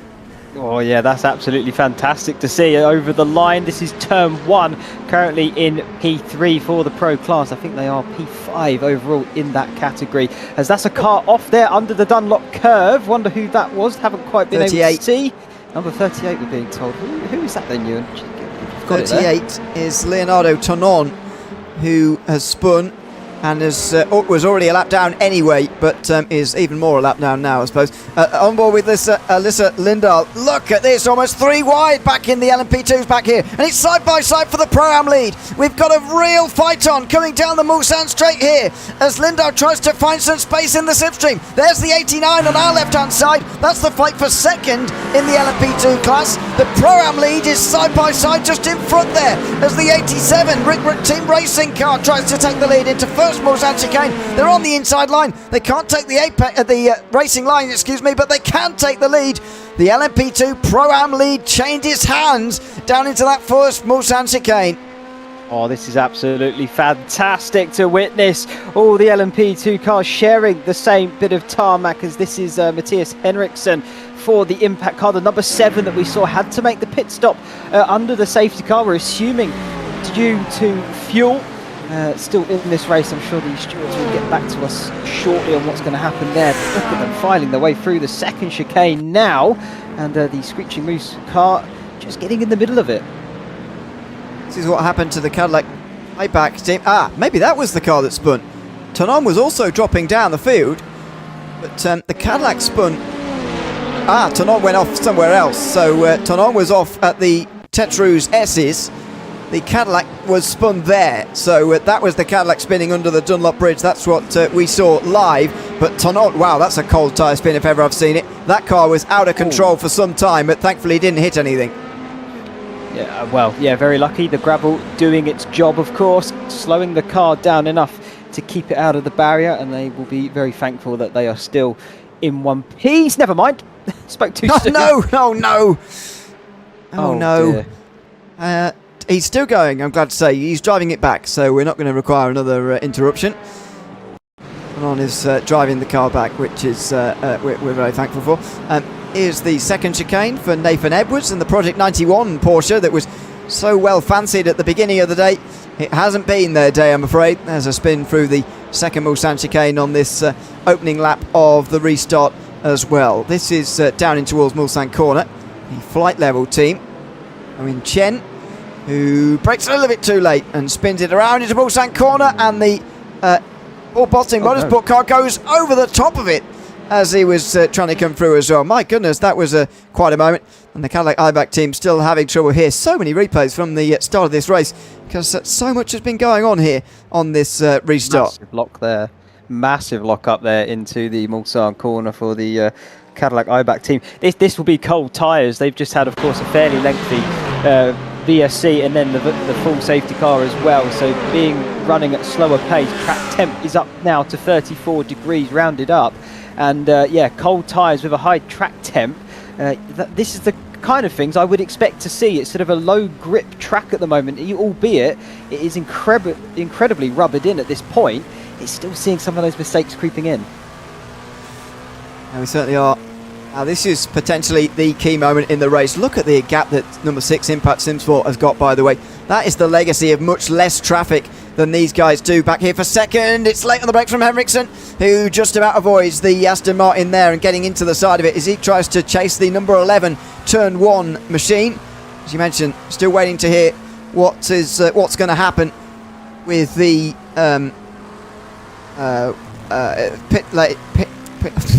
pit stop, under safety car that we just saw for Henriksen a couple of moments ago. But he's driving well and siving through the field at the moment, looking for second position here.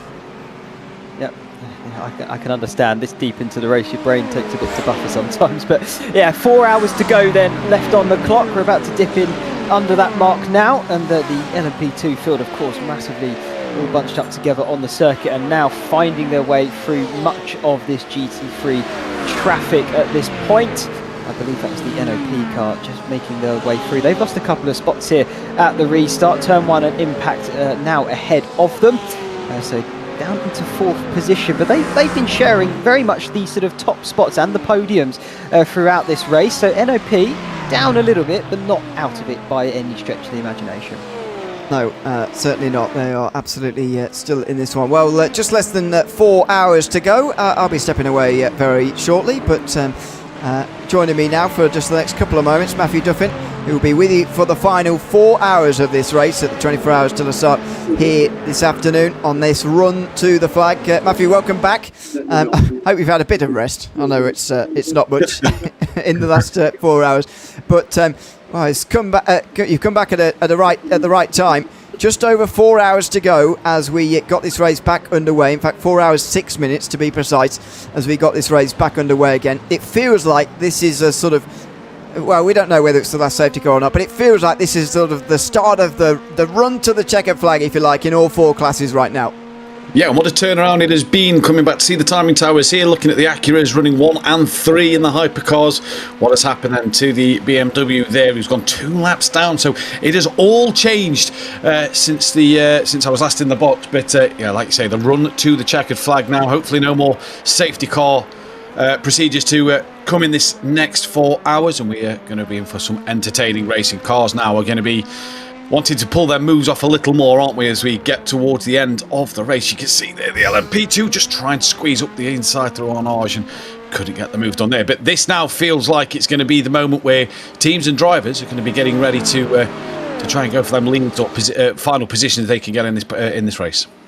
That was very, very close into Arnage there, but turn 1, number 11, is able to survive. Yeah, there has been a lot going on the last 4 hours in terms of different leaders. We had 3 different hypercar leaders, 3 different LMGT3 leaders as well in the last 4 hours. And there's the drive-through expected for number 7. So they pitted under the safety car and they are going to have to come into the pit lane as a result. But this battle is not going to go away in the meantime. In fact, the opposite. Is he now going to turn to the right-hand side and do it? No, he's going to continue trying to make the pass here in the number 7. And there's very nearly contact again into the 4 chicanes there. That was super close. This is, at the moment, Matthias Henriksen trying to get past Alyssa Lindahl. And it's not a really necessary battle because we know that Henriksen's going to have to come into pit lane. And surely the number 17 will have known that for some time because they know the rules about pitting under the safety car. They were just forced into a stop under the safety car there. But they're still going for this move for second place, nevertheless, and pushing really hard there, firing down the inside into the first chicane. And there was a little bit of contact there as well. This is that was a close moment there. They get away with it, but you do wonder what it's for at the moment. Change for the lead meantime in GT3. There goes the BMW. The number 3 BMW ahead of the number 13 Bravo Snow Mustang. That's the 4th different leader in GT3, by the way, in the last 4 hours. Yeah, and what a race we've got on our hands now. It's a dash to the line with 4 hours to go, and everybody is going to take every opportunity they can to be in the lead of this race. They want to win the 24 Hour of La Sarthe. It means so much to all the teams and drivers who have prepared for this all week, if not month long, for this event. And I'm sure that the double stint by TSR number 3 BMW will want to win this race. They are still under pressure though from the Bravo Snow 13 Ford Mustang behind as they enter the first of 2 chicanes down the Mulsanne straight. The Ford just closing in a little bit more. It is a warm one out there as well. 33 degrees on the track temperature. It's gained 13 degrees over the last 4 hours. Teams and drivers would have had to deal with that over that period of time. And Ewan, I expect we're going to be in for an absolute classic race till the very end here with 4 hours to go. Well, especially in LMGT3, this is close between this front 2. And don't forget, the Mustang had a few cars of buffer between themselves and the BMW that was trying to chase here. Still, that gap has come down and it's overturned in favour of Thomas Marcelino, who is now at the front of the race. Thomas Silva came in under that virtual safety car there to take all the repairs required on the 77 virtual power Porsche. So they're 7 seconds back at the moment, but not out of this right now either. And look at that just in behind. That is the Paul Botting Motorsport Ferrari battling side by side with one of the Lamborghinis there. That's not for position, but that's the 8th place Ferrari just up in front of us there. And a show really of what the 113 could have won, because they are second, 2 laps down, sorry, at the moment, 8th place in the race, trying to unlap themselves here, but a crash just inside 8 hours to go, just after that safety car restart with 8 hours to go earlier on, has meant that, yeah, this 113 is a long, long way down in the field compared to where they were in the lead earlier. Yeah, what a shame for Paul Bottingham Sport, because they've had good pace today, but they've shown at times as well that they've just lacked a little bit of something, and both in LMP2 and in LMGT3 they've led the way for quite a while, and then it's all fell apart for them as the race has unfolded throughout the night especially, and they'll be disappointed with this one, I'm no doubt, but it's not over yet. Anything can still happen to the cars in front to maybe grab a place or two. We just don't know what is going to happen over this next 4 hours. And you never say never, do you, Ewan? Sorry. It's going to be an interesting one to see what plays out here, because all it takes is a safety car or two to get them wave around and all of a sudden be back on that lead lap. And even in the last hour, with 5 hours to go, almost exactly on the dot, we had a big slice of fortune for the 99 in terms of full course yellows as well. And of course, you can't pit under full course yellows, but if you're already into pit lane, you can complete your pit stop, and that's exactly what happened to the 99. A gap of about 5 to 10 seconds, as expected, grew out to 45 suddenly. That's all been wiped away with this safety car. However, it was a big moment in this race at the time. And now the gap is down at 3.5 seconds. But yeah, a big moment at the time, and a show that even the full course yellows can really affect the way this race is run towards the end. It's going to be a fascinating last 4 hours, absolutely, and a great fight in LMGT3, I think, primarily amongst all. But I do wonder what that 113 Ferrari is going to have to say in this fight here. How involved is it going to get? Because, you get one of those laps back, you're suddenly 1 lap down rather than 2, and you feel a lot closer to the race lead. Yeah, indeed you do. And for Paul Botting, I said it earlier in the programme, I think on our last stint, that they're not going to give up with this, even though they're 2 laps down. They're going to keep pushing and working hard, because not only is this an experience for the team, it's experience for the drivers. Whatever 24 events they may do in the future, or, other De La Sarthe races they may do in the future as well. It's all a learning curve and experience and track time going into their next events that they have coming up through the calendar year, as well as maybe coming back next year to do another one of the circuit 24 De La Sarthe races. So for the team, it's all a big learning curve, and they're going to want to fight hard till the end. They're not going to care who they're racing and getting in the way of. As we can see, they're in the middle of this lead battle in the LMGT3 category, and they just want to go and put on as good a show as possible for themselves. But what a fight we have between the leaders in LMGT3, separated by just that Ferrari 296 you can see in between them. And realistically, it's going to hurt the Ford Mustang a little bit more than the BMW at this moment in time. But cracking little race we've got in store till the very end. Just looking at the gaps, I've been going through the timing tower on my other screen next to me, and Hypercars is one to keep our eyes on. The lead battle in LMP2 Pro-Am, that's only 9 seconds. That'll be another one worth watching as this next 3 hours 50 minutes unfold. And LMP2, there's a lot of cars on the lead lap there to also keep your eyes out for the lead of that race. That could be another race worth keeping our eyes on towards the very end as we get through this. But thoroughly enjoyed the 24 here today. It has been a remarkable race, and I'm sure we've still got 3 hours 50 minutes left of fantastic action to come. It will be. All 4 classes up for grabs here. All 4 classes still pretty close. Is that the Aslith car running on the hard shoulder there? Hopefully it's not slow and damaged.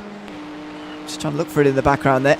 But how long can the 3 keep that Ferrari in behind it here? It's very helpful to have that little bit of a buffer there to the Mustang, and flash of the lights there. The LMP2's coming past at a rate of knots. That's actually the Ferrari's team. No, it's not actually a slow Porsche in the background there. The Aslith car is still running fine. They were just on the hard shoulder for a moment. Here comes the Paul Botting Motorsport car down the inside into Arnage. A pass to unlap themselves. A shoulder barge, a shove. And the BMW is forced to let that 113 back onto the lead lap again. The 13 Bravo Snow car is going to get closed in because of this. Look at the flash of the lights there. They are not happy with the way that was conducted there, the way that Ferrari barreled down the inside in towards Arnage and got itself back in front again. Not pleased at all, but they're going to have to accept it here. That car is back 1 lap down now from that BMW, which has really invited pressure to that Mustang as well in behind. It is, and to be honest with you, a great move from the Paul Botting car. Let's not take anything away from that. It was a very opportunistic move, and they want to get on with their race. But yeah, I do feel the BMW could have just been a little bit more patient. He didn't need to necessarily squeeze the Ferrari on the curb like that. I get his frustration. I get why he's disappointed in flashing the lights. But maybe he could have just thought, you're not racing me. I've got to focus on this Ford Mustang behind him. There has been a change for the lead, though, in the hypercar category. The Ferrari Rosso number 50 do lead by 2 seconds over the HRC PBM Acura. So the Ferrari Rosso somewhere have got the move done. We were speaking with Murray Adams from the Acura team a little earlier on. This is what's happened in a replay. This is the Ferrari Rosso car. Did the Acura make a mistake? It did. Now, has it touched the wall there through the first of the chicanes down the Mulsanne straight? But that has allowed Ferrari Rosso through quite comfortably. We was talking to Murray Adams from that Acura car, number 99, as we see what has happened to it here. Little moment mid-corner, and it did clatter the wall on the rear right of the car. So an incident there for the HRC team by PBM, whose drivers were saying earlier they're 3 to 4 kph slower in a straight line, but they are 0.3 to 0.4 litres per lap better than the Ferraris around them. So can go a little longer, and it has gone again. The damage proving too vital for the Acura car. And has it just thrown away the opportunity to win this 24 de la Sarthe? It could lose out to its team and sister car there. It has indeed. It will be doing in about 6 seconds. I think this is a pit stop imminent for this one. Let's see how it's really twitchy at the moment now. Maybe it is the damage that has nailed this coffin at the moment. But that was a dramatic spin through the Porsche curves there. And the 99 is going to have to come into the pit lane. Oliver Clark in pit lane right now. He's only been out there for 8 laps, most of them under virtual safety car or actual safety cars, so should have been able to go at least another sort of 5 or 6, maybe 7 or 8. But wow, that is a massive moment for the remainder of this race. Well, with 3 hours 47 just about on the clock, I'm going to take my leave now. Big thanks to everybody behind the scenes, by the way, for organising this great event. To Chris Cuddies for having me on for this event as well. It's been absolutely fantastic. But I hand you over to Matthew Duffy now, alongside Ashley Demon, who returns for the final run to the checkered flag.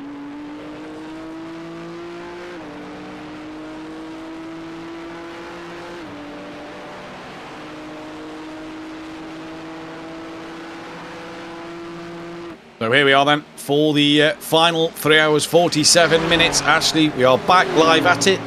Shopping done, sleep done.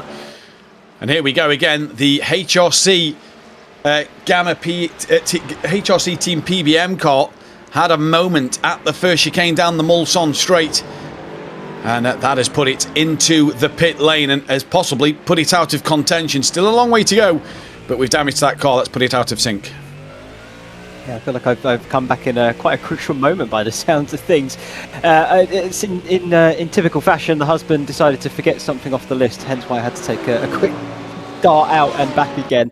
But yeah, here and ready to go for the closing moments then of this fantastic race we have seen. This is a replay of... Is this what we were referring to, Matthew? No, this is a different incident. That's Jordan Eriksson, the Ferrari WGR team, who's just, again, dropped the rear. Oh, and then clatters into another one of the hypercars on the rejoin. Little silly that from Jordan Eriksson to rejoin mid-chicane onto what is effectively the racing line. And yeah, for him there, he's just had another moment himself. A battle in LMP2 Pro-Am, this between the Revolution car.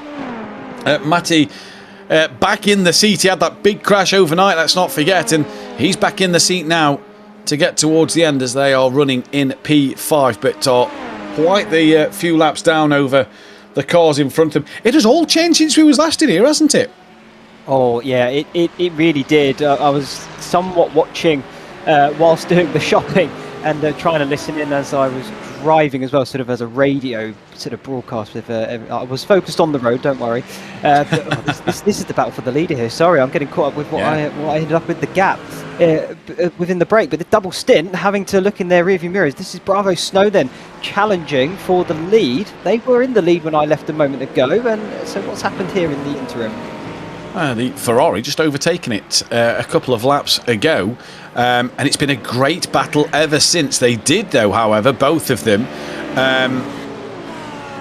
sort of get involved with the Paul Bottingham Sport Ferrari, who's unlapped itself, and the BMW maybe left it a little bit more room coming through Arnage on the inside line, but decided to have a bit of hip and shoulder between the BMW and the Ferrari of Paul Botting, as the Paul Botting car has disappeared from these two, so clearly wants to get a move on in this race and try and get some good racing laps under his belt. The Rosso Esports car, I'm noting on the timing tower, is out of the race with the black flag with the white cross through it. Now, I'm unsure as to what that flag is on iRacing here. So is that disqualified? Disqualified, yeah. Yeah.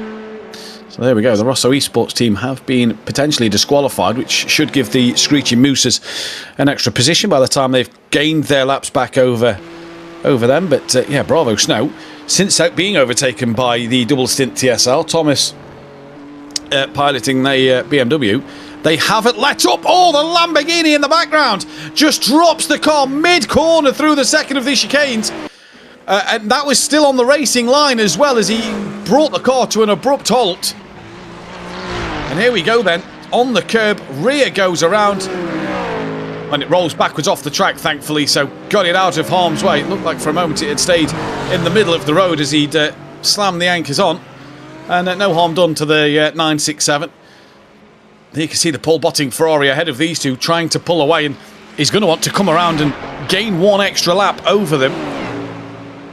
And yeah, at the moment, this is a fantastic fight for the Bravo Snow and the double stint by TSR. But obviously, big news in the fact that the Ferrari Rosso lead here in the hypercar field after the Acura of HRC Team PBM put it in the wall at the first chicane down the Mulsanne straight. So Ferrari Rosso looking, as we said 4 hours ago, for the Grand Slam. Oh, that is what I missed. That's huge news. Wow. Yeah, I really thought the 99 car was doing the business, so that is what I missed in my briefing trip. But yeah, okay. Well, Ferrari Rosso back on top, but I think it's still rightfully deserving to be there at the same time, as this battle's still unfolding before our eyes. Double stint leading out the LMGT3, as this is a bit further forward then, isn't it, Matthew? It's actually looking at the leaders here, just trying to get past, I believe, a back marker, or maybe a back marker trying to get past them. Yeah, that was the race leader when we came off air last time around. That is the BMW Team BSS, who have just unlapped themselves to go one lap down to the overall race leaders. And it just goes to show, doesn't it, actually, in 4 hours since we was last on air, anything can happen, because these had the lead pretty much within comfortable position, although here comes Bravo Snow to attack down towards the Ford chicane. It's got the inside line for the first part of the chicane. The BMW yields the position and doesn't fancy fighting that one too much in towards the chicanes. There you go, out towards the start-finish line to start the GT3's 253rd lap here in this 24-hour race.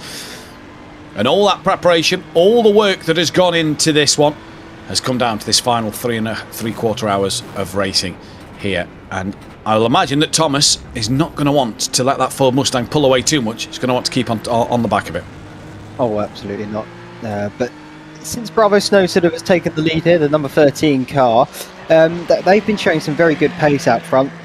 So the last hour or so that I've been here with you, and they do seem to have that pace over a few of the other drivers and cars. The virtual power car, though, in P3, only 5 seconds back, not that far away really in the grand scheme of things. They're the only other sort of team really that's been right out there on the sharp end of the pace. But double stint seemed to have sort of shot up out of nowhere almost, but I think that would have been due to the safety car bringing the entire field back together.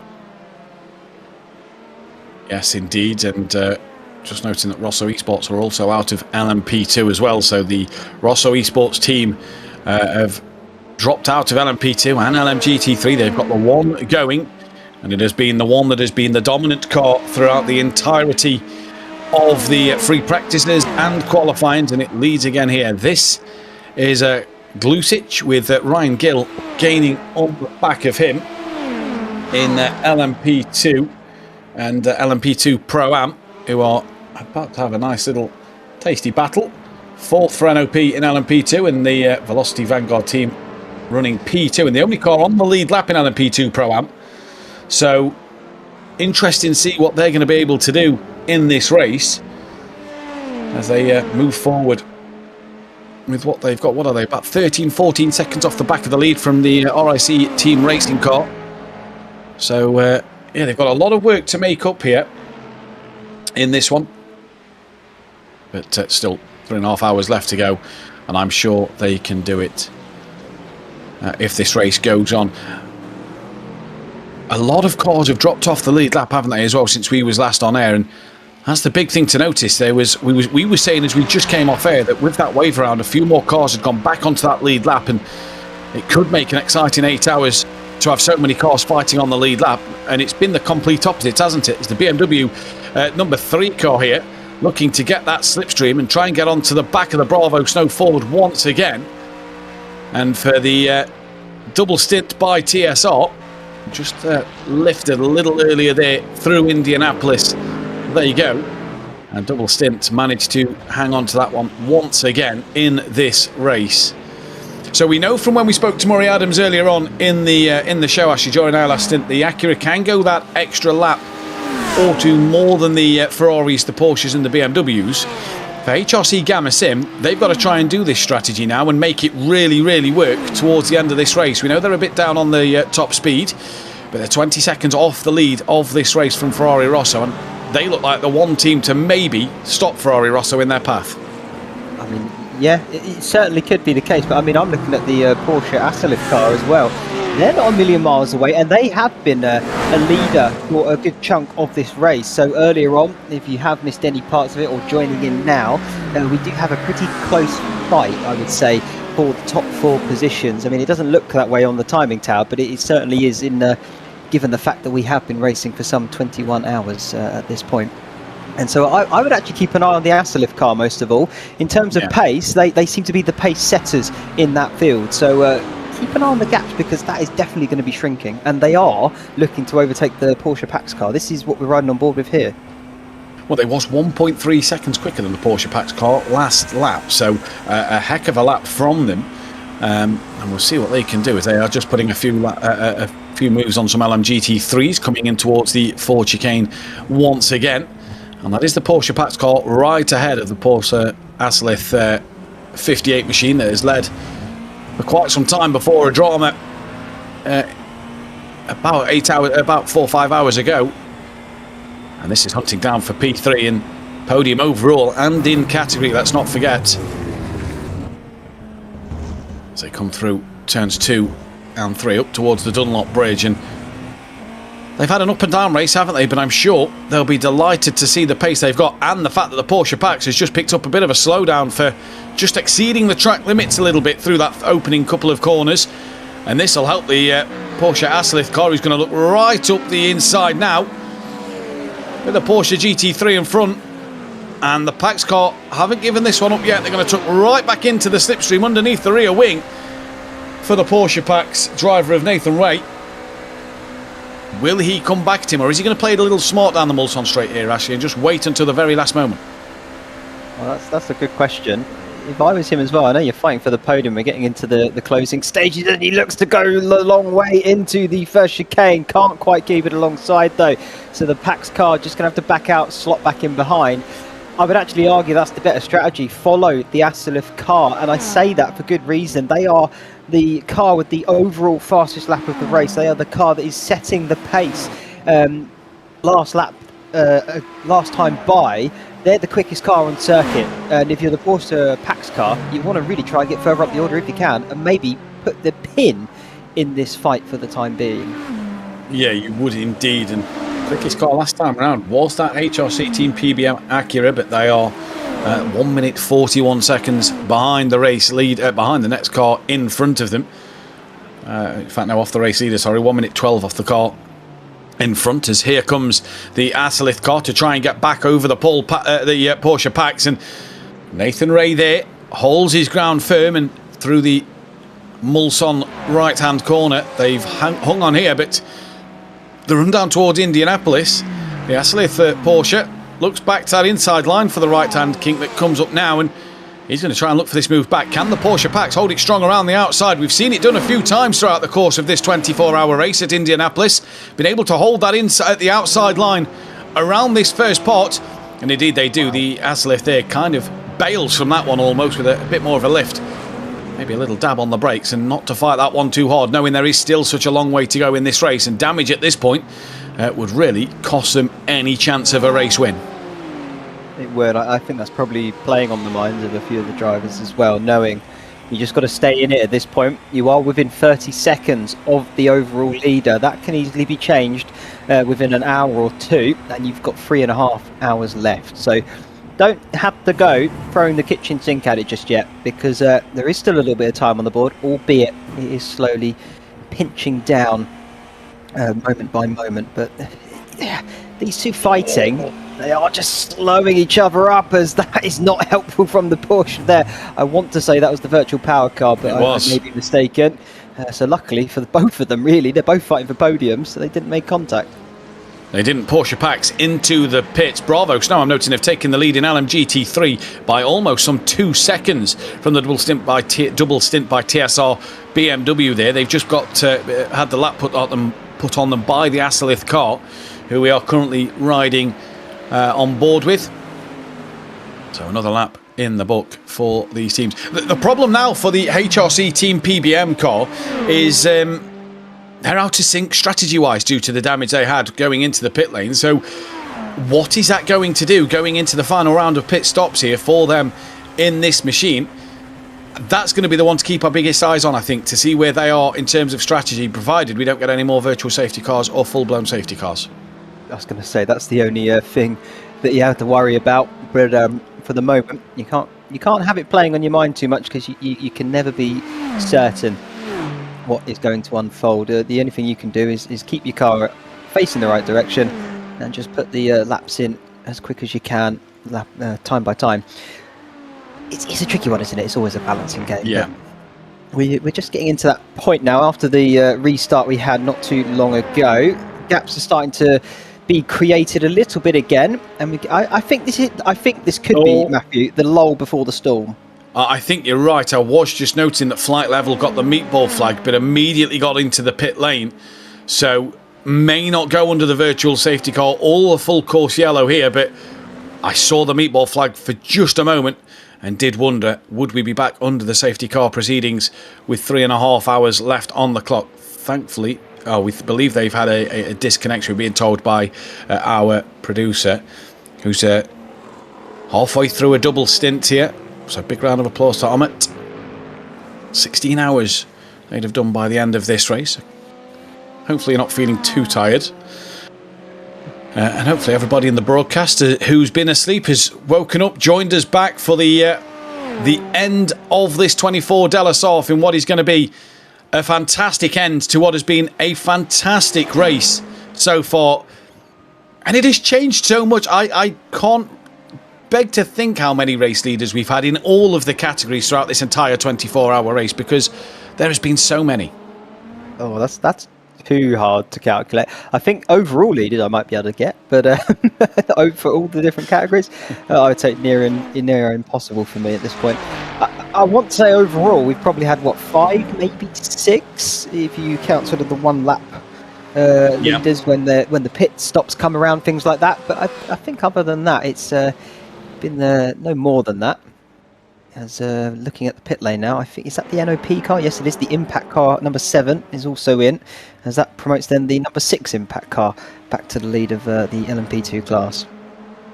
It does indeed, and we'll keep our eyes on what will happen throughout this race. Noting the Simcast car now is classified as out, so what has happened to the number 8 LMP2 Pro-Am car running in 4th place? Saying it is out of the race. Hopefully that's just a little moment that they've had where sometimes you can see cars flickering, and that is a moment that they have just had to which will sort itself out, and they're not actually out of this race, because Simcast have looked quick today, and HRC Gamma Sim and the Porsche Aslith into the pit lane then. So in they come from 2nd and 3rd in the category. And noting that due to the fact that HRC Team PBM had to do their pit stop earlier due to the damage, they have fallen only a few seconds off the back of the Porsche packs, but obviously their strategy is out of sync. And a lovely little fight here between the W2E Pro GP on the outside then, of the Impact car that we are on board with. This is for position with NOP. Remember, Impact and NOP have just come out the pit lane. And W3 Pro Group pitted the lap before, so this is all for position here.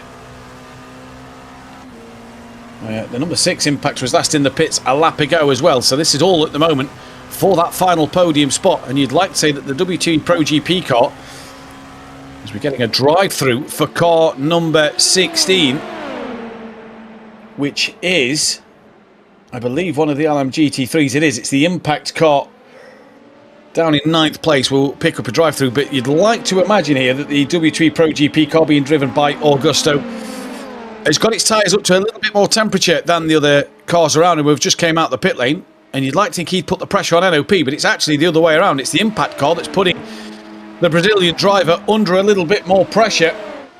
And here comes Matthias Henriksen looking to the inside line up. No, yeah, the inside line for the second chicane down the Mulsanne straight and makes the move beautifully done up later on the brakes. And these three fighting tooth and nail for P3 and that final podium in LMP2.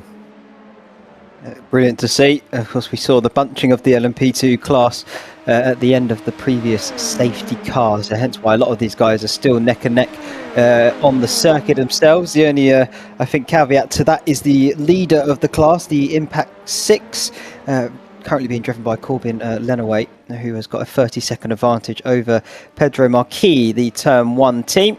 But they're currently having a fight with the Pro-Am leader in Jose Barbosa for the RIC Team Racing. So that's a nice little battle to keep an eye on as well, keeping things very interesting. And the pros are sort of under the cosh from the Pro-Am teams, which is always brilliant to see, as we're seeing a 30-second stop-go penalty for car number 32, as I am just trying to see who that is. It's the Ferrari WGR P13 in Hypercar. I was just looking as you was mentioning it there, so P13 in Hypercar. The Ferrari WGR. I believe that's the white with the orange and blue trim on it, if I remember, that had the spin at the chicane a couple of laps ago. Has been given a stop-go 30 for that one. Ferrari Rosso into the pits. And if you look at the gap between 2nd, 3rd, 4th and 5th, all in Hypercar, what a battle this is going to turn out to be, with one of the cars off of strategy at the moment by 4 or 5 laps. And that is the car in P5, the number 99, but separated by no more than 8 seconds, 9 seconds maybe. What a little race this is going to turn out to be at the front of Hypercar with Ferrari Rosso in the pits. Yeah, this is it's shaping up, isn't it? It's looking very good indeed. And I can't wait to get into the real closing stages, where I don't want to say things get desperate, but lunges tend to be made, particularly in that final hour if the position is up for grabs. So they're going to go for it. As I can see there, Porsche Asselif have a black flag next to their name, so they're going to have to serve a drive-through here, and that is really going to put a scupper to their chances of trying to get the win, but even trying to stick on the podium here. And we've just said, didn't we, the last thing they needed in that fight with Porsche Pax is a little bit of damage. How about a drive-through penalty to almost upset your race at the moment? Now, it's not going to be the worst thing in the world. Unlike damage that could possibly have put you a lap down in the pit lane, but it is going to put them off the back. And sadly for the Porsche Asselith car, just push 1 or 2 limits or maybe 1 or 2 incidents, slight bits of contacts to get the 20x points here. And really has put them on the back foot, because they jumped the Porsche Pax car through the pit stops by quite the margin, a couple of seconds between them. And yeah, the Asselith is, well, they've got to do it all again. If they've got the pace before, they're going to need to have the pace after to regain their time over everybody. Interestingly, never came in that time by, so they do have 3 laps to serve that penalty, but most of the teams tend to get it out the way just to be on the safe side, so that they do not get disqualified by the sim itself. So, but I can understand the reasoning for going a bit longer. Want to try and open that gap up as much as possible, / close it into the next car, so that penalty does not hurt as much as it would do. Because in terms of pace, I mean, last time by they were matching the 2 guys out front of Ferrari Rosso and the HRC Gamma Sim, but I know that they can go a little bit quicker than them. Yeah. So I can completely understand it, but playing a bit of a riskier game. And is that the impact number 7 that has just got passed for second place? For third place over NOP. Although NOP's going to try and come back at them here. Down the Mulsanne, there you go. And just backs out of it a little bit. A big lift coming through the little right-hand kink before braking heavier in towards the Mulsanne corner itself. On the run down towards Indianapolis. What a great bit of fighting we've got on our hands here, though, Ashley, isn't it? We had that 4-hour period of a lot of green flag racing up until the end of our last stint, where the safety car had came out. And now, you really get that sense of feeling that the drivers are leaving everything out there on the circuit, because even with 3.5 hours to go, they want to try and make up every position possible. They certainly do. They've just jumped on board here with Revolution versus Tri-State. This is Matty Larson at the wheel that we're currently seeing through the cockpit, and then in front of them Christian Sherrard driving that Tri-State car, and the gap there, not much between them at all, as you can see. And this is the battle then for P5 in the Pro-Am class. So not quite the podiums, but they're not, I think they are a little bit further back from that now, but still all important kudos points, you can argue. And you still want to beat any car you can in this race, so they'll still go at it no matter what position it's for. And not much separating the pair of them at the moment.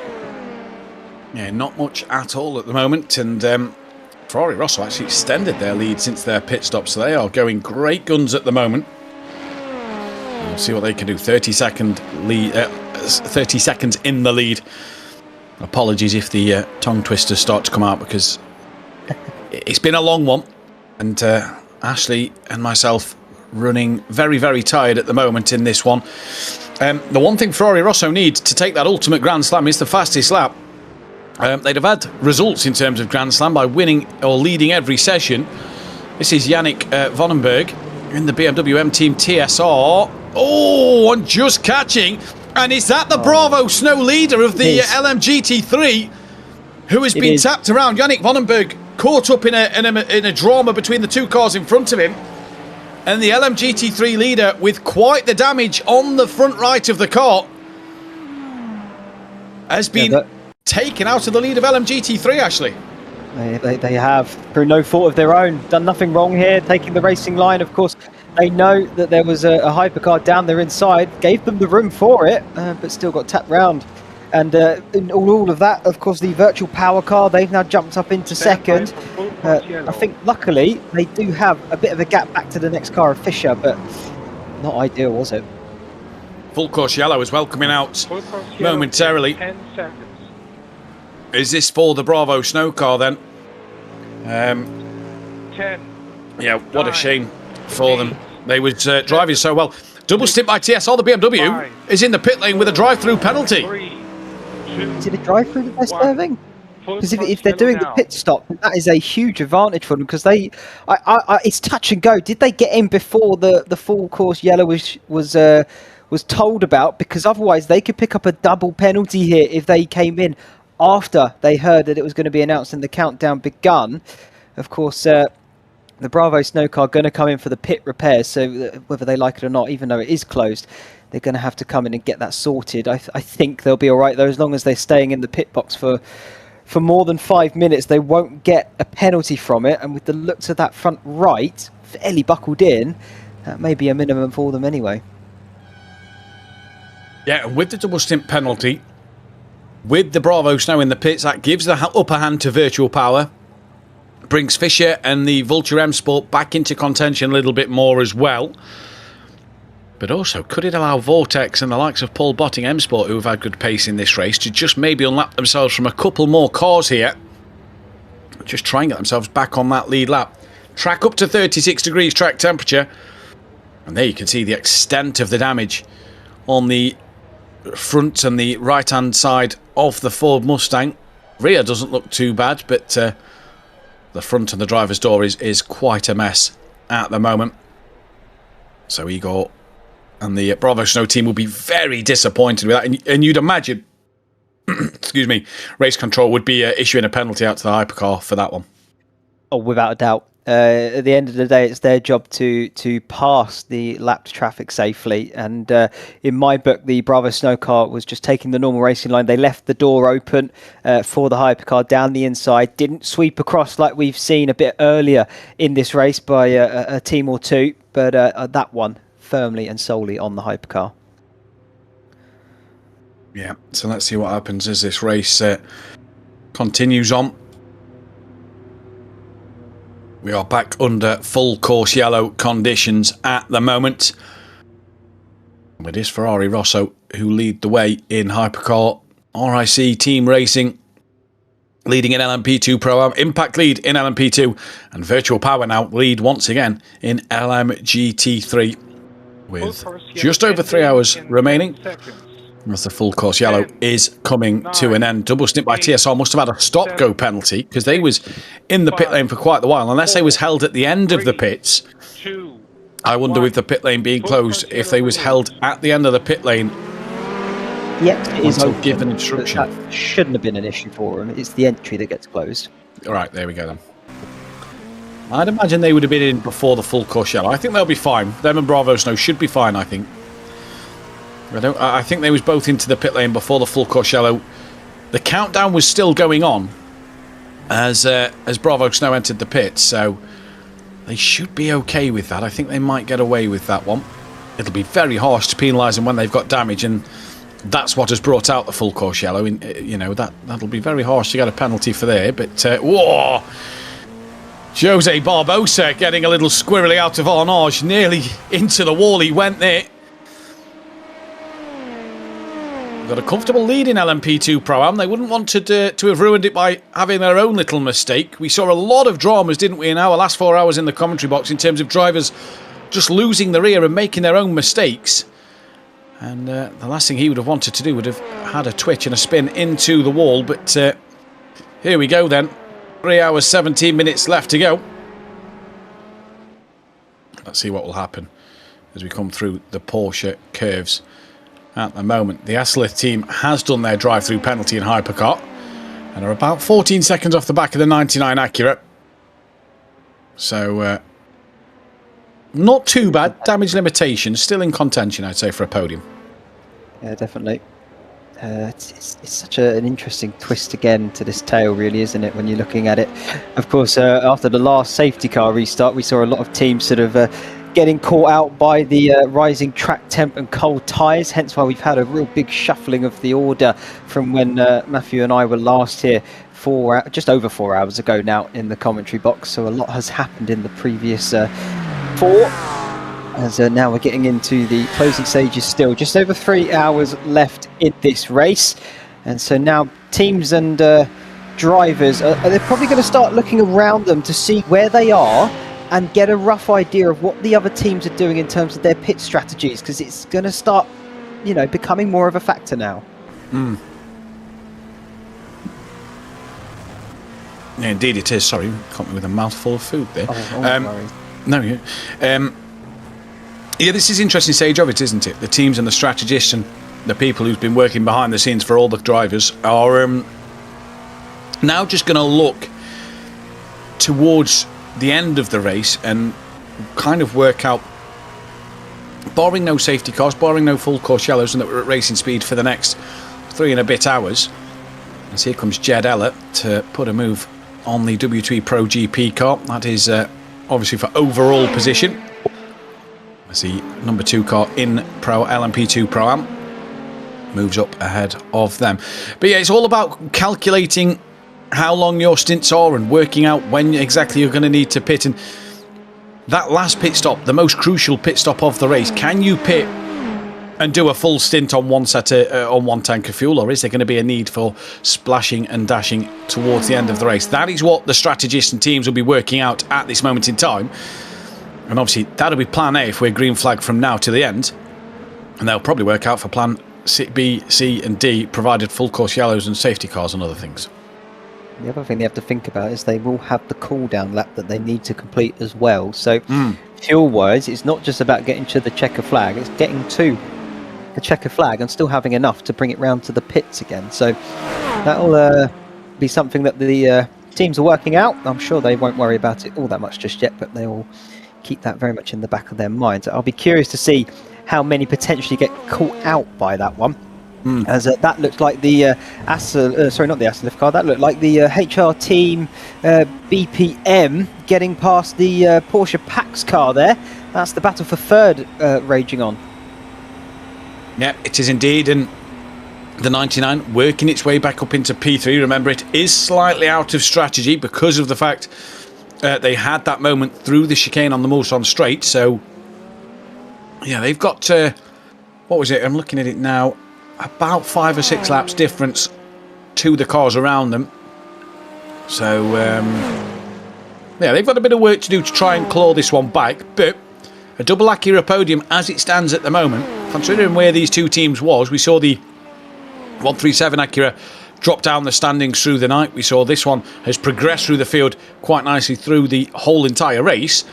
I'm sure that the team will be very happy with a double podium. Oh, they'd be ecstatic about it. I mean, I really didn't see that happening when we first got into the event here, Matthew, that we would see a double Acura on the podium. I honestly thought it was going to be Ferrari, a Porsche and a BMW, but Ferrari, Acura, who would have had that on their bingo card? As we are looking here a bit further back in the hypercar class, the two BMWs going at it of Yannick Vonneberg for the BMW M Team TSR against, I believe, a sister team with Daniel Campos at the wheel with the DRT team, but both in equal machinery. So this is now down to skill, setup, and a little bit of grit and determination. Yep, indeed it is. As HRC team by PBM pick up a bit of an off-track slowdown there. But Daniel Campos, P9 overall for car 31, just trying to put a little bit of pressure on the other BMW M team by TSR of Yannick Vonneberg, who may have a little bit of front aero damage after being caught up in that tangle with the Bravo Snow GT3 car a little earlier on through Ornage. So could be the opportunity for Daniel Campos to just pounce here and maybe grab an extra place in this race. So they come through with 3 hours 12 minutes remaining on the clock. Well, this LMP2 fight raging on with NOP in the middle of it. Matthias Henriksen in the impact car. This is for third and fourth still in this battle. And these two have been going at it since before the pit stops. They really are not leaving each other alone at the moment, are they? They are fighting really, really hard for P3 and to try and get back up into this race. I believe that is the Fury car I can see in the right side mirror of the Impact's number 7 car. And up the inside he's going to go into the chicane at the on the Mulsanne straight. Matthias Henriksen makes the move, and the NOP is obviously going to try and fight that one back, and I believe it is the Fury car in the background, running P7 and a couple of laps down in the LMP2 category overall. So good little fight there between the two of them.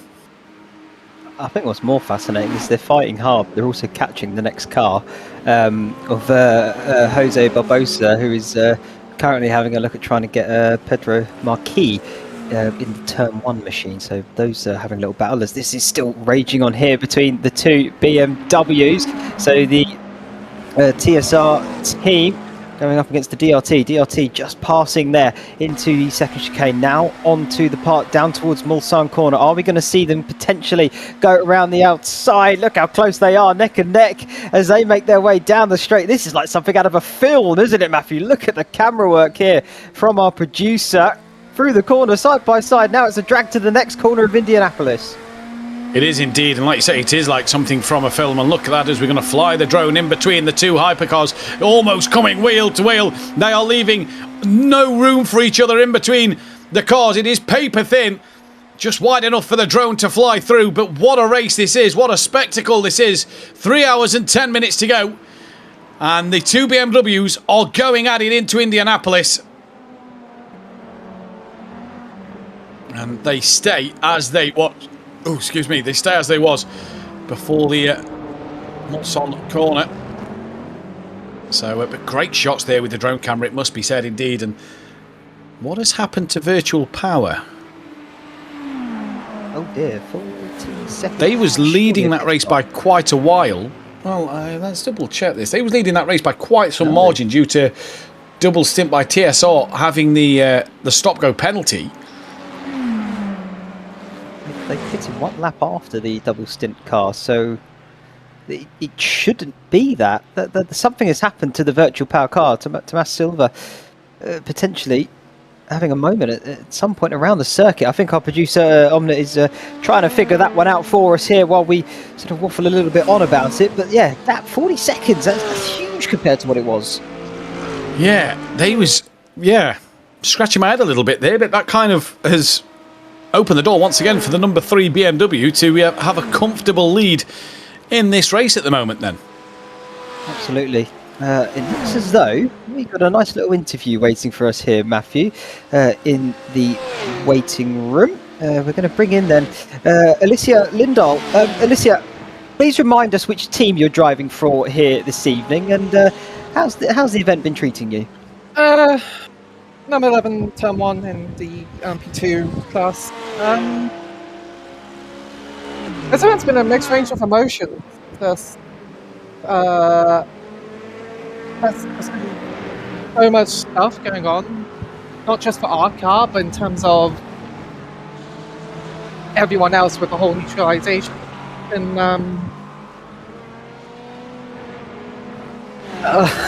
not to keep track of. Right, you've been doing a lot of hard work at the wheel, so I think we can all forgive you for it. I mean, how many hours have you been up at this point? Apart from like the 2-hour nap I had at like 3 a.m. Pretty much the whole damn thing. I'm right there with you, so I know exactly how you feel. Though, yeah, I haven't been having to drive an LMP2 car, so I've got to imagine you're a bit more mentally spent than myself. But how's it looking for turn 1 in terms of the strategy? I mean, you're not far off of the impact car there, 30 seconds back. I mean, it was, of course, neutralised a touch at the safety car restart, but how did that go with the pass around and things? What's it looking like? Restart saved our race. We went from a 50-50 shot at anything to now just running comfortable. Just gotta can't count our chickens before they hatch. Just gotta try and keep in this position we're in. We don't know how it's gonna play out. Just gotta not get too ahead of ourselves. No, and in terms of sort of tyre strategy, you don't have to give anything away if you don't want to, but are you looking to run single stints to the end here, or are you still having to potentially do some doubles later on? Who knows? Oh, like a politician, lovely. Well, I'll tell you what, thanks for joining us here, Alyssa. Been brilliant to have you in the commentary box and to just get a bit of an insight, and we'll let you go, maybe get some shut-eye. Good luck for the rest of the event. Merci. There we go, the turn 1 machine. Alyssa there, giving us her insight as to how the race has gone for them so far. And the Porsche Pax car got back ahead of the HRC Team PBM for 3rd and 4th in the Hypercar battle. And what an interesting race we have seen so far. And we've still got just over 3 hours left of it. This is the battle of the 2 BMWs, and down the order in Hypercar for 8th and 9th overall. Daniel Campos in the number 31 red and white liveried BMW Hypercar, trying to attack the rear of Yannick Vandenberg. Coming into the Ford chicane once again for the 287th time, or 286th time for them. Plenty of laps and mileage in the cars over the course of the 24 hours. And where can Daniel Campos look to try and make this move over Yannick here? Because he's not looked to really mount a proper attack for the last lap and a half or so. He got side by side, but wasn't able to get the move done, was he, a few moments ago? No, they seem to be sort of locked horns at the moment. Oh, look at the exit here, though, out of the first part of Tetru's. Down the inside, maybe? No, has to back out of it. Not really the best chance for an overtake, but I mean, if you've got the overspeed and the gap, why don't you? you go for it, but didn't quite pay off. And now down on the run towards the first chicane of the Mulsanne. Gapped open a touch there, and maybe traffic playing a bit of a hand in this one. But yeah, look, flashing the lights, wants to get past that GT3 rather sharpish. Okay, they both managed to navigate it before the chicane, so I thought it might have got in the way, but no, they both got through relatively easily. Yeah, nice and easily done. And you saw that Yannick there was trying to get the slipstream from as many of the lap traffic cars as possible, just to help him stay ahead of the BMW behind him, who are really going hard at it, the pair of them. And they're a lap ahead of P9 of the other BMW M-Team DRT car with João Delgado. So that's not going to hurt them too much. I believe that's the LMP2 W2E Pro GP car in the background. They've just put a lap on momentarily. So these two, could they try and maybe work together using slipstream? They're only 7 seconds off the back of the Porsche Fischer car driven by Stuart Ash. As here goes Daniel Campos looking to the inside line through the Mulsanne corner. Gets the move done this time around, and moves himself up into P number 8. Can they work together though to claw back that 7.9 seconds to Stuart Ash? Yannick's coming back at him with a great bit of slipstream. He's going to look to the outside of Indianapolis for the first part, which will give him the inside line for the second part of Indianapolis. And he maybe doesn't need Indianapolis at all because he's got the move done. The Porsche GT3 now just in the way, and Daniel Campos nearly into the back of Yannick, definitely into the side of what I believe is the Vulture M Sport Porsche GT3. Oh, and that's then a spinning number 58. That's the Porsche Asselef, who has had another moment in this race. Oh, God. Well, you could hear me crying out. I think my heart has just jumped into my mouth there for a brief moment. My word. I honestly thought that Porsche was going spearing off into the barrier, but thankfully the contact was minimal. And so the Vulture M Sport car and both, of course, the BMW DRT car here as well, both unscathed and still facing the right direction. But the Porsche Asselef we saw also briefly having a bit of a spin and losing all that momentum they would have gained once again. They seem to gain it all back, and then something else happens and they lose it again. Yeah, they're just having a few dramas as here comes Gomez was looking up the inside of Yannick Vandenberg there into the Ford chicane.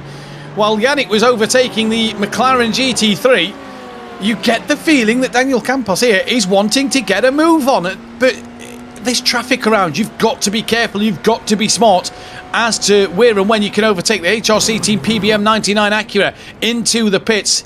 Obviously out of sync from the other teams at the moment. But it got back up onto the podium. Daniel Campos now then really driving this BMW to its limits.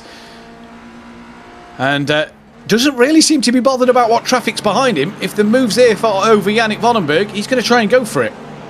The way these two are driving, you would have thought this is 3 minutes to go, not 3 hours, because they're giving it everything, aren't they? They're not holding anything back, are they? It's all out there on this track. You can see the Porsche Pax car about to go on the pair of them behind. But you have to feel for the Porsche team. Like I say, every time they seem to gain a bit of time back, then it's either a penalty or a mistake that then costs them a little bit more. We'll see if we can get a replay of what happened.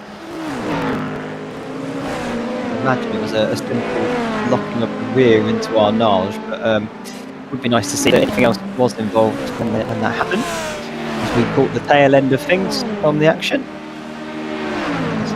There's a lot of cars there on the same part of the circuit here down the Mulsanne straight, so plenty of traffic still to be managed and navigated. A quick update on the Bravo Snow car, who we did see get taken out from the lead of the LMGT3s. They are now down in P6 and a lap back from the overall leader of the class now as well. So that moment that they had with one of the hypercars has cost them quite dearly. You don't like to see it, do you? No. Especially from the quicker category cars. It's just, I know we're all feeling a bit fatigued, we're all feeling a little bit tired, but it is just that lapse in concentration, that little moment of I don't want to say stupidity, but you know what I mean where I'm going with this, that the hypercar is trying to just crack on with its race, maybe gain an extra place, and it's just been a little bit too eager to get past one of the LMGT3s. And look at the amount of traffic. Anybody would think we've just had a safety car restart at this point in the race if they're just tuning. Cars absolutely everywhere. I think There's also the NOP and the Impact car going almost side by side there, as well as through goes the Packs and now the BMW teams as well in 8th and 9th. So, oh God, there is lots of traffic to navigate. Not only is it traffic, it's all three classes on the same part of the circuit. Yeah. The LMP2s and the Hypercars in the good measure. So, I mean, if you're just tuning in for the first time or retuning in since waking up, anybody would be mistaken that we've just restarted from a safety car. We haven't. We've been under green flag for roughly an hour now since the safety car. We've had one full course yellow during that time. But yeah, this is just the way the lap traffic is working at the moment in this race. And this is the fight between Revolution, battle between 8th and 9th in Hypercar, who are having a tasty little battle. Like Ashley said a few moments ago, it's almost like they're racing with 3 minutes left on the clock, not 3 hours. Well, again, reiterating your words, they've left nothing on the table at the moment. They've pushed all guns are blazing, and they're still only separated by about half a second, maybe a bit under that, in fact. Interestingly, though, the gap to Stuart Ash, the Fisher car, which is the next car up the road from these two, the gap has stayed relatively the same, about 7 seconds. It keeps going up and then back down. So, albeit in everything, the traffic may be a factor in that as well for the gap, but it stayed the same. So they're not losing out to the next car of 7th in Porsche Fisher. They're not losing out, but I feel the way these two are driving at the moment, they could be doing a lot more to almost, I know it's a different, almost want to work together a little bit to just eat into that gap. If you use the slipstream of each other and just wave each other by down the Mulsanne towards Indianapolis, you're almost going to eat into that time and drag that Porsche Fisher car into your grasp and make this a three-way fight for P7. But yeah, they're not losing anything, but I just feel like they're fighting too hard with each other to gain anything at this moment in time. Yeah, it's looking that way at the moment, isn't it? Who knows, maybe they'll stick their sensible caps on in just a moment and start to calm back down. But I think the way they've been driving the last few laps, I think that's right at the back of minds, isn't it? So it's looking good for us here, riding on board, but for them it's probably scary moments, because one full smooth could cause that virtual safety car, maybe the full safety car as well. We get the virtual, we do get the full, but you know what I'm trying to say. It could shuffle the pack up once again if something like that happened. It could indeed. Drive through for car number 3. The leaders in LMGT3. They have been done for a closed pit lane violation. That would be under the full caution, I would assume. I felt like they was in before the countdown had ended. And here goes the Gomez towards the Mulsanne corner. Backs out of it though and can't do anything about it. But a drive-through penalty for car number 3. Well, that brings the virtual power back into play here in LMGT, doesn't it? That negates the gap that they've got there effectively. So all that you could say all that hard work, but it is hard work at the end of the day, but it is all going to come undone. You're saying you thought they made it. I was the opposite. I thought they just missed it. So you and I are on the different sides of the fence there, but it's gone the way that they have picked up the penalty now, but it very much was touch and go. It seems like it's taken quite a while for the stewards to get through that one, dish out the penalty, but I mean, they've probably got a fair chunk on their plate, haven't they? I mean, there's action happening all over the shop. Yeah, and I think we're not seeing the ones, bottle warnings, we're not seeing the ones that have given us no further action, so we don't know how many incidents they've looked at that they have given us racing incidents and no further actions that don't pop green, so they may have got through a chunk of them before getting to the one by double stick TSR. If that's the case for them, I'd feel very hard done to if I was the Bravo team for pitting while the pit lane is closed due to the damage that they had sustained, bearing in mind that it was their damage that brought out virtual safety car. But we'll wait and see. We'll stick by TSR car number 3 into the pits to serve their drive-through penalty. And this is back with Daniel Campos in the BMW MT RT on the back of Yannick Vandenberg just ahead of him. Really attacked that chicane in the Hypercars, in the sausage curve on the inside. Drive-through for car number 8, unnecessarily slow under the full course yellow. That is the Simcast P4 LMP2 Pro-Am. And it's NOP who's just gone around. It is NOP who've gone around. An Impact have got through as the number 6 Impact pits. What's happened to NOP there? Let's take a look. They just dropped this on their own here. Oh, they've locked rear axles. I reckon they've locked rear axles there from not hitting into the back of the Hypercar. And it is just locked and spun them around a little bit there. Eager beavers, weren't they, to get through? This is Adrian Nguyen for the Screeching Moose Motorsport. Just drops it on their own there for Indianapolis. As I've got a replay here. This is Rick Kohlmeier into the Dunlop curve. Now the Dunlop chicane, also just losing it on their own. And the Porsche Asalif as well, car going through. So they were, I think the luck favoured them on that occasion because they got through that one unscathed. But yeah, the Ferrari V1M car headed tight. So let me get out the replays. I did see a car number 8, Simcast. Yes, Simcast there. P4 in the LMP2 Pro-Am. They've got a drive-through penalty.